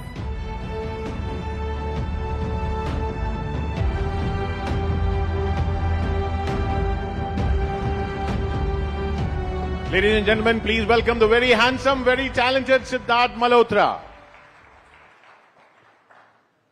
Welcome, Siddharth. Thank you. आपको जब very handsome बोलते हैं तो अच्छा लगता है या लगता है कि और भी आपने talented बोल दिया तो फिर अच्छा लगता है. हाँ. But I think it's बिल्कुल it's not bad to be easy on the eyes जब आप पर्दे पे होते हैं. हमने भी जब बचपन से सारे एक्टर्स देखे हैं तो हम उनको एक खूबसूरत अंदाज में, larger than life अंदाज में देखते हैं. तो I think बचपन से ही चीज, दिल्ली का हर लड़का पहले तो ये होता है ना कि हमारे यहाँ पे यार ए हीरो इधर आ, ए हीरो उधर आ. तो आई थिंक मेरे केस में वो लकीली सच हो गया कि वो दिल्ली का लड़का या दिल्ली का लौंडा जो कि हम अभी अपने रिसेंट शो में कहते हैं वो हीरो बन गया. तो आप ये दिल्ली की बात करते हैं, कौन सी वाली दिल्ली? दिल्ली में बहुत सारी दिल्ली हैं, आप कौन सी दिल्ली के हैं? जी मैं साउथ दिल्ली से हूँ. अच्छा हाँ, तो वो तो आप तो फिर वो थोड़ी नहीं ऐसा बिल्कुल नहीं है. मेरे दादू इंडियन आर्मी में से थे तो हम लोग उस फोर्सेस बैकग्राउंड से ही पले बड़े वहाँ पे. तभी आजकल आप ये सब कर रहे हैं, गन फाइटिंग वगैरह. जी आई थिंक यूनिफॉर्म की अगर आप बात करें तो वो मेरे लिए एक पर्सनल अटैचमेंट भी हो, या I think in recent time जैसे शेरशाह पिक्चर आई थी उसमें जो किरदार निभाने का मुझे मौका मिला उससे पर्सनली काफ़ी अटैच था मैं. I think A for sure that मेरे जो दादू थे उन्होंने इंडियन आर्मी में सर्व किया. मेरे काफ़ी जो रिश्तेदार भी हैं वो हालांकि तो अभी रिटायर्ड हो गए पर वो भी सर्विस में थे. हम नहीं जा पाए तो इट इज़ जो अपनी मन की इच्छा थी, जो घर की इच्छा थी वो हम पूरी कर रहे हैं रियल लाइफ हीरोज़ की कहानियाँ वहाँ दर्शा के. तो आई थिंक ये भी एक छोटा सा योगदान है because as any ordinary citizen शायद हमें रोज़ पता नहीं होता कि यार इस वक्त भी, जैसा कि उन्होंने अभी सिक्योरिटी की बात करी, या आप सरहद पे हो या आप देश के बाहर भी हो, 24 घंटे लोग काम कर रहे हैं आपको सुरक्षित रखने के लिए. तो अगर हम उस पर अगर उन पर एक मीडियम बन जाए आपको दिखाने के लिए कि वो कितनी खूबसूरती से या कितनी बहादुरी से वो अपना काम करते हैं, तो आई थिंक वो एक हमारा एक योगदान है. क्योंकि वो भी बताना बहुत ज़रूरी है. एक किस्म के लोग उसको अप्रिशिएट तभी करेंगे जब लोगों को जानकारी होगी कि यार एक ऐसा मिशन हुआ था, यार कैप्टन विक्रम बत्रा जैसा एक फौजी था, या मिशन मजनू में हमने एक जो इंडिया का फर्स्ट कोवर्ट ऑपरेशन किया था about the nuclear power that our neighbouring country was doing. So I think ये चीज़ें अगर आप कभी दर्शाओगे नहीं पर्दे पे तो दिखता नहीं. और I am most excited when I read such things on the script कि यार ये सच भी है और इतना हीरोइक भी है और उसको बनाते हैं करते हैं. तो ये तो it's been 12 years since student of the year. जी. तो ये 12 साल बाद आप ये सब चूज कर सकते हैं. जी. लेकिन उस 12 साल पहले भी तो कुछ स्ट्रगल रहा हुआ तो होगा ना. ये बार बार जो लोग कहते हैं कि आप आउटसाइडर हैं और आप फिल्म इंडस्ट्री में चले गए. बहुत सारे लोगों के ऐसे सपने होते हैं, लेकिन सपने पूरे सिर्फ 2-3 लोगों के होते हैं. एक अमिताभ बच्चन के हुए, एक शाहरुख खान के हुए, एक आपके हुए, जो आउटसाइडर होकर बाहर पहुंच गए वहां पे. जी बिल्कुल. वो सफर बहुत ही, उस सफर में काफी सफरिंग थी. इतना भी आसान नहीं था. मैं तकरीबन 20-21 साल का था जब मैंने दिल्ली में एक एजेंसी के कहने पे ऑडिशन दिया. एजेंसी मतलब हाँ, एक मॉडलिंग एजेंसी कह लो आप, या जो एजेंसीज एक्टर्स को भी ऑडिशन देकर आगे फॉरवर्ड करती है. उन्होंने आपको कहाँ देखा? उन्होंने एक्चुअली मेरी एक तस्वीर देखी थी उन्होंने पेपर में. जब हम फैशन मॉडलिंग के वॉक्स करते थे, अच्छा, तो वो फोटोज आती थी डिजाइनर कपड़ों में, चेहरा आता था। फिर एक पहला मैंने ऐड किया था एक मोबाइल फोन के लिए। कौन सा मोबाइल फोन था? वो एक्चुअली सैमसंग के एक कैंपेन चल रहा था उस टाइम पे। अच्छा, और उनको एक लड़का और एक लड़की चाहिए थे एक्सप्रेशन के लिए। वो मेरा पहला पे चेक था, सम आई थिंक 2,500-3,000 रुपीज। उसमें तो वो मोबाइल फोन भी नहीं आता होगा। हाँ, उसमें वो भी नहीं आता था, करेक्ट। हमारा उस वक्त हमारा वक्त सिर्फ इतना ही उसकी कीमत थी। तो उस सफर से लेके आज, अब तो काफी साल हो गए, वो तब मैं 18-19 एजेंसी ने फोटो देखी जी, and then the agency contacted you. जी, तो वहां से एजेंसी के बाद जब एक प्रोड्यूसर साहब थे, एक डायरेक्टर साहब थे जिनको पसंद आई वहां पे, अनुभव सिन्हा जी, जिन्होंने काफी इंटरेस्टिंग काम भी किया है, पिक्चरें बना चुके हैं। उस वक्त एड लैब्स के साथ कोशिश कर रहे थे कि वो नए लड़कों को लॉन्च करें। अब इत्तेफाकन है कि वहां पे आप ऑडिशन देते हो या हर किसी फील्ड में भी आप जब प्रेप करते हो किसी चीज के लिए, हमने 1 साल लगाया वहां पे। मैं मुंबई गया। 1 साल? जी जी। आप अनुभव सिन्हा के कहने पर बॉम्बे गए? आप जी बिल्कुल के कहने पे नहीं गए थे? नहीं बिल्कुल नहीं। वो तो बहुत देर आया मेरी जिंदगी में। वहां पे मैं उनकी तरफ वहां पे गया एज एन असिस्टेंट डायरेक्टर। तो अनुभव सिन्हा ने आपको बुलाया और 1 साल आपसे 1 साल हमने ट्रेनिंग करी, ट्रेनिंग कर रहे कि यार एक्शन ट्रेनिंग हो जाए, या आप अपने लाइंस करते हैं या कैरेक्टर के बारे में बात करते हैं, स्क्रिप्ट के बारे में बातें करते हैं, आप प्रेप करते हैं उसके लिए कि शूटिंग शुरू होने वाली। और अचानक से हमें पता चलता है कि उनके पास एक चीज कमिटमेंट है, बेहतरीन कमिटमेंट है, जो कि पिक्चर डिले हो गई है या शायद ना हो या कोई और डायरेक्ट करे उसको। मतलब शूटिंग शुरू होने वाली हुई नहीं? जी, हुई नहीं। तो ऐसी बहुत पिक्चरें होती हैं, तो मैं भी उनमें से था। मैं 21 तब कम से कम मैं 22 साल का हो गया था और बम्बई में था तब। और तब जब आप बॉम्बे में होते हो और आप दिल्ली में बोल के आते हो कि मैं तो हीरो बन गया हूँ और जा रहा हूँ हीरो बनने, तो फिर यहाँ क्या बताया आपने कि शूटिंग? यहाँ पे बस ये बोला कि शूटिंग शुरू हो रही है। घर में एक्चुअली मैं घर वालों को तब कुछ बताता ही नहीं था इतना, कि बस बोल रहा था हाँ बस 6 महीना और उस 6 महीने में जो आई थिंक मेरी बेस्ट ट्रेनिंग रही है पर्सनैलिटी की, क्योंकि जब आप कंप्लीटली लॉस्ट होते हो, when you have genuinely no practical way of moving forward, आप उस डेस्परेशन में कुछ इंटरेस्टिंग करते हो। जैसे मुझे याद है एक रिक्शा राइड थी उस टाइम पे, जब मैं अपने दोस्त के साथ रिक्शा में जा रहा था कि मैंने कहा यार ट्रेनिंग तो कर ली, ये कर ली, अभी काम कहाँ से ढूंढे, कहाँ से ऑडिशन दे। तो उसने कहा यार तेरी तो भाषा भी सही है, बाकी लोगों की भाषा हिंदी में, दिल्ली में हम हिंदी साफ बोलते हैं। तो वो कोई फलाने एक्टर की बात कर रहा था, तो मैंने कहा तुझे कैसे पता? कहता नहीं यार जब मैं एडी था तो तब मैंने नोटिस किया कि ये एक्टर असिस्टेंट डायरेक्टर। हाँ। तो तब मैंने भी ऐसे रिएक्ट किया, मैंने कहा एडी माने? तो इसने कहा असिस्टेंट डायरेक्टर। तो मैंने कहा वो क्या होता है? इसने नहीं, हम डायरेक्टर को असिस्ट करते हैं एक बड़ी पिक्चर बनाने में, उसमें पता चलता है कि एक्टर का प्रोसेस क्या है, एक्टर काम कैसे करता है।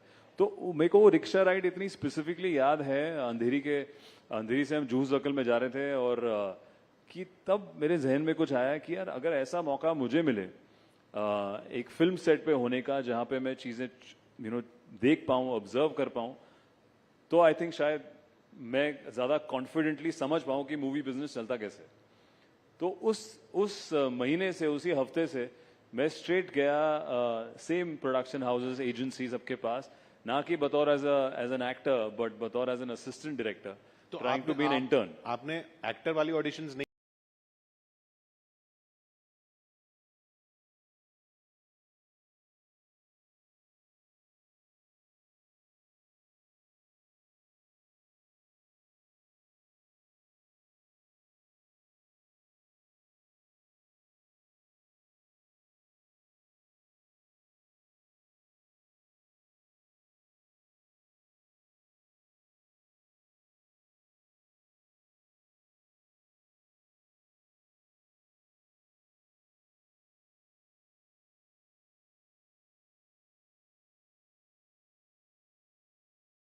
वो मुझे तब एंट्री मिली धर्मा प्रोडक्शंस के ऑफिस में, माय नेम इज खान करके।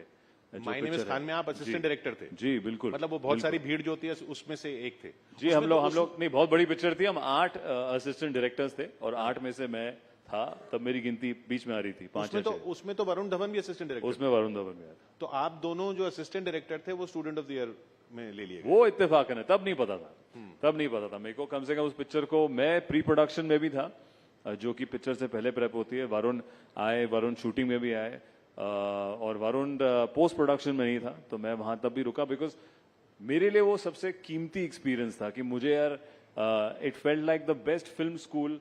एक दिल्ली बॉय को जिसको एक्टर बनना है, इतने बड़े सेट पे शाहरुख और काजोल डायलॉग्स बोल रहे हैं, और आपको उनके डायलॉग्स पढ़ने का मौका मिल रहा है, पहले उनका प्रोसेस देखने का मौका मिल रहा है।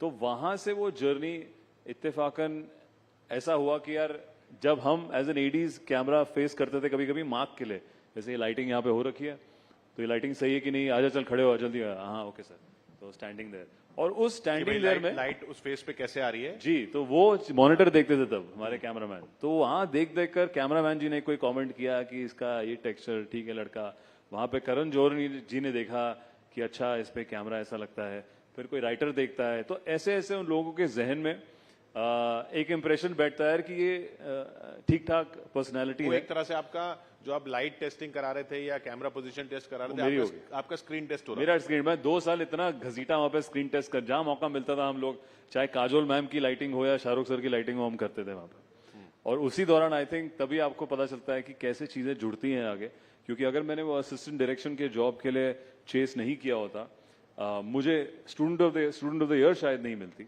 क्योंकि उसके प्रोसेस के बाद ही जब करण सर ने हमें, मेरे को और वरुण को कैमरा के पीछे पर्दे में 1-1.5 साल देखा हरकतें करते हुए कि भाई इनमें भी जज्बा है, इनको एक्टर बनना है, और तब तो फुल जज्बाती ऑडिशन देने में हम तैयार।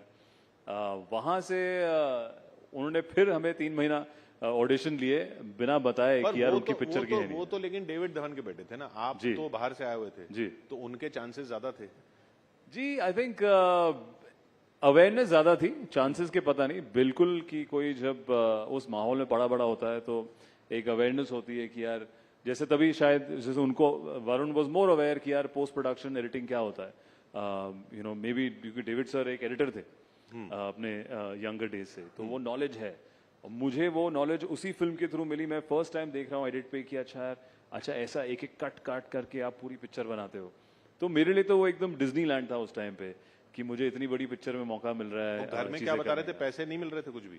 तब थोड़ी बहुत शुरू हुई, तब मैं उनसे एक्चुअली झूठ बोलकर बीच में, शूटिंग के दौरान नहीं, बट जब हम प्रेप करते हैं, मैं जाता था अपने अलग अलग शूट करने के लिए, जैसे काफी ऐसे कपड़ों के ब्रांड्स थे उस जमाने में जो कि 1 डे के लिए, यू नो, मॉडलिंग के लिए फेसेस ढूंढते थे। एडी थे और बीच में मैं एक दिन जो कमाता था मेरे पूरे महीने का रेंट निकलता था उसमें, तो मैं बीच में जाके शूटिंग करता था। रहते हुए दूसरी जगह भी काम कर रहे थे? जी जी। उनको बताया नहीं था? उनको बताया मेरा, उनको तब उनको मैं सुबह मेरे को अपनी रियल लाइफ एक्टिंग एबिलिटीज करनी पड़ती थी कि you know I am just under the weather, I am not really feeling well and you know so I can't come today, तो ऐसा लो। वहाँ के बीमारी के बहाने बना के मैंने अपना रेंट दिया है दोस्तों के साथ, और कितना मिलता था मॉडलिंग का, कितना पैसा मिलता था? I think at that time for any face, मतलब देयर वाज सम, एक दिन में आप कुछ 35-40,000 रुपीज कमा सकते थे। अच्छा, 35-40,000 पूरा महीना निकल जाता जी, तो करेक्ट। उसमें रेंट मेरा 11,000 रुपए का रेंट था उस टाइम पे। वहाँ पे हम जुहू में 3 लड़के साथ में रहते थे। वो 2 क्या कर रहे हैं जी? वो उनमें से एक MBA में, आई थिंक एक अभी बिजनेस कर रहा है। अच्छा। तो सबके थोड़े अलग अलग चीज, उनमें से एक को एक्टर नहीं बनना था लकली, तो वो सक्सेसफुल आगे निकल गया। जिनको एक्टर्स बनना था वो हम ही लगे रहते थे जिम और फिटनेस में, और उसमें अपना रेंट कर रहे हैं साथ में जोड़ के। But I think I have had the best time, because वो स्ट्रगल के डेज की जो मस्तियां होती है वो अलग होती है। हमारे पास मुझे याद है जैसे 1.5 बेडरूम था, तो मैं हाफ बेडरूम में रहता था, और इस तरफ पूरी खिड़कियां थी, एक हाफ बेड था और कबर्ड से। तो जब हम शिफ्ट कर रहे थे, हमने कहा चले पर्दे लगाएंगे देखते हैं जब अंदर घुसते हैं। तो हम 2 साल वहाँ पर रहे, वो कभी हमने उतने पैसे खर्चे ही नहीं कि हमने पर्दे लगाए उसमें। तो रात को वो जुहू बिल्डिंग इन 3 लड़कों को देख चुकी होगी आई थिंक उस 2 साल में, कि वो किसी भी हालत में, वो नहा के बाहर निकल रहे हैं, वो तैयार होके बाहर जा रहे हैं। हमने ना बिना बेपर्दे के उसको, उस घर को रखा था, और इतनी मस्ती करी थी वहाँ। और अब तो आप बिना पर्दों के रह नहीं सकते। जी बिल्कुल, अब तो पर्दे, वो अब उल्टा हो जाता है। तो वो 35-40 हजार उस टाइम मिलते थे, अभी कितने मिलते हैं? अरे देखिए अभी बिजनेस एक्यूमेन, ये इन्वेस्टमेंट हमने करके अब मेरी टाइम की कीमत बढ़ गई है। देखो, तो वो उसकी मेहनत करनी पड़ी। वो 10 साल मेहनत करें तब जाके हमें एक कीमत मिलती है। ये एक्शन वगैरह जो आप करते हैं, ये जी पहले तो स्टंटमैन होते थे, आजकल ग्राफिक्स होती हैं, आप एक्चुअल करते हैं, कुछ ट्रेनिंग होती है, अरे नहीं बिल्कुल, आई थिंक आज के दौर में everybody wants something which is authentic, which is real, उसके लिए बहुत मेहनत करनी पड़ती है. हम लोग बाकायदा रियल लाइफ एथलीट्स की तरह ट्रेन करते हैं. जैसे मैंने एक फिल्म करी थी ब्रदर्स अक्षय कुमार जी के साथ, या तो मैंने हाल ही में जो योद्धा करी है. इन दोनों पिक्चरों में हमारे पास इंटरनेशनल ट्रेनर्स आए हैं from the US, south Africa से. उन्होंने आपको ट्रेन किया? उन्होंने बाकायदा हमें ट्रेन किया है एकदम एथलीट्स की तरह. वो हमें इतनी इंटरेस्टिंग ड्रिल्स कराते थे कि रियल लाइफ जैसे एक बॉक्सर कैसे ट्रेन करता है या एक रियल लाइफ कमांडो कैसे ट्रेन करता है. कैसे कैसे करता है? बहुत चीजें आपको दिखा सकते हैं हम. ड्रिल्स भी हैं हमारे पास. आप खुद ट्रेन कर सकते हैं? हम ड्रिल्स दिखा सकते हैं जो हमने यहाँ से ऑडियंस से किसी को बुलाते हैं, ये ट्रेन करेंगे. सोनल, अरे वाह, कौन है हमारे फिटनेस? सोनल आएंगी. सोनल, अरे वाह, आइए, ये ट्रेन करेंगे आपको बॉक्सिंग में. Sonal, heels can be a weapon. हाँ. A very good weapon. Nobody's going to mess with you. You can remove your heels then. Come. We'll try. Acha, okay, already. We're trying to give you a drill in action. How are you? Good to see you. I'm a little scared now. Why? I'm not going to do any action. I'm just going to give you a drill that they taught me. You have to shut your eyes. आंखें बंद करके आप पहले एक point पे यहाँ देखो, and आपको ऐसा 10 बार घूमना है. और फिर जब आप खड़े होकर आंखें खोलती हैं, मैं आपको स्पॉट्स दूंगा जहां आपको पंच करना है, बस टच करना है. तो आपको वो टारगेट बनाना है. This is what a boxer goes through in one round of playing that sport, and we learned it in a film called Brothers, and we've actually done drills over this. एक timer होता है, एक practice होती है. तो आप आंखें बंद करिए, अपनी उंगलियां टच करिए जमीन पर, एंड आपको 10 चक्कर लगाने पड़े. Sounding like black magic? Listen, this will come in handy. I want to see your fitness thing. Now you put your fingers there. Now you turn around 10 times. Shut your eyes. तो आपको 10 चक्कर लेने हैं fast. But fast. Bend down a little bit. Squat. Squat down. Okay. Acha, go one more. One more time. 10 times. 1, 2, 3. Faster, faster. Keep going. 4. Right. Shut your eyes. Okay. And now 2 more. Okay, if I fall. Okay, now you have to punch here. Come on, quickly. Oh, punch there. Now you have to make the target sound and you have to keep moving forward. Okay. But you're not dizzy at all. You're not done it properly. I am. I'm just good at it. You're too good at it. Now she's the actual yodha here, and she's fit, guys. These are drills that हम लोग नहीं कर पाए थे first time पे जब हमें उन्होंने घुमा के खड़ा किया था. And you have to punch. Okay, now you're a bit dizzy. Okay, so then this is the trick. But you performed really well. मेरा हाथ अभी भी दुख रहा है. चलिए, thank you Sonu.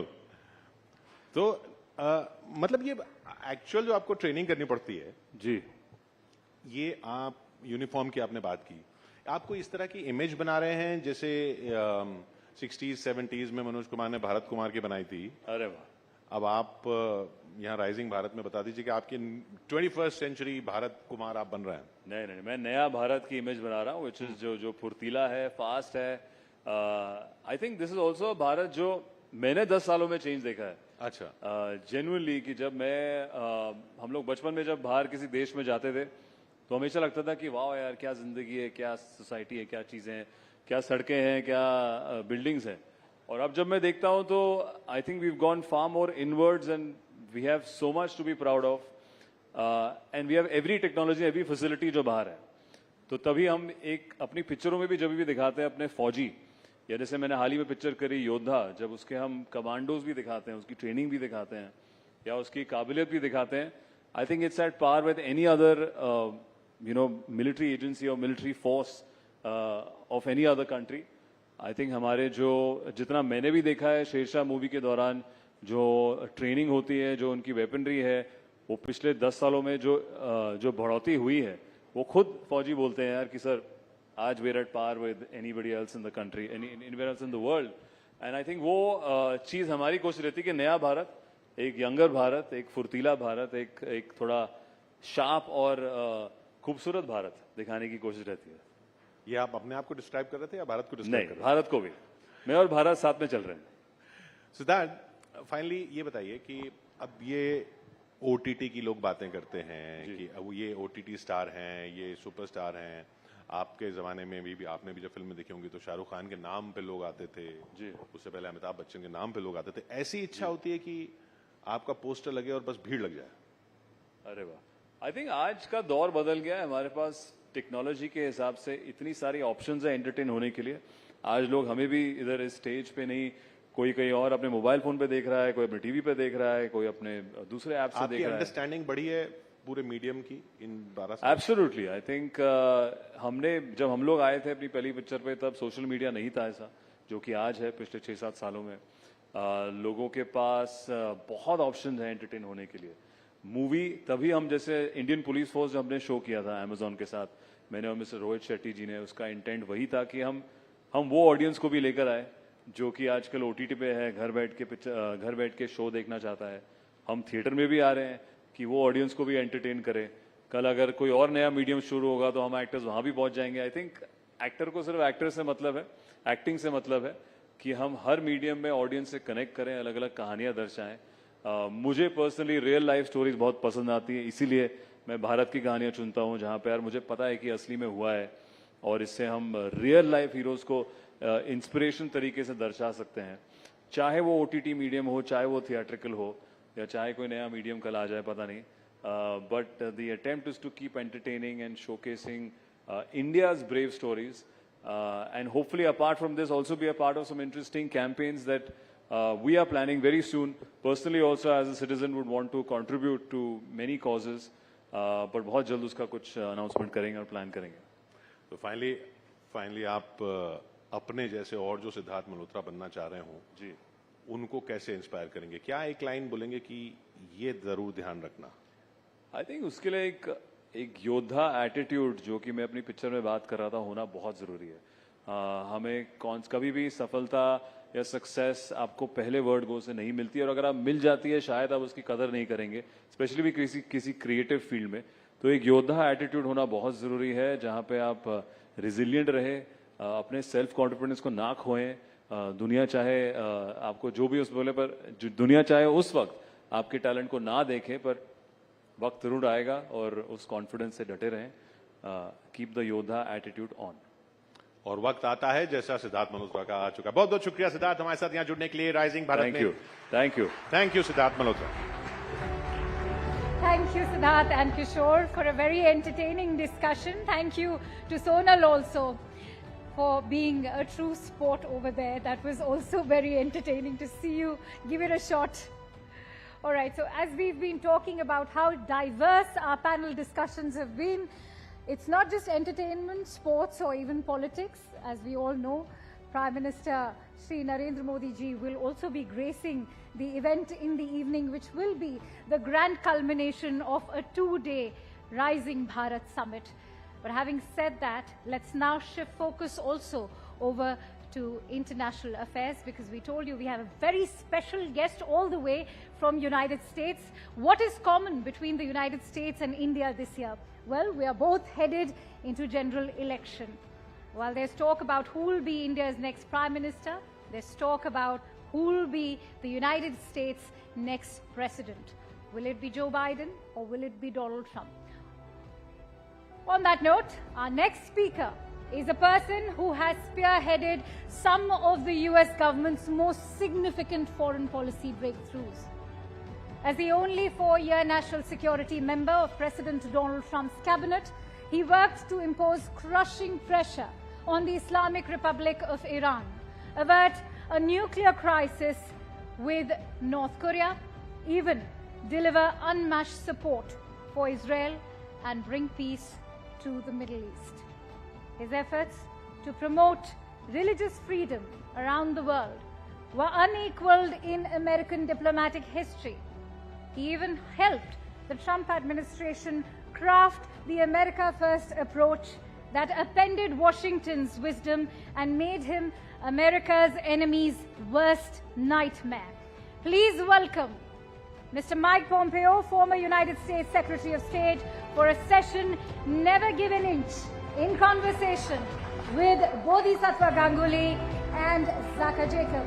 Ladies and gentlemen, let's have a huge round of applause for these gentlemen.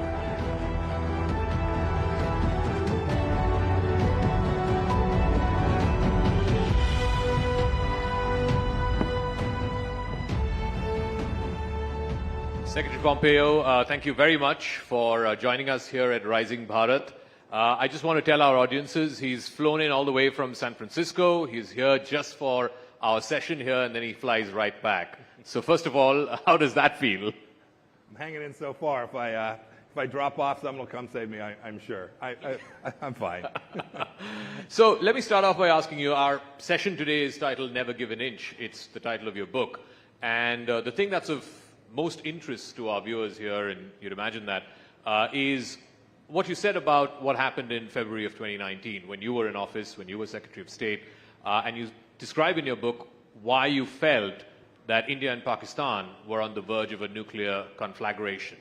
Can you tell our audiences here and people watching home why you felt the way you did and what really pulled it back from the brink? Sure. First of all, thank you for having me here. It's lovely to be at this gathering. I know this place well. I ran a business here in India for half a dozen years in the early 2000s. So I have a special affinity for the people of India and the amazing economy that has been built here in the intervening 20 years as well. I've watched that develop.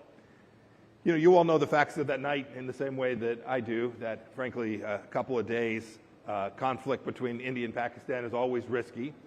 You top that with and connect that to any time you have two nuclear-powered nations, nuclear-capable nations, and the risk of misunderstanding is very real, and bad things can happen very, very quickly. And so Ambassador Bolton and I came to learn there was an aircraft that had crossed. I won't go into the history, but we came to learn that the national security apparatus in each country was very concerned about the other nation beginning to take actions that would be consistent with use of a nuclear weapon system.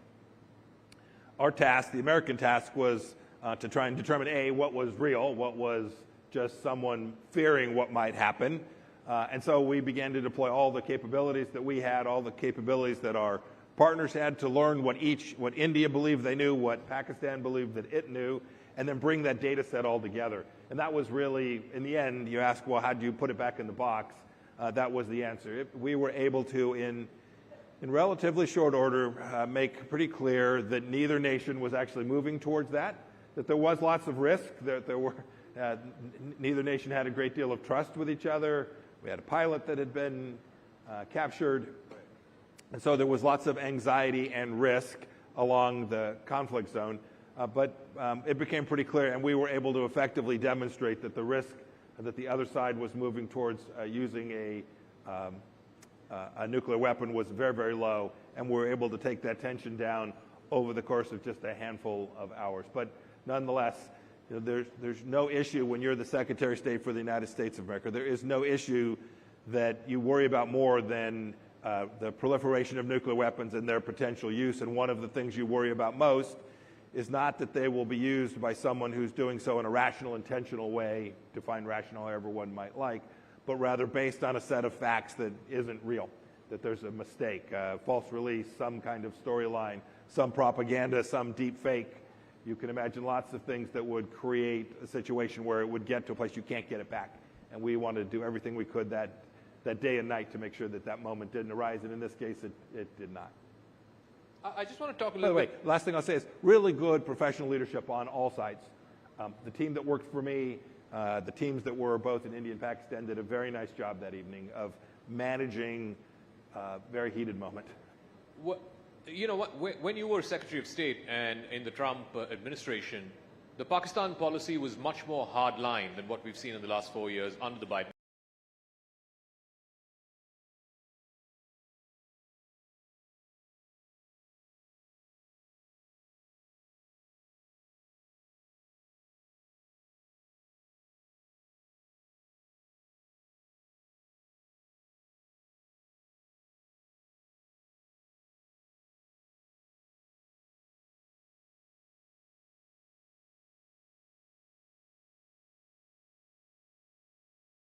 We came to believe that the policy that had been before us under President Obama, and frankly under Republicans before that as well, that engagement policy had not successfully delivered an outcome that was good for the United States. So we did. It took us a little bit, took us 6 or 8 months, but we reversed course with respect to Pakistan in material ways, providing lots of things that Pakistan wanted.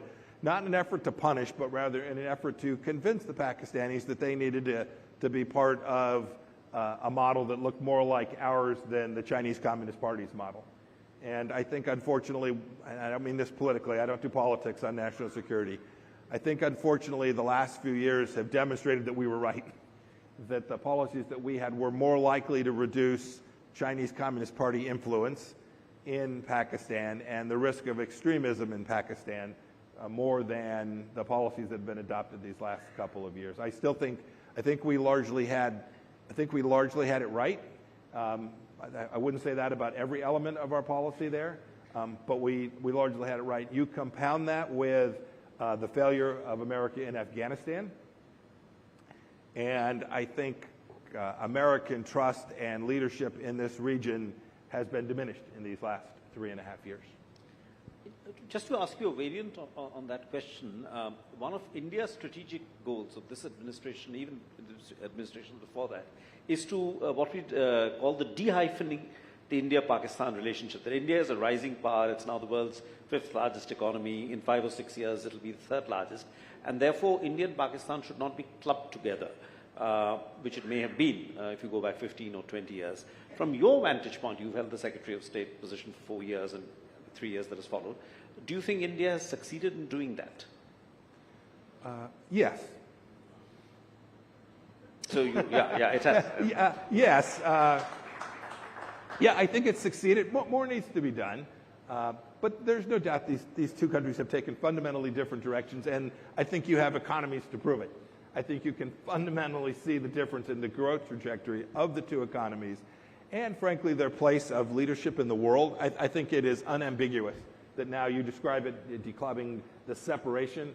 I think it is unambiguous and clear. I always root, just so you know, I root for every nation to be free and have opportunity for their people. I wish no one ill will. That includes the Chinese people of China. That's why I talk about the Chinese Communist Party, not about China. I'm rooting for their good luck and success as well. But it takes government leadership models that aren't desirous of doing that on the backs of others. India has done this by building out its own nation in a fundamentally creative, innovative way, and I think has benefited, and the world can see that as differentiated from Pakistan in the way you describe. And India has obviously benefited from the China, what is described as the China Plus model, as MNCs seek to diversify their supply chains. You have now iPhones being made in substantial numbers in India, and so on. I'm asking you a hypothetical here, but if President Trump were to return to power in November this year, January 2025, what could India expect from a second Trump administration in terms of economic policy? I mean, there were friction points in the first Trump administration. Yes, yes, I remember them vividly. Yes. Yes. Yeah. No, there's always going to be trade friction between the United States and India. You write it down. It's natural that nations want to protect things that are theirs, including we want to do the same thing. So that piece is untroubling. I think the best way, we're talking about something that may or may not happen, the best way to think about what a second Trump administration would look like is to go back to the facts and data about the first one. By the time you get to be my age, Greg, things don't change. Your worldviews are pretty set. And so when I think about the work that we did alongside India in the national security space, in the economic space, on the global stage as well, I suspect that the second Trump administration would adopt a set of policies that aren't dissimilar from that. That includes, if you read a book by a fellow named Robert Lighthizer, talks about tariffs and their economic benefit to the United States of America. I have a somewhat different view of that, but it is something that President Trump used in his first term, and I have every expectation he will continue to use that tool in his second term as well. Maybe different, it'll certainly be different for different countries, but the idea of developing a deepening bilateral trade relationship with India was something that was central to our effort for our 4 years. I suspect if President Trump were to be reelected, that would continue to be the case. And will he have a second term? Oh, goodness. You all see the same data I do. I don't predict. It'll be very close. It'll be competitive. There'll be a half a dozen states where it will be material to the outcome. I'm hopelessly biased. I think that the American people are radically better off with a President Trump than they would be in a second term of President Biden. It probably doesn't surprise anybody that I think that. So I'm hopeful. I'm hopeful the American people will leadership in the world in the same way we did, and that the American economy will continue to accelerate in the way that it was before COVID was unleashed in the beginning of 2020. Well, a Trump second term may be viewed favorably here in India from New Delhi's point of view, but how may it be viewed from Beijing, from Riyadh, from Tel Aviv, from Kiev, and of course from Moscow? Oh my goodness. They gave me half a dozen. They would be very different answers. Where do you want me to start? No, will the world be worried, especially given what we saw in the first 4 years of Trump? Should the world be worried how his presidency, if at all there is a second term, his presidency may shape these relationships? Yeah. No, the world should be thrilled. I mean, how many wars started for those 4 years? Anybody got an idea? 0. Yeah, 0. We now have a major conflagration in Europe, continuing now 2 years on. We have the most horrific act that I have seen in my adult lifetime. What Hamas did, what the Iranian leadership did to those women on October 7th in the southern part of the Negev desert is like unlike anything I've ever seen. And I've seen, as CI director, I've seen an awful lot. This didn't happen under President Trump's watch. Instead, we built peace and prosperity. We built what became called the Abraham Accords. We had 4 nations declare that they were no longer going to be hostile to the nation of Israel. We knew that Jerusalem was the rightful capital of Israel. Basic things that most of the people said, this will cause World War III. I remember, I was there. Mike, if you strike Qasem Soleimani, World War III will ensue. The truth is, just the opposite happened. We saw the entire world come to say, those people are serious. And they are going to defend the things that they promised to defend. Vladimir Putin didn't take an inch of Ukraine on our watch. He took a fifth of Ukraine under President Obama, and then he stopped. And then he went back at it again just a few months after we left. I know, New York Times, CNN, International, they'll tell you it was just pure luck. Fair enough. Maybe we did have good luck. Maybe the good Lord was with us. We can ascribe it to whatever we want, but I know it happened. Afghanistan didn't fall under President Trump. Right? These are things that we can factually present that are indisputable about the world being better off. So when you ask, should the world be worried about President Trump, I think the world will be fundamentally more prosperous and more secure were President Trump to be given a second term, another 4 years. But how would, I mean, obviously the world he would inherit if he were to become president again is a very different world from when he demitted office. That's what I was just talking about. How would he, because the onus is going to be on how he's going to end these 2 wars. How would President Trump end the Russia-Ukraine war or the Israel-Hamas war? I don't do predictions. I don't do predictions. I do factual, I do principle-based analysis of what's likely to take place and what happened, what I can prove happened. There are folks who say, gosh, these things, these are counterfactuals, right? Here's what I can say with certainty. Vladimir Putin had a fundamentally different perception of America when President Trump was in office. He just did. You can argue about why. Mean tweets. You just describe it however you choose to describe it. But the reality was that the missiles that saved Kyiv, the very Javelin missiles that were fired that saved Kyiv the night that they almost lost it, does anybody in this room know who provided those missiles to the Ukrainian people? Which president? It wasn't President Obama. He refused to do it. Had President Obama or his successor been elected in 2016, there would have been no Ukrainian defense that night from Javelin missiles. President Trump allowed those missiles to be delivered, saving Ukraine, giving them the very opportunity that they face today. I would tell you that in the Middle East, the Iranians understood that we were serious about defending things. We were serious about being partners with the Gulf states, the Emiratis, the Omanis, certainly the Kingdom of Saudi Arabia and Riyadh. We were serious about supporting these partners in a way that allowed them to move towards a different model in the Middle East. We wanted good things for the people that live in Judea and Samaria, that live in the West Bank. We wanted good things for them too. But we weren't about to let the terrorists that are under the thumbprint of Iran, whether it's Hezbollah or the Palestinian Authority or Hamas or the Houthis in Yemen, we weren't about to let them upset the opportunity for prosperity in the Middle East and for America, because it was about America first. We wanted to make sure our young men and women didn't have to go fight and risk their lives in those places as well, as they had done so many times over the last 25 years. I'm a former soldier. My mission set at the State Department was to deliver a model in the Middle East which no one ever asked for the 82nd Airborne or Marine Brigade. And we had built that. And so I would suggest to you that were President Trump to get another chance, he would begin to rebuild that model. And this is how, in the end, these conflicts will end. The only way you convince evil, bad guys, to stop is power. You have to deter them. And the United States and the world, not just the United States, Europe, Middle Eastern countries, lost deterrence. And this is now what has to be returned. And I'm confident that it can be done. But regardless of what happens in November, will Ukraine be able to, will Ukraine be able to stave off a possible Russian offensive in the summer, given the deadlock in the US Congress in terms of supply of weapons? They'll get what they need. Sorry? They'll get what they need. They'll get. So you think it'll go through eventually?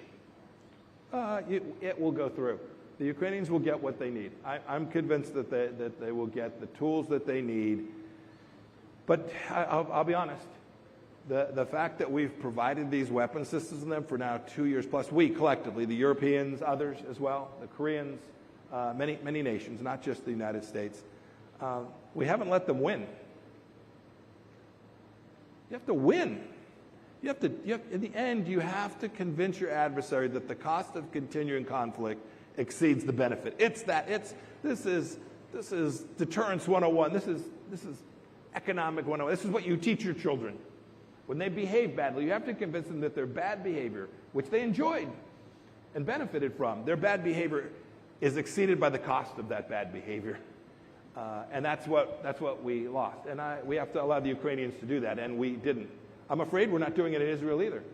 Today, the President of the United States and many countries, the United Nations, I think India voted that way as well, is trying to constrain the one actor that has a chance of actually creating peace in the region. Right? The leaders of Hamas to this day, tomorrow there will be a ceasefire, everything shuts down. What's Hamas going to do tomorrow? What would Iran do tomorrow? They'll go right back at it. This is no nation. India wouldn't allow this. India would not sit still for having their women raped and murdered at the level that happened that day. You'd go take care of whoever did it too. And by the way, the United States should support you in doing that. And if you had Indians held hostage, we should support your effort to go back and get those hostages. Today there are not only Israeli hostages, but American hostages being held by Iran. And rather than pay them billions of dollars, we ought to go win. And this is the challenge. We didn't tell Israel, by the way, that they couldn't go into Gaza. Think about this. Think about the difference here. Israel is invaded by marauders, has hundreds of their people taken and held hostage, human shields being used to protect them. And we didn't tell Israel, no, you can't go get them. We told the Ukrainians, you can't do that. We told the Ukrainians, you can't go hold anything Russian at risk. If you're sitting in Russian leadership, not just Putin, but Russian leadership more broadly, and your mothers put their children to bed peacefully every night in Moscow and St. Petersburg, versus the Ukrainian mother who puts her child to bed and prays that the missile won't come through the building that night, this is asymmetric, and this is the thing that will continue to drag this European conflict out. We have to hold something that matters to Russia at risk, or at least convince them that we will. I just wanted to stay with Ukraine for a moment. So you don't subscribe to, sort of an intellectual theory of the present day right in America, or parts of the present day right, is that Ukraine is a distraction, and actually the U.S. should focus more on Taiwan and so on. You don't subscribe to that. And one strand of the theory is that the whole expansion of NATO eastwards was some kind of a provocation to Russia. I mean, the same set of people usually say about these things. What are your views? No, this is Russian propaganda. NATO no more threatens St. Petersburg than a man in the moon. I mean, come on.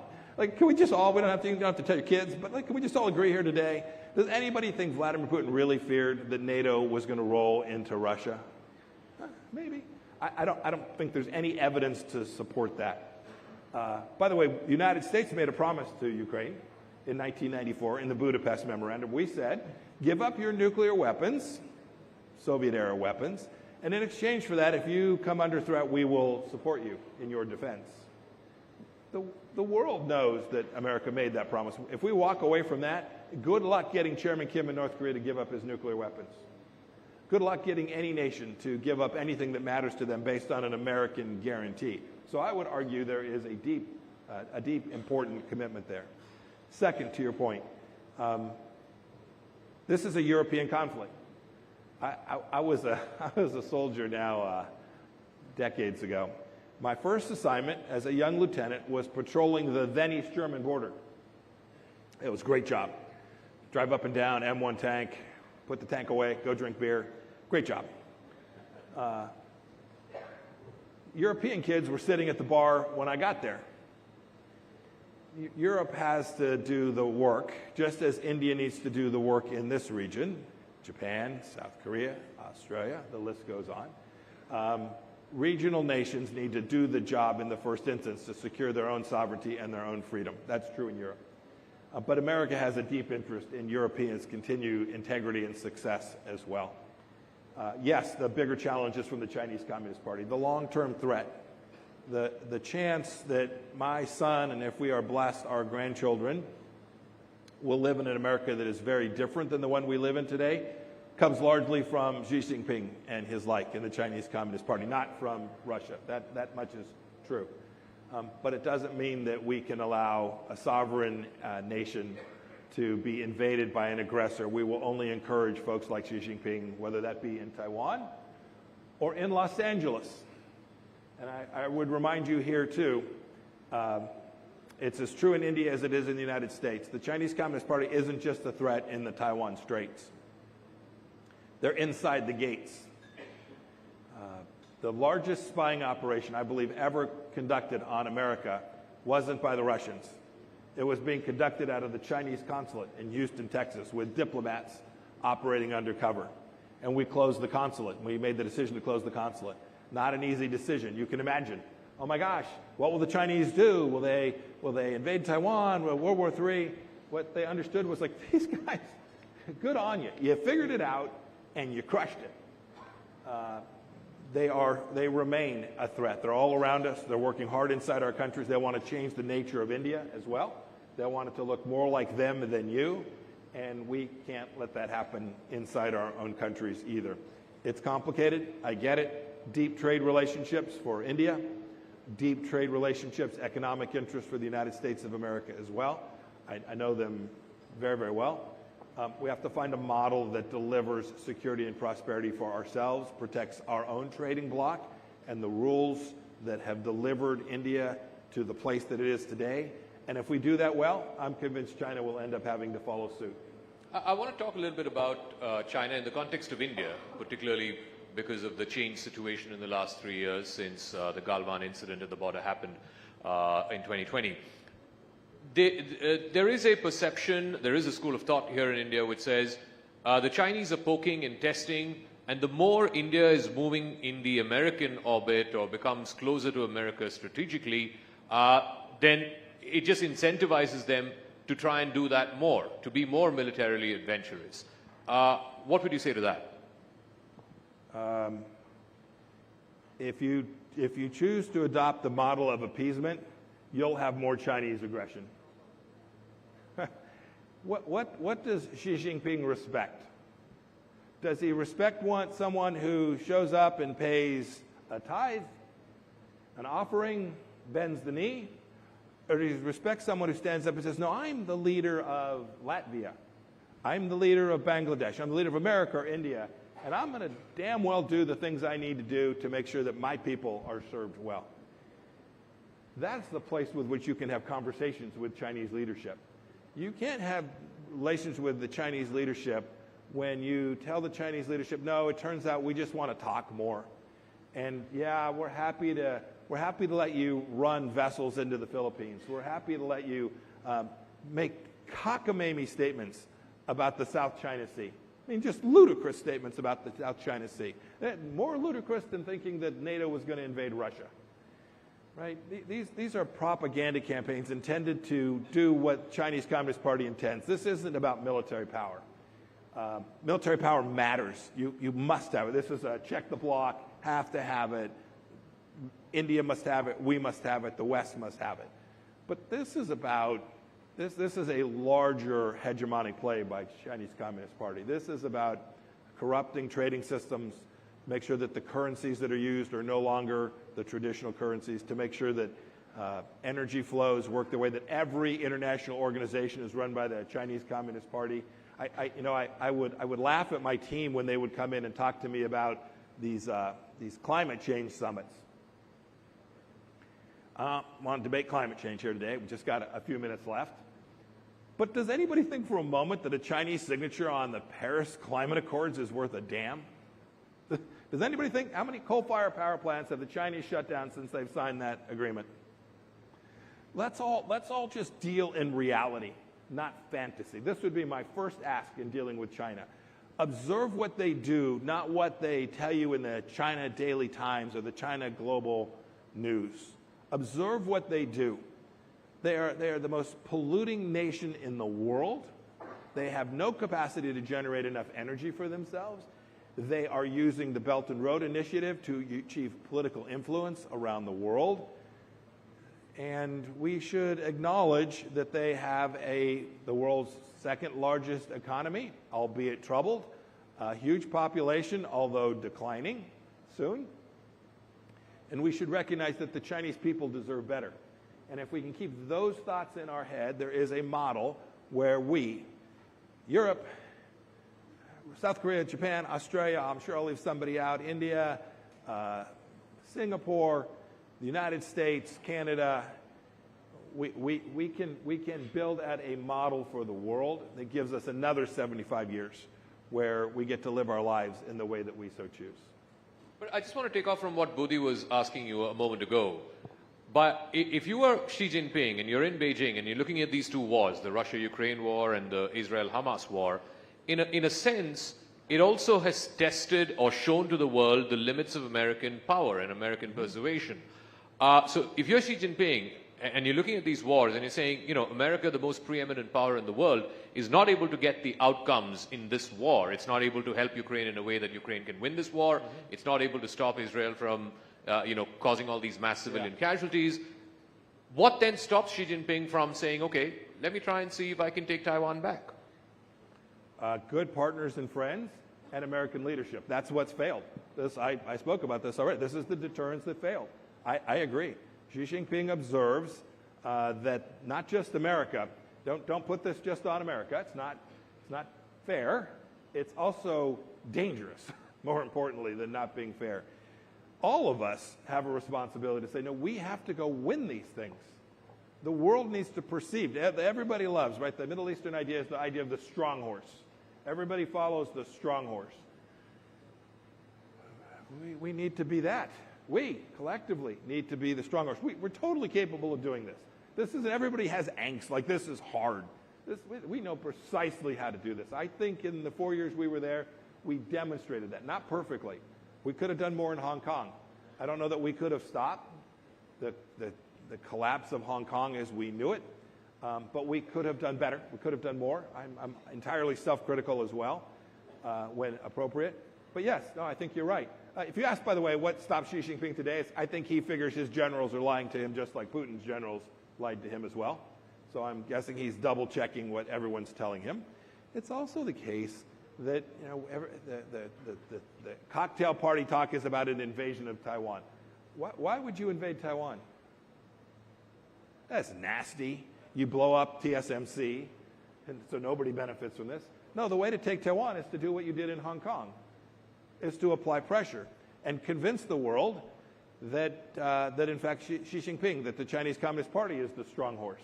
You undermine it via all the soft power tools and back it up with a very capable, not only Navy and Army, but a powerful nuclear weapons program, a powerful space program. China has each of those.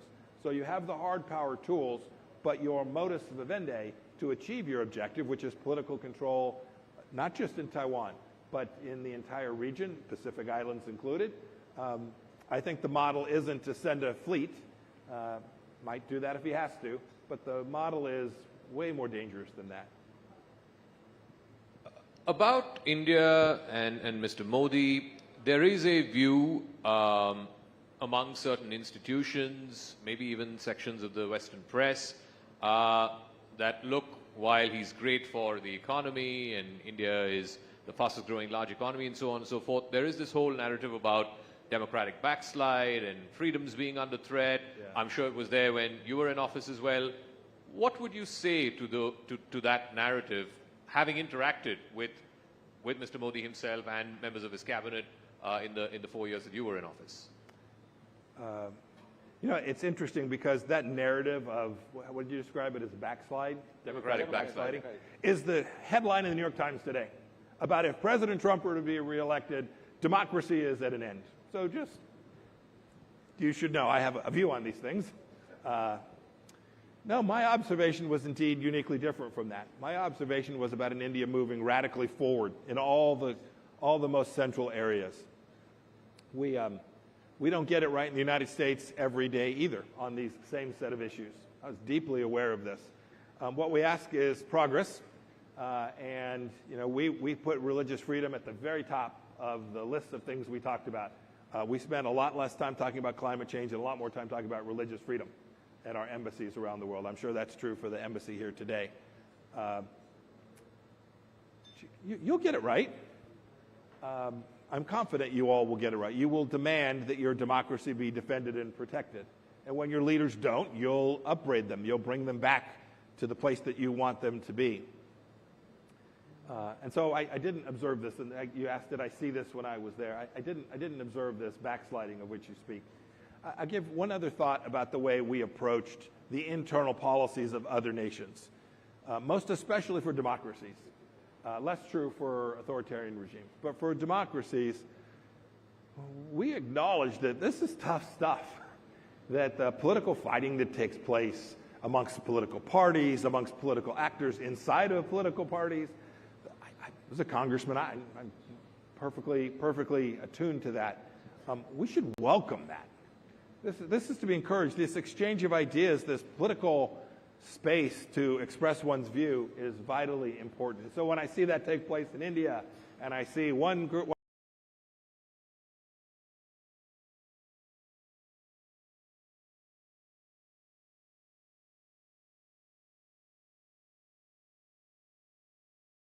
I read about what happened just last week in the United States, where we had a senior United States senator go to the floor of the Senate and speak about another democracy, Israel, and suggest that the Israeli people needed to change out their leader. Wow. That is, Senator Schumer asked for regime change in Israel. That's really quite something to me. It's in my view, deeply inconsistent with the American tradition about how we respect our fellow democratic peers around the world. We should honor their traditions. They'll choose paths that are different than ours in many cases. But man, I have confidence in the Indian people in ways that apparently Senator Schumer doesn't in the Israeli people. Can I, we're almost out of time. Just let me ask you a quick question. Would President Trump concede if he lost this time around? I'm sorry? Would President Trump concede if he lost this time around? Oh, sure. He would? Of course. Yeah, of course. I'm still waiting on Secretary Clinton to concede in her election. She did the next No, day. she didn't. She still tweets, go look them up. She still says the thing was fixed. Fair enough. By the way, Al Gore thinks he lost. I still won in 2000. Fair enough. We have rambunctious, very competitive elections in the United States. But we also have a court system and a rule of law that conducted a peaceful transition of power, which caused me to grab my bag and walk out of the door on January 21st at noon of the year 20th of January 2021. Worry not. Whatever CNN International tells you, we will have an election. The election will proceed, and we will have a president duly elected, he'll give an inaugural address, starting right at noon that day, it will happen. You can write it down. You heard it here first. All right, ladies and gentlemen, Secretary Michael Pompeo of the United States. Thank you very much for joining us.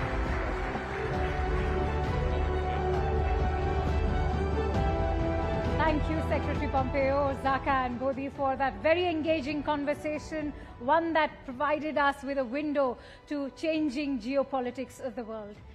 And with that, ladies and gentlemen, may I now invite upon Shireen Bhan, Managing Editor, CNBC TV, to introduce our next speaker.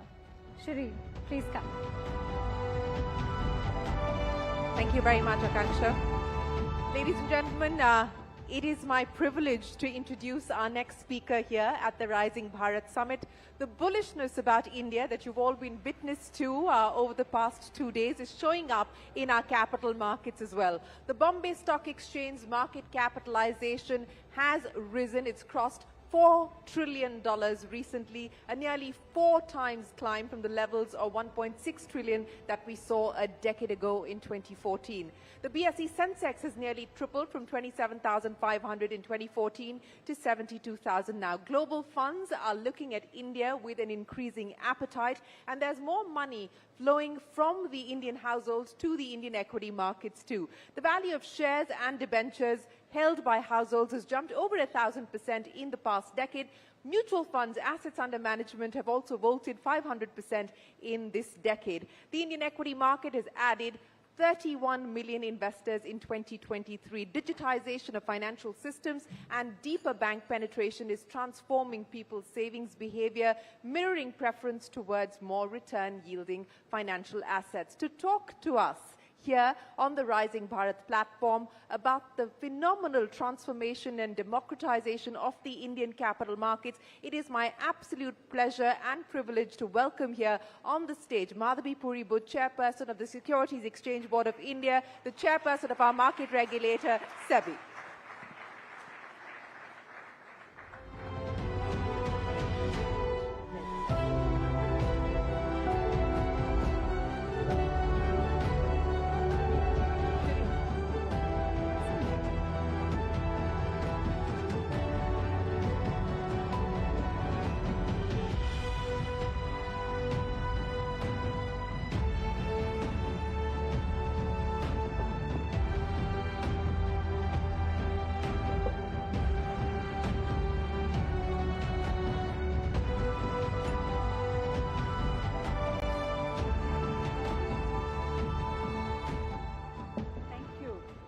Good evening, ladies and gentlemen.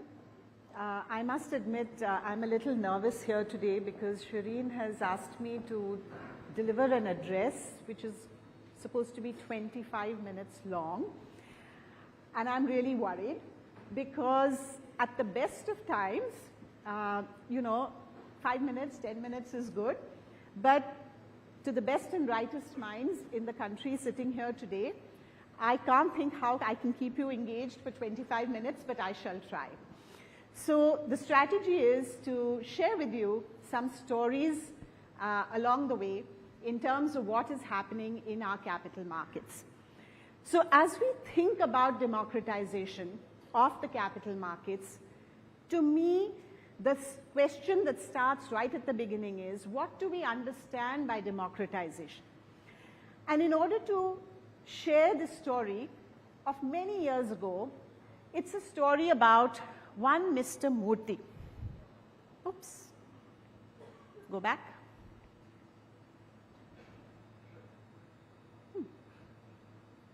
Okay, here's Mr. Murthy. He was a real person, Mr. Murthy, in Hyderabad. Looked pretty much like this. This was the early days of online share trading. And when I met this gentleman, he was a small trader sitting in Hyderabad. We spoke partly in English, partly in Telugu. And he said that he was extremely delighted with online share trading.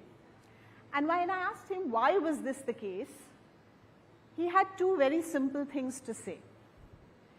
He said, I like to trade, but I trade very small amounts.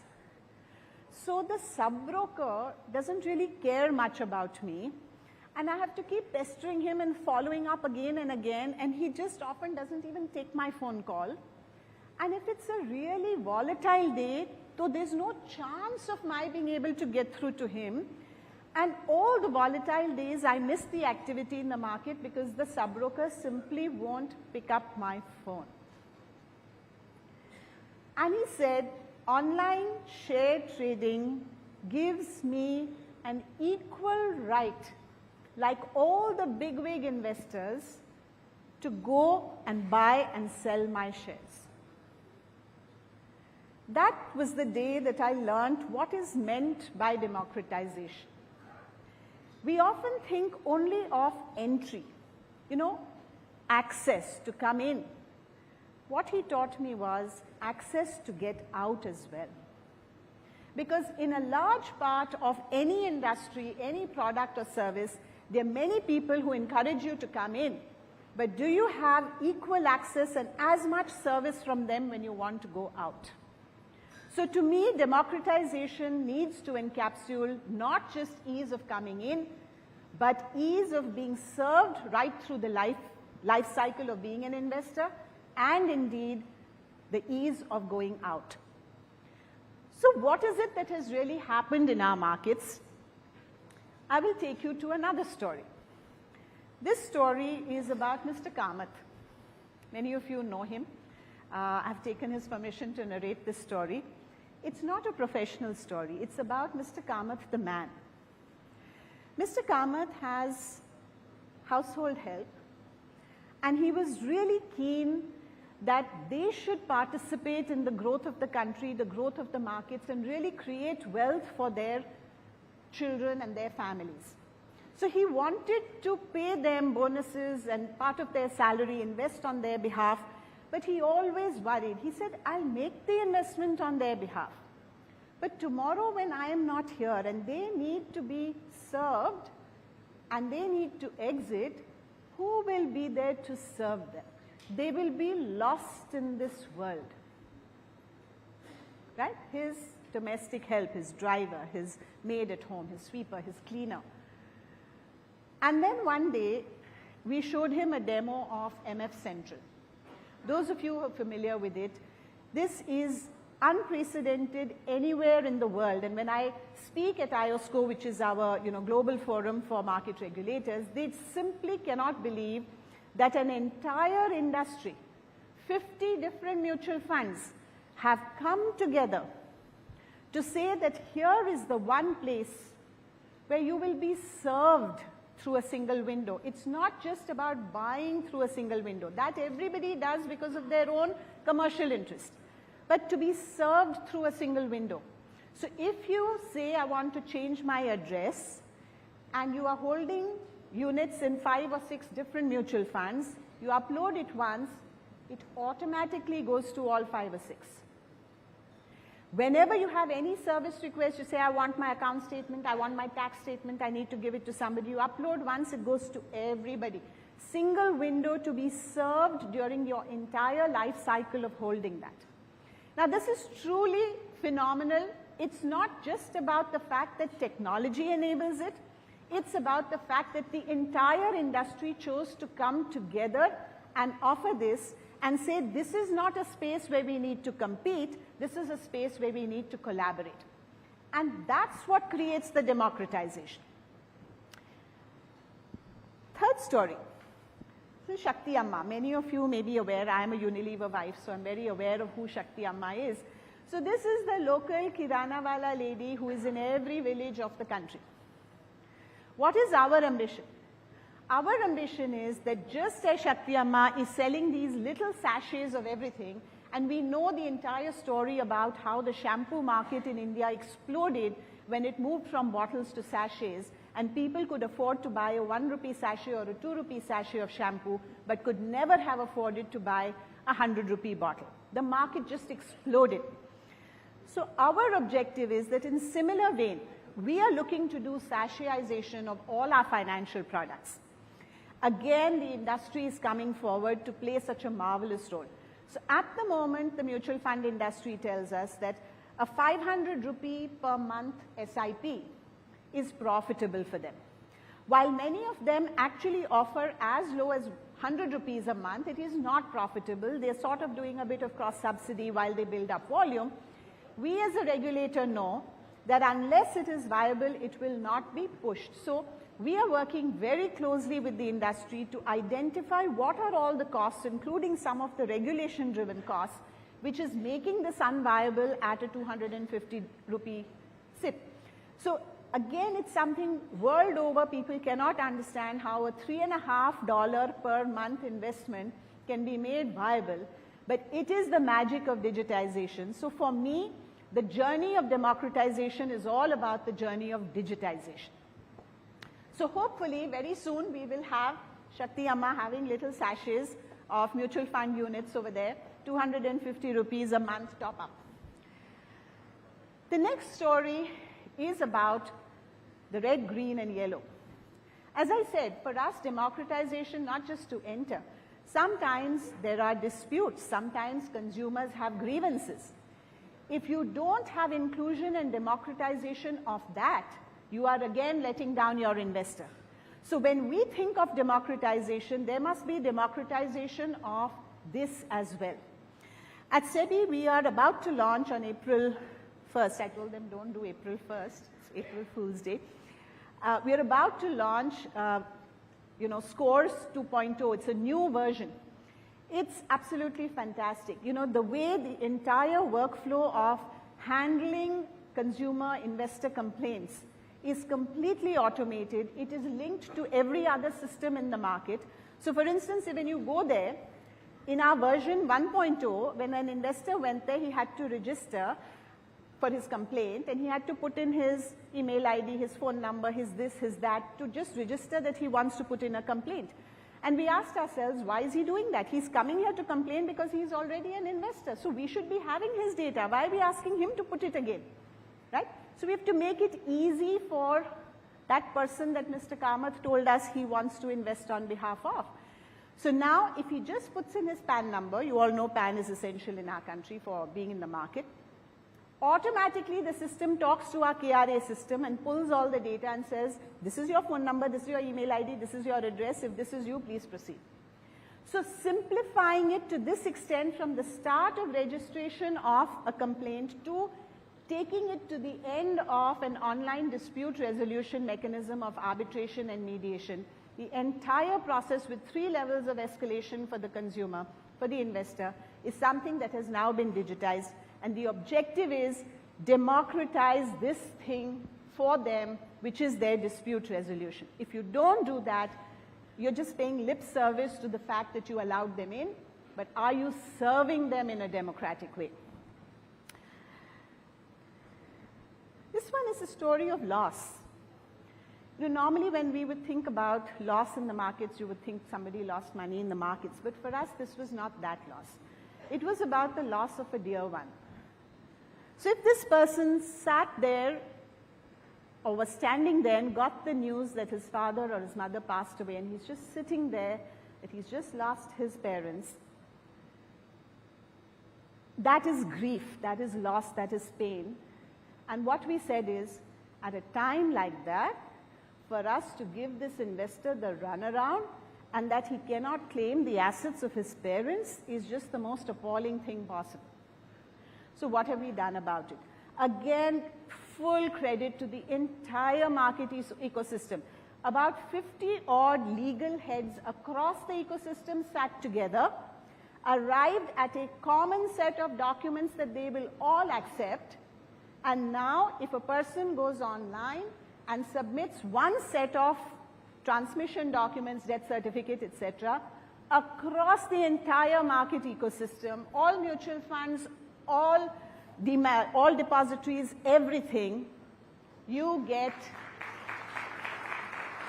nobody will ask you for another document. So you have to be, this is what democratization is about, so that it's just easy for people even at a time like this. And if the regulator cannot empathize with loss, then of course we need to have our heads examined. Sorry.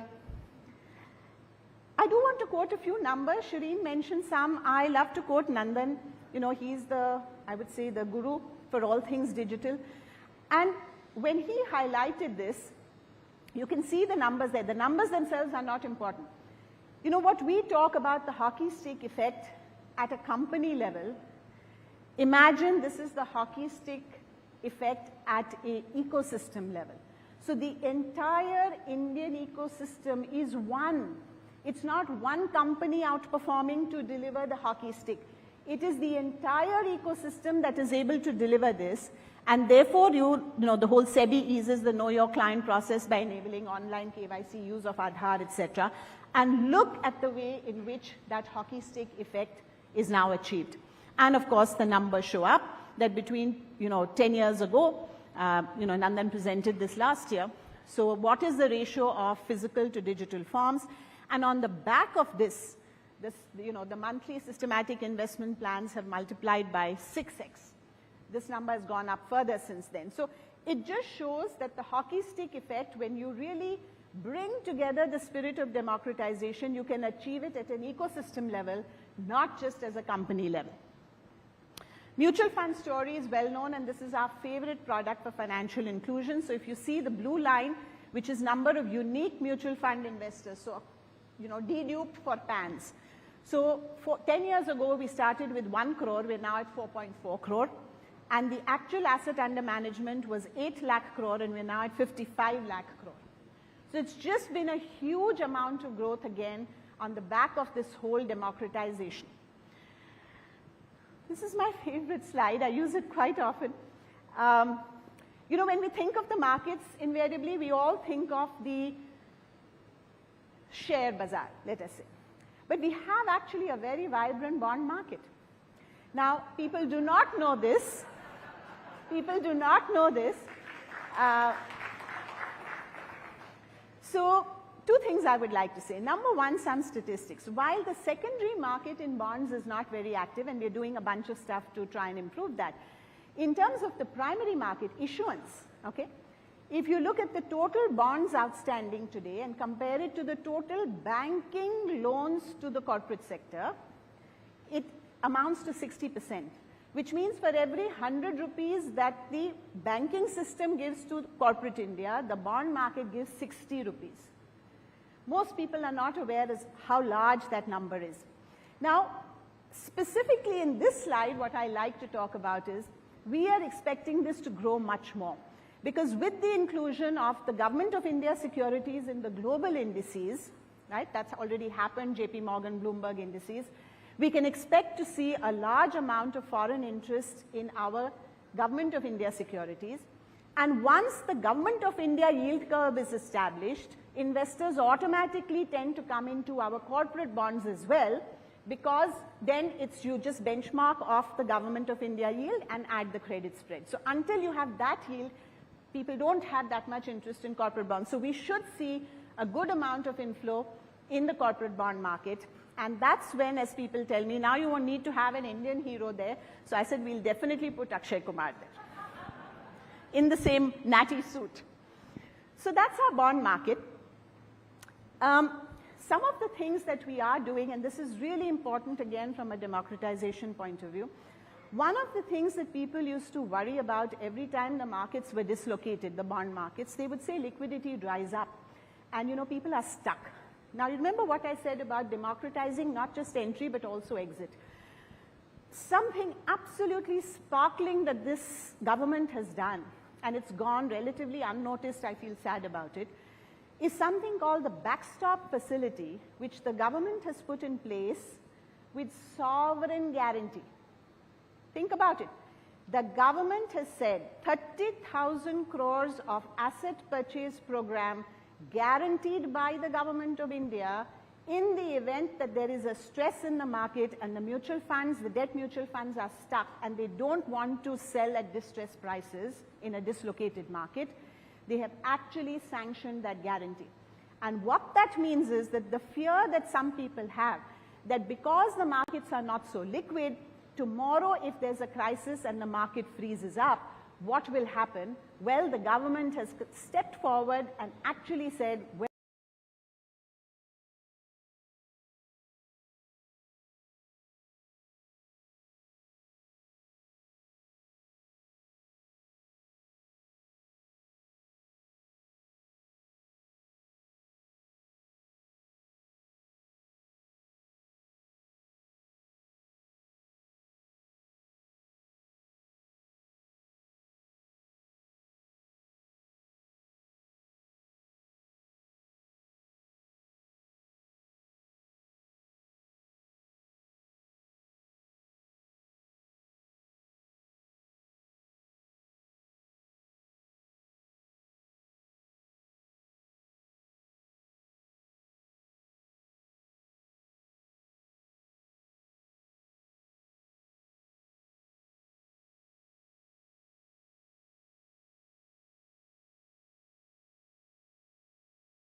got, and they've all agreed to a much higher level of disclosure and compliance so that the regulator has comfort to really retailize this product.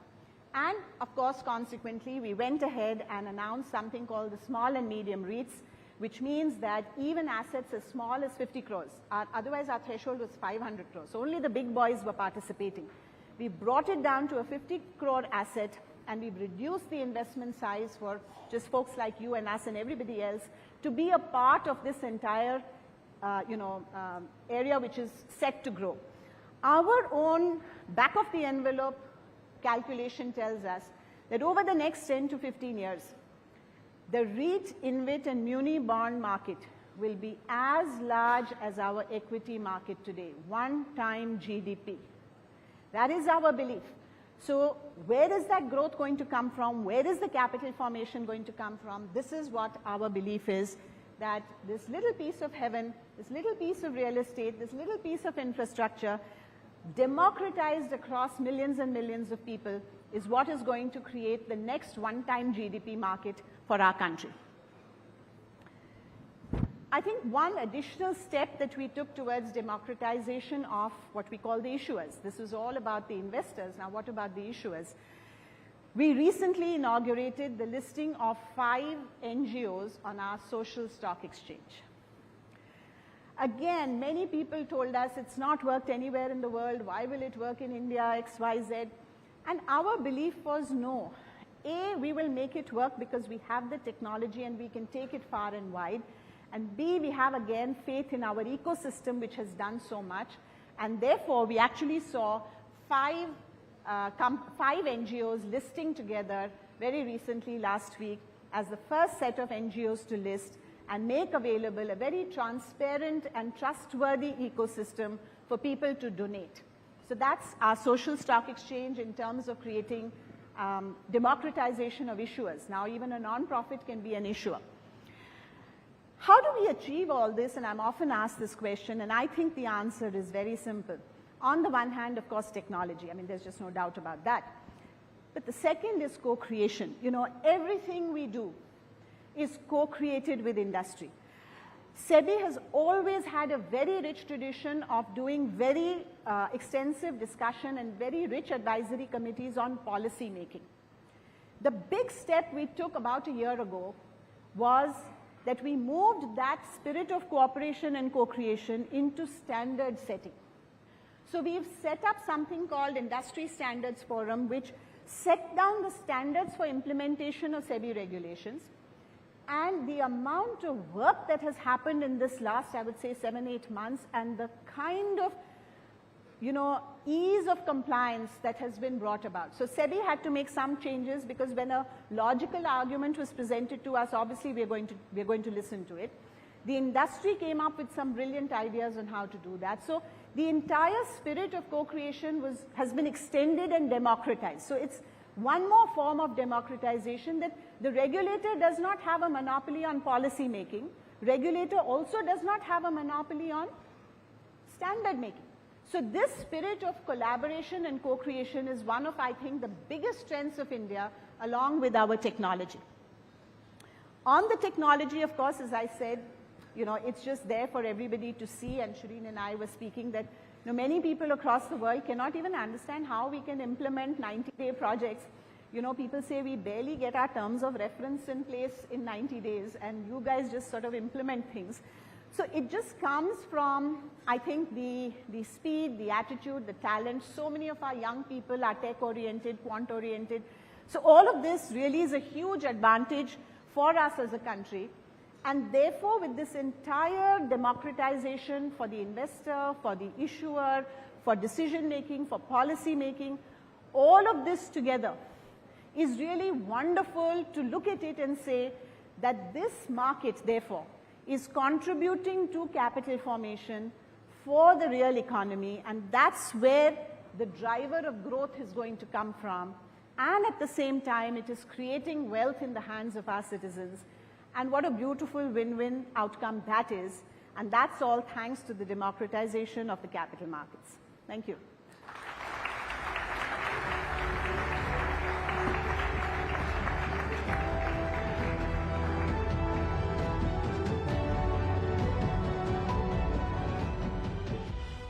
Thank you, Madhviji. Fantastic as ever. And such a pleasure to have you here with us. And thank you for making the time. Really appreciate it. Ladies and gentlemen, you can be a little more generous with your applause, please. Thank you very much. Thank you. And now I have to request all of you to cooperate with us, and very humbly so, because we now have to follow the SPG security protocols ahead of the Prime Minister gracing this Rising Bharat Summit, ladies and gentlemen. In exactly about 90 minutes from now, Prime Minister Narendra Modi will be here with us to address this gathering. Leading for Global Good is the theme. Rising Bharat Summit concludes with that grand finale with the address of Prime Minister Narendra Modi, the most popular leader in current times. Now here's what we'll have to do. We'll have to make our way out, and we have to clear the Darbar Hall for now. And I request all of you to please cooperate, because there will be yet another round of checking and frisking. Please try and avoid carrying battery packs or electronic gadgets with you on your way back in. Around 7 p.m. we will start letting people in as soon as we get the thumbs up from the SPG. Everybody has to make their way out, and you have to come back in, and we'll have to do it in an orderly manner. Everybody, I mean everybody, will be checked. So there's nobody who can come out and say, Meri checking ki zarurat nahi hai, sabke checking ki zarurat hai. Everybody's going to get checked. I request you to please be orderly. Allow the ladies to make their way out, plus let's not crowd around the exit door. One by one, please. And all our guests, all our attendees are requested humbly to please cooperate. And there will be some specific seating in some areas that will be marked out for some specific guests, and also to adhere to the SPG protocols. Kindly cooperate and help us put up a fantastic evening. Thank you.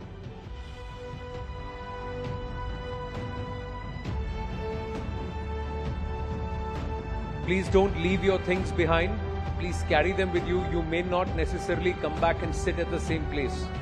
Kindly take your belongings with you. Bags, iPads, phones, anything that you're leaving behind. Please take it along with you. Thank you.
Okay, just quickly to the News 18 working crew and the technical crew, please stay here. The police will come, the cops and the SPG, they are going to come and check all of us here. जो अंदर है यहाँ पर, everybody will be frisked again, so please cooperate.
Yes, sir.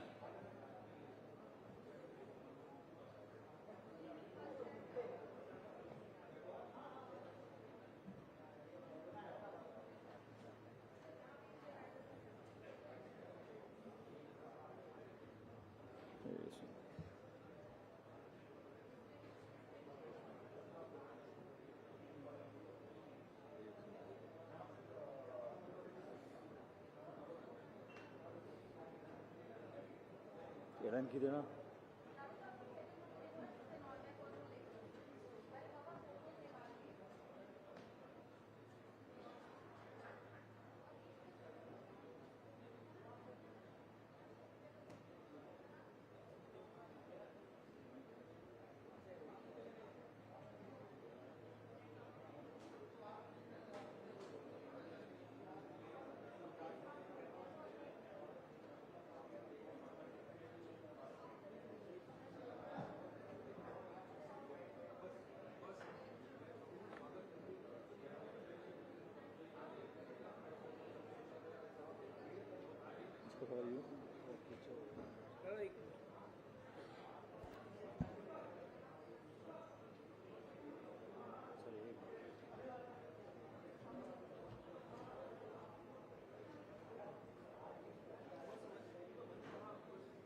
क्या है sir एक minute में पहले एक बार टेलीफोन तो सेट कर दो कैमरे में आ रहा है नहीं आ रहा वो सब देखता हूँ थोड़ा सा और घुमाओ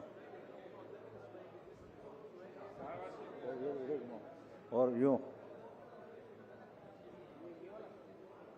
देखिए ड्राइवर सेट हाँ तो ये सब तो यहाँ रहना नहीं चाहिए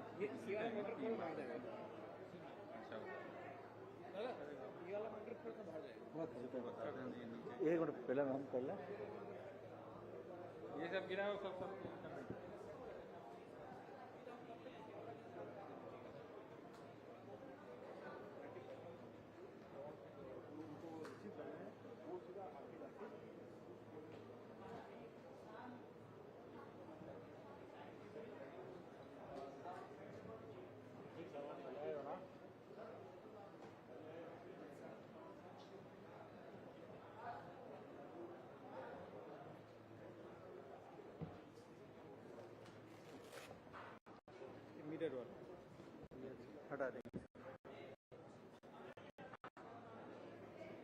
Adnan to the stage, please.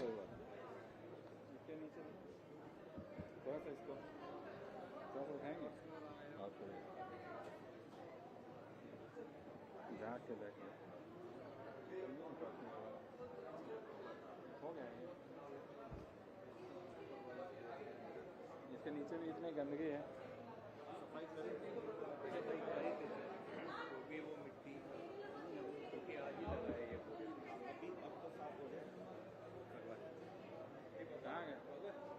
पहला बोलो ना लगे ना पहिलं पोडियम का हाथ साफ क्या होगा पोडियम के नीचे का साफ करने का उसको बुलाओ ना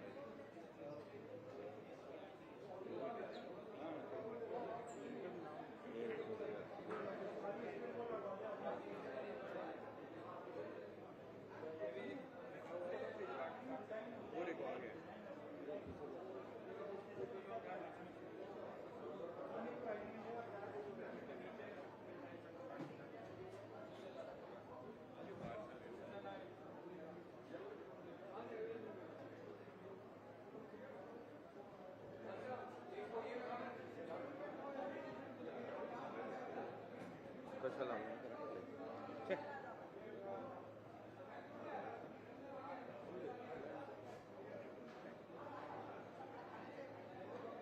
मी एवढा पकडून हो गया या हो गया सर थैंक यू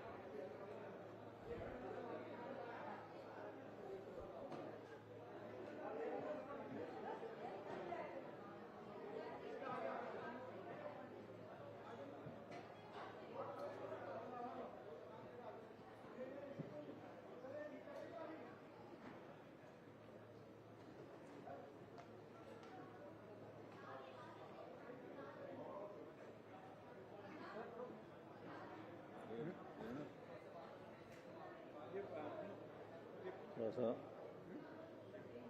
इसको यूं घुमाओ यूं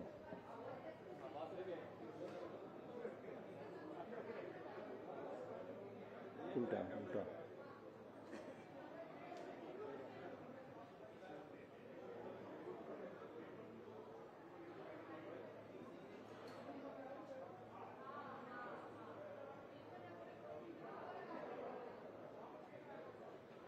ऊपर का लाइट ये बंद होगा ये बंद होगा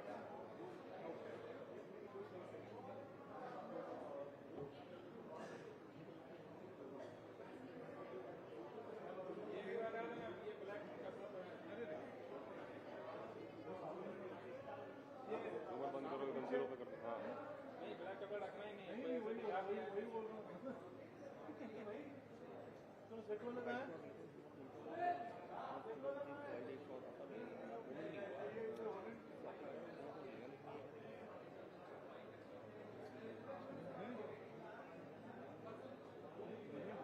यहाँ पे आकर मना है नहीं कोई नहीं है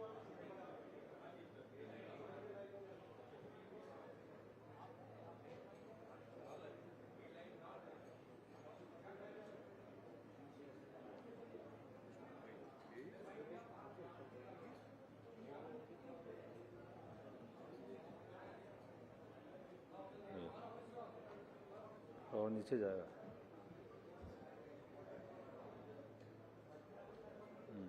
थोड़ा सा मामूली नीचे नीचे बस बस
ये थोड़ा मार करने के लिए बोल रहे हैं।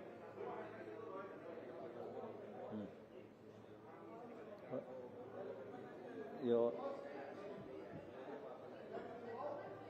इसको यूं घुमाओ, यूं घुमाओ, यूं।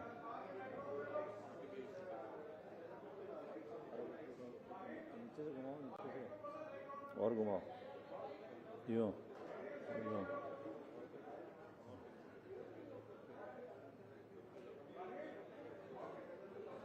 इतना चल जाएगा सर, इतना चल जाएगा। देखो आप कैमरे में दिक्कत थोड़ी आ रही है। अब कैमरे में आ रहा है क्या वीडियो? हाँ नहीं आ रहा, कैमरे में नहीं आ रहा। अब हमारे हिसाब से तो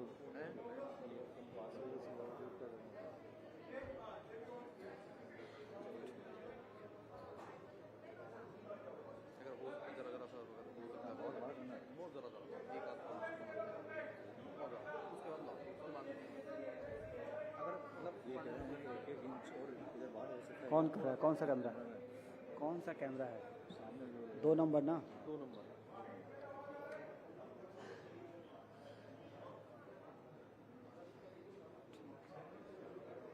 हाइट ज़्यादा दी है क्या? हाइट ज़्यादा?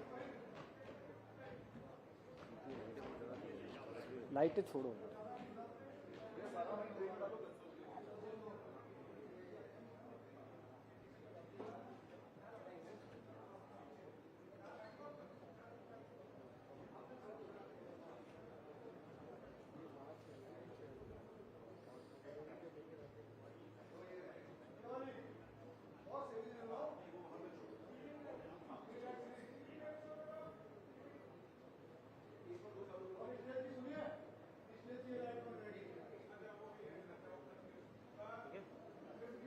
ये थोड़ा सा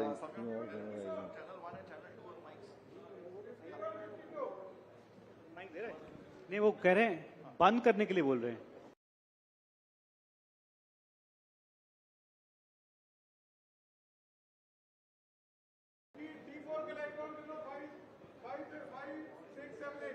T4 5 6 7 8 लाइट ऑन करिए।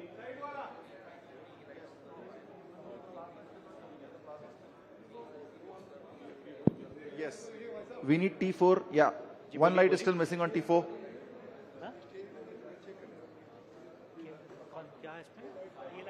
हाउस लाइट्स, स्टेज पे हाउस लाइट्स ऑन करिए please. Hotel, house lights on stage.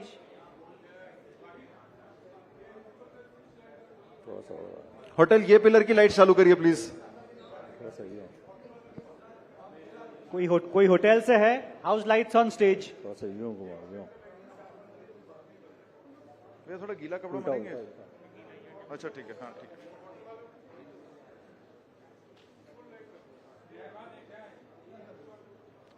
Rajiv, यार किसी को होटल से ढूंढो, ये वाला पैनल चालू करो लाइट्स का।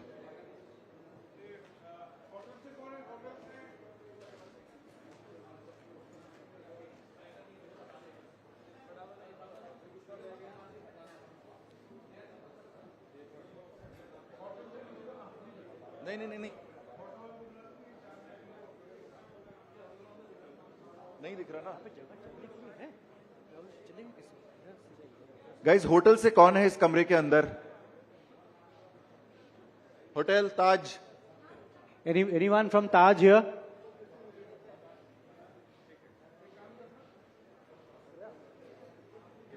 ये ऊंचा लग रहा है।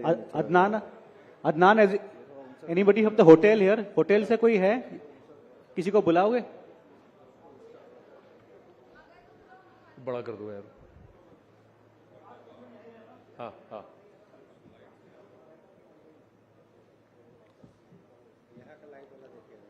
लाइट तो ज्यादा पड़ रहा है। हाँ Roy, what is the problem?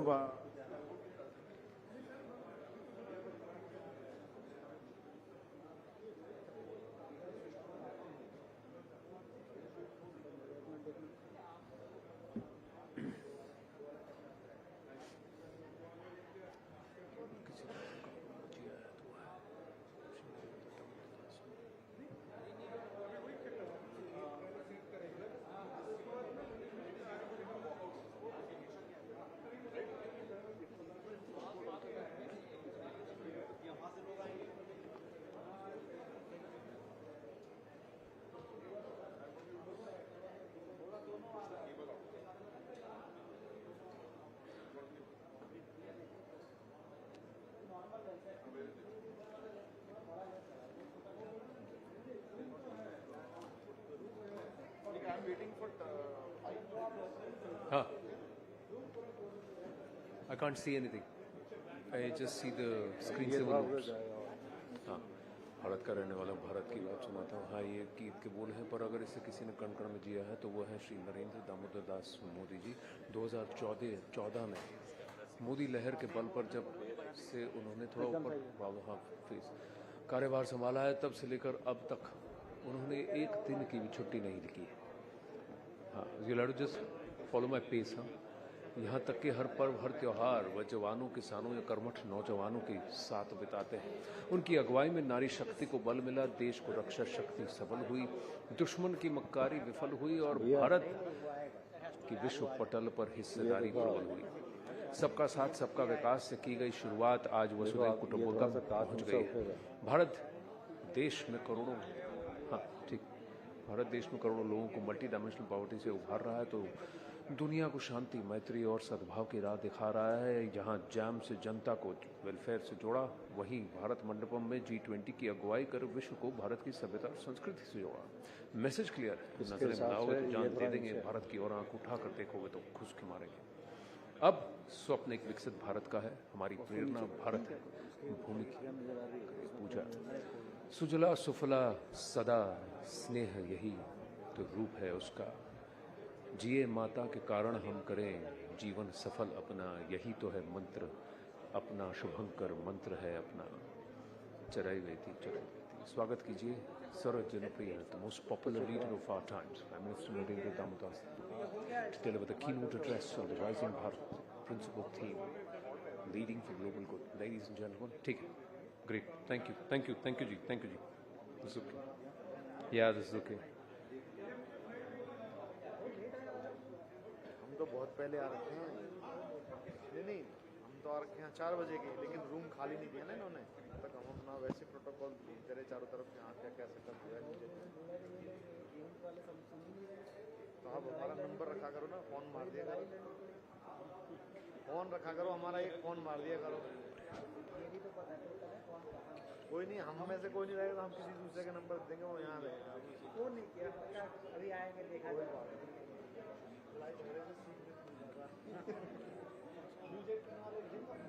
पकड़ो अभी सर आप बताओ कि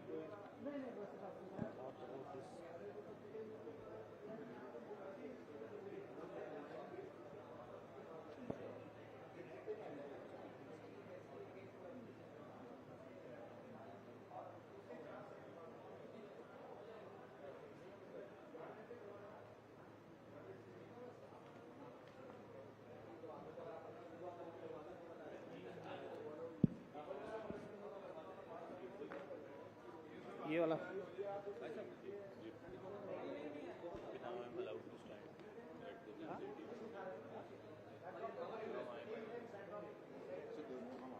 अभी तो फिलहाल अभी एक बार कर दीजिए, फिर कर दीजिएगा. कह रहे जो मेरा फ्रेम है वो उस पर काट दीजिए, उस पर नहीं आ पाएगा सर. हाँ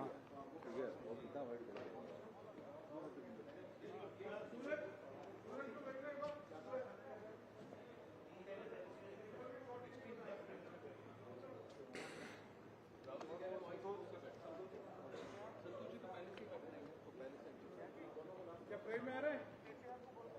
कोई स्विच करने के लिए बोला कहाँ है? नहीं आप सेंटर में बैठा हो, लेकिन हमको वो चाहिए. चलो लिपि. Hello Shankar here. हाँ जी. Have we provision for Rahul and Santosh sitting here somewhere? वो कर देंगे कर देंगे साहब. तो वो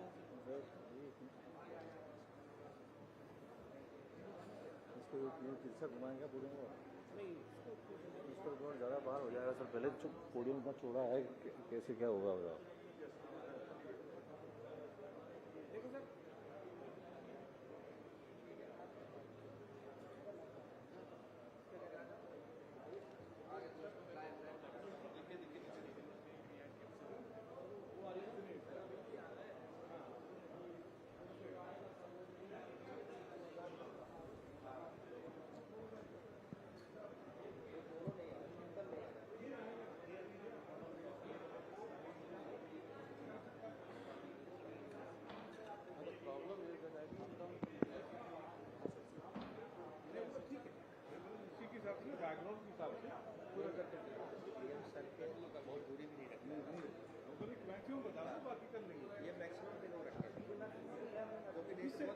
इस साइड वाले को थोड़ा सा कर दो, ये वाला थोड़ा सा कर दो, क्योंकि ये है ना लोगो, सॉरी ये नहीं, ये इधर आ रहा है ना, इसको इसका एज जा रहा है, नहीं तो मुझे उधर शिफ्ट कर, देख लो थोड़ा ज़्यादा नहीं, बस हो गया ना, उतनी है, आप देख लो, हो सकता है उनके हिसाब से देखिए, बाबा के हिसाब से ठीक है। बाबा के हिसाब से लाइट बहुत ज़्यादा है। लाइट तो कम कर रहे हैं। पहले ये पोजीशन देखना है। ये पोजीशन अभी एसपीजी ने चेक किया कि ओवर आंसर तो मैंने जब अंदर अलग दो क्रॉस साइड से बहुत पूरा है ना, पूरा कम हो बड़ा वो है ना प्लास्टिक, अंदर करना तो अंदर कर लो भाई। नहीं ठीक है, हो जाए, सबका काम चलना चाहिए हमको, सबका साथ सबका से 30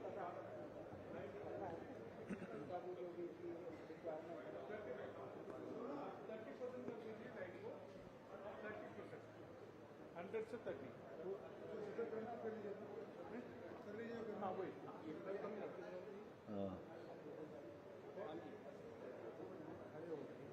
एक इधर का सही है, बना लो अपने दिमाग में कि कौन सी लाइन कहाँ होनी चाहिए। तुम्हें कैसे देखना अपने हिसाब से, हर आदमी का अलग अलग ठीक है। आप यहाँ अपने हिसाब से देखो कैसे, ये सबसे सही है।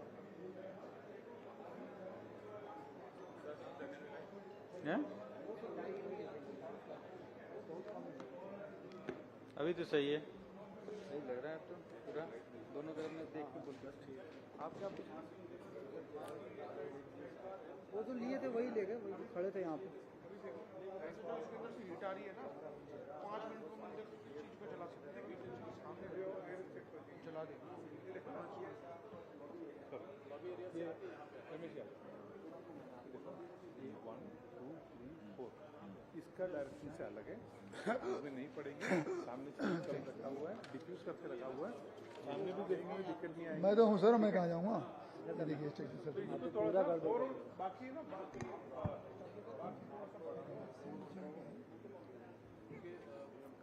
आप कर लो, फिर मैं उसके हिसाब से लगा लूँगा। अगर आपको इसको हटाना है तो नहीं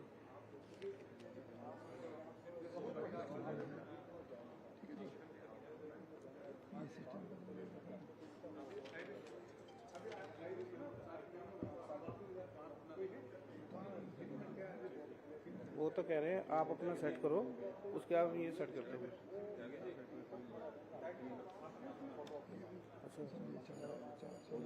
ये तो फिक्स है, ये फिक्स है, थोड़ा थोड़ा ये दोनों भाग जाएंगे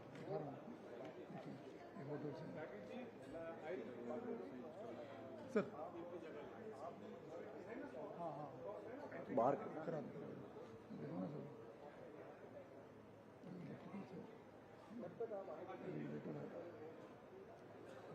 काल से नहीं है, बैंक कोई कमी नहीं है, हम सारे ओके करें।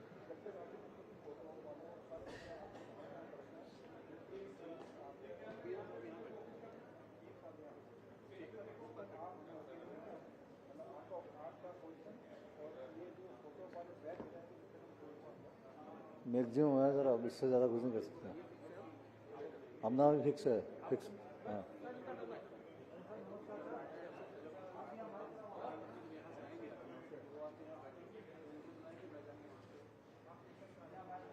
ये सर, ये राइट वाला, राइट वाला लो लो बस।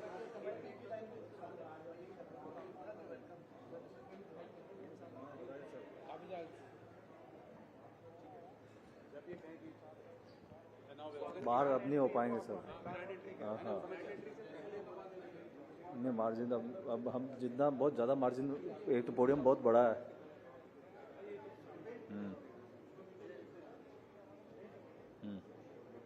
नहीं यार,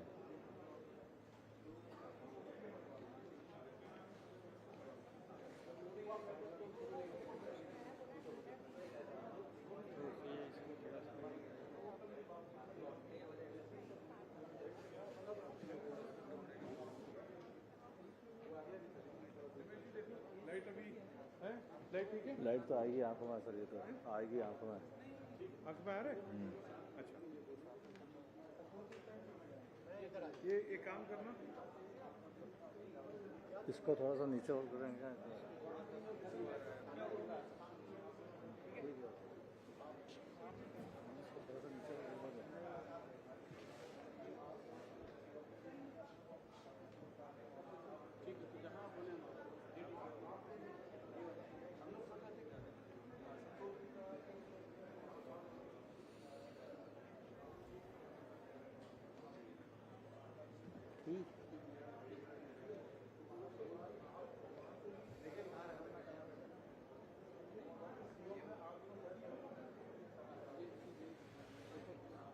ये थोड़ा सा तिरछा लग रहा है। रहने दो मैं देख।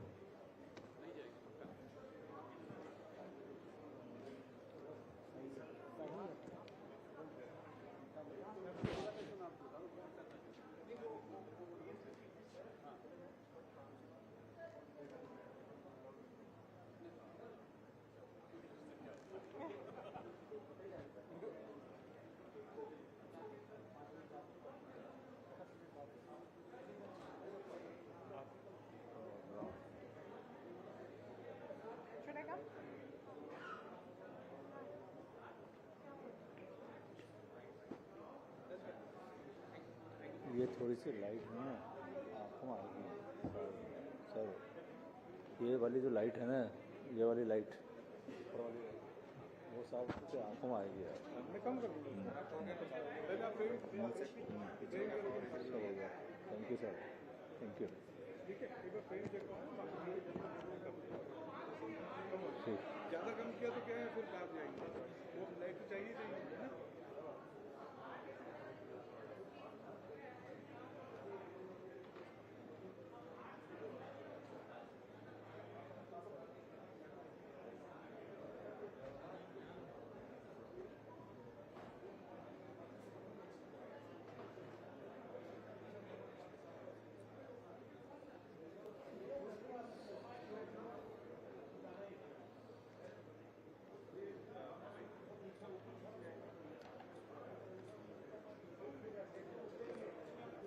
जो उनको करना होगा वो कर लेंगे थोड़ा। वैसे ये सही साइड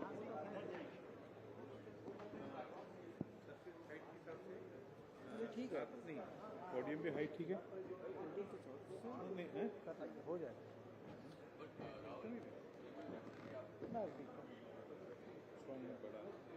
बड़ा बहुत बड़ा है होना चाहिए, बड़ा आदमी के लिए बड़ा ही होना चाहिए। नहीं जैसा जहाँ जैसा मिल जाए ऐसा ही होता है, जहाँ जो चीज़ जैसा मिल जाए। अभी ड्यूटी से नहीं, हम तो पीएमओ से।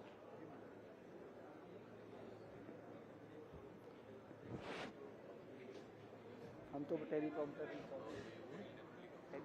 लिए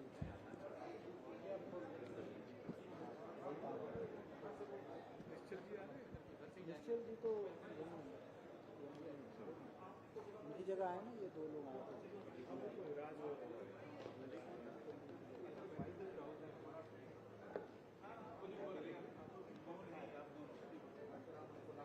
जाओ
थोड़ा सा मामूली है।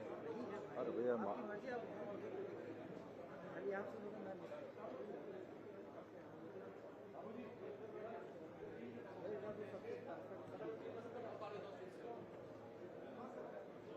जिसका काम हो गया स्टेज से नीचे आ जाइए प्लीज। जिसका काम हो गया स्टेज से नीचे आ जाइए प्लीज।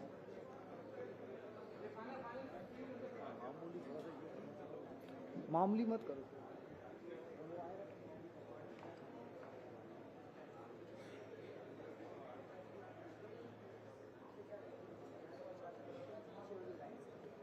अच्छा कैसे दिखनी चाहिए?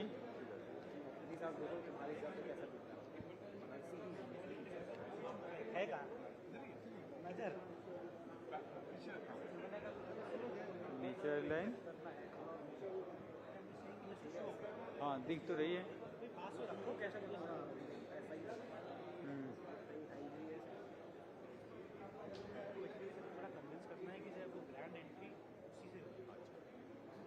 अगर चाहिए ना ग्रैंड एंट्री उसी से। अब उनकी लंबाई है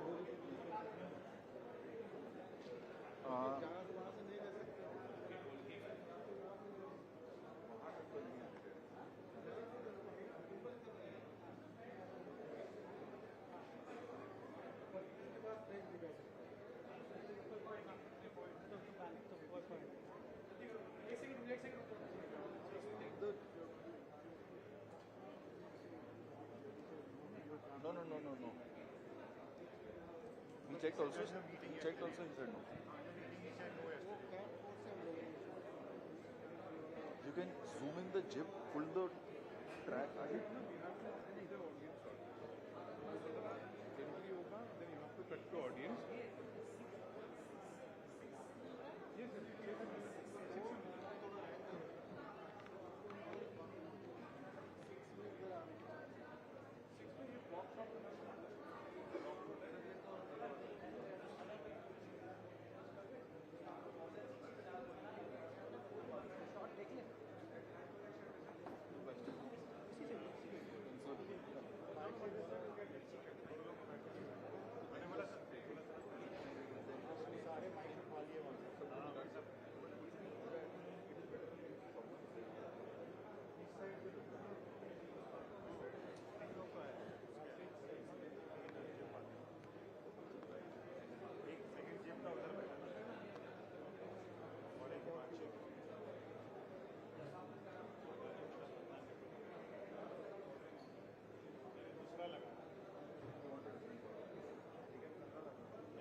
No, so the just becomes part of the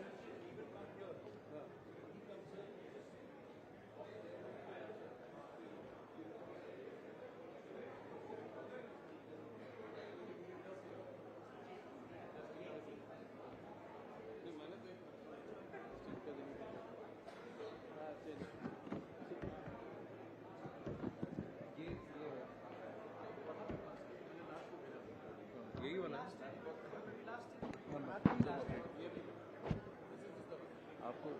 चाहिए ड्राइवर है, अगर आप कुछ लगाओगे तो अभी लगा देंगे, अभी लग जाएगा, अभी लग जाएगा। मे बी बेटर, मैं बोलता हूँ, मैं बोलता हूँ नहीं प्रकाश सर एक बार इधर वाला है बोला तो he is getting what will you खड़ा हो जाए सर ऐसे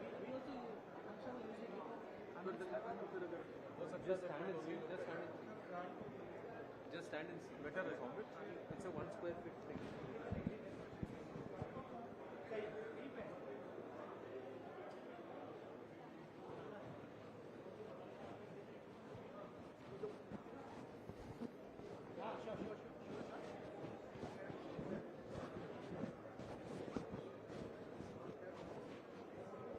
ठीक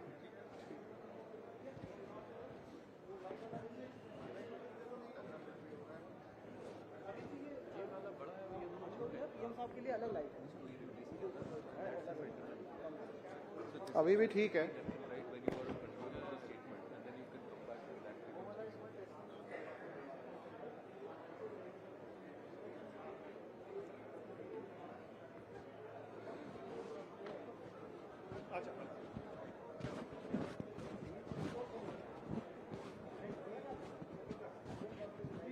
किसी ने बोला है लाइट कौन सा और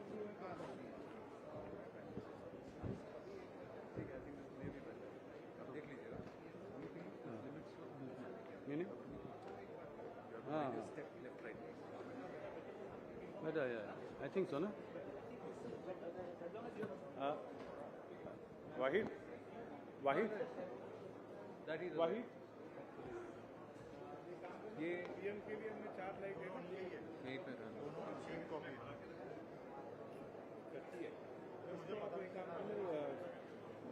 साइड का 2 लाइट है ना ये क्या है 200 वो नंबर क्या है उनके हाथ में दिया था हमने हाँ नहीं वो वही उसी को एक 44 उसका एक्सट्रीम राइट में इस साइड पे लेफ्ट में अरे I don't know let's do हैं पीछे नहीं पीछे कैसे करोगे 34 और 44 होगा ना he came and stood पीछे मत करना धड़े ही नहीं पीछे नहीं कर या दैट वुड एक बार ऑन ऑफ करो उसको 30 वो वाला को आप अभी बता रहे हैं हाँ ये 40 है ये दोनों को आप एक काम करो ना 25% लिख दो और कम करो और कम करो और कम कर दे और कम होगा 20% करो 20% ठीक है इतना रख दो सामने के लाइट कितना हो जाएगा 30 था ना इसको आप ये काम करो आप इसको 25% कर देना सामने वाला 25% कर सामने का दूसरा दोनों लाइट ठीक है अभी आइरिस हाँ सामने इसका आइरिस एक बार ना सामने उसको बोलो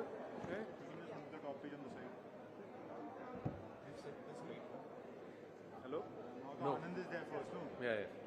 So he'll have to reduce it. No, it'll actually be the same. Yeah, it's going to be the same. बोलो पोडियम पे But then they'll have a problem with the camera. Yeah, देखो. Audio will be Being tall is not a virtue. so anyway so then when you say you without कर दिया इसमें हैं यार ये ना फोटो खींचो बैकअप है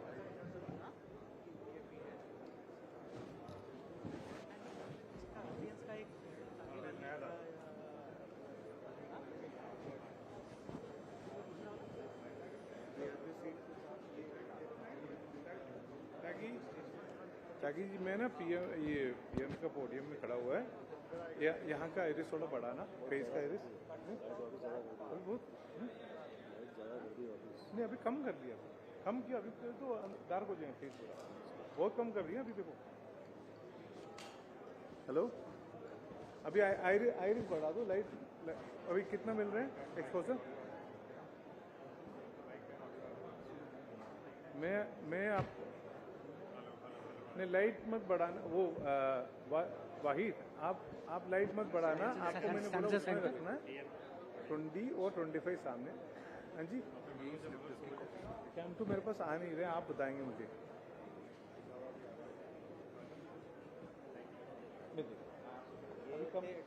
ऑडियो माइक चेक 1 2 मैं वही कम करा रहा हूँ मैं इसके बाद चेक कर रहा हूँ, पेज तो नहीं क्या हुआ?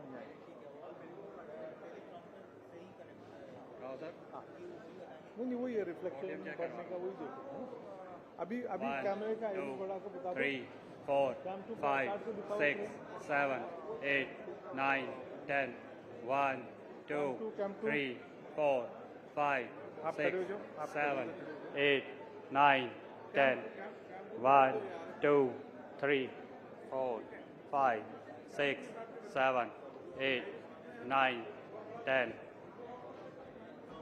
1 2 3 4 5 6 7 8 9 10 1 2 3 4 5 6 7 8 9 10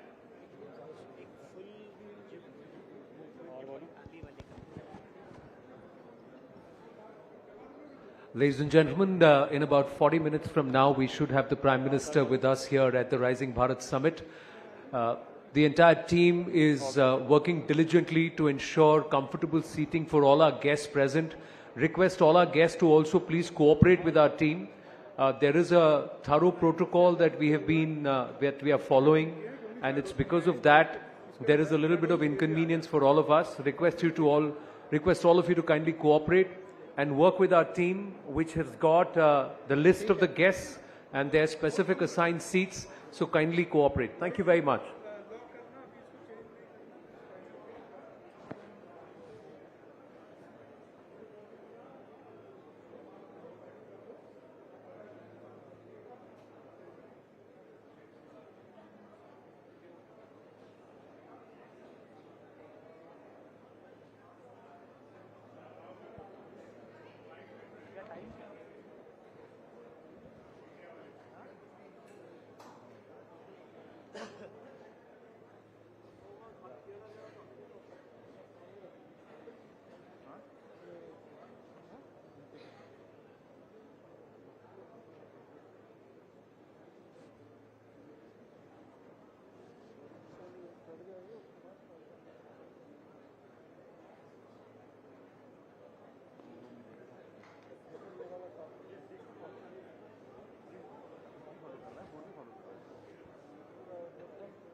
ठीक है, ठीक।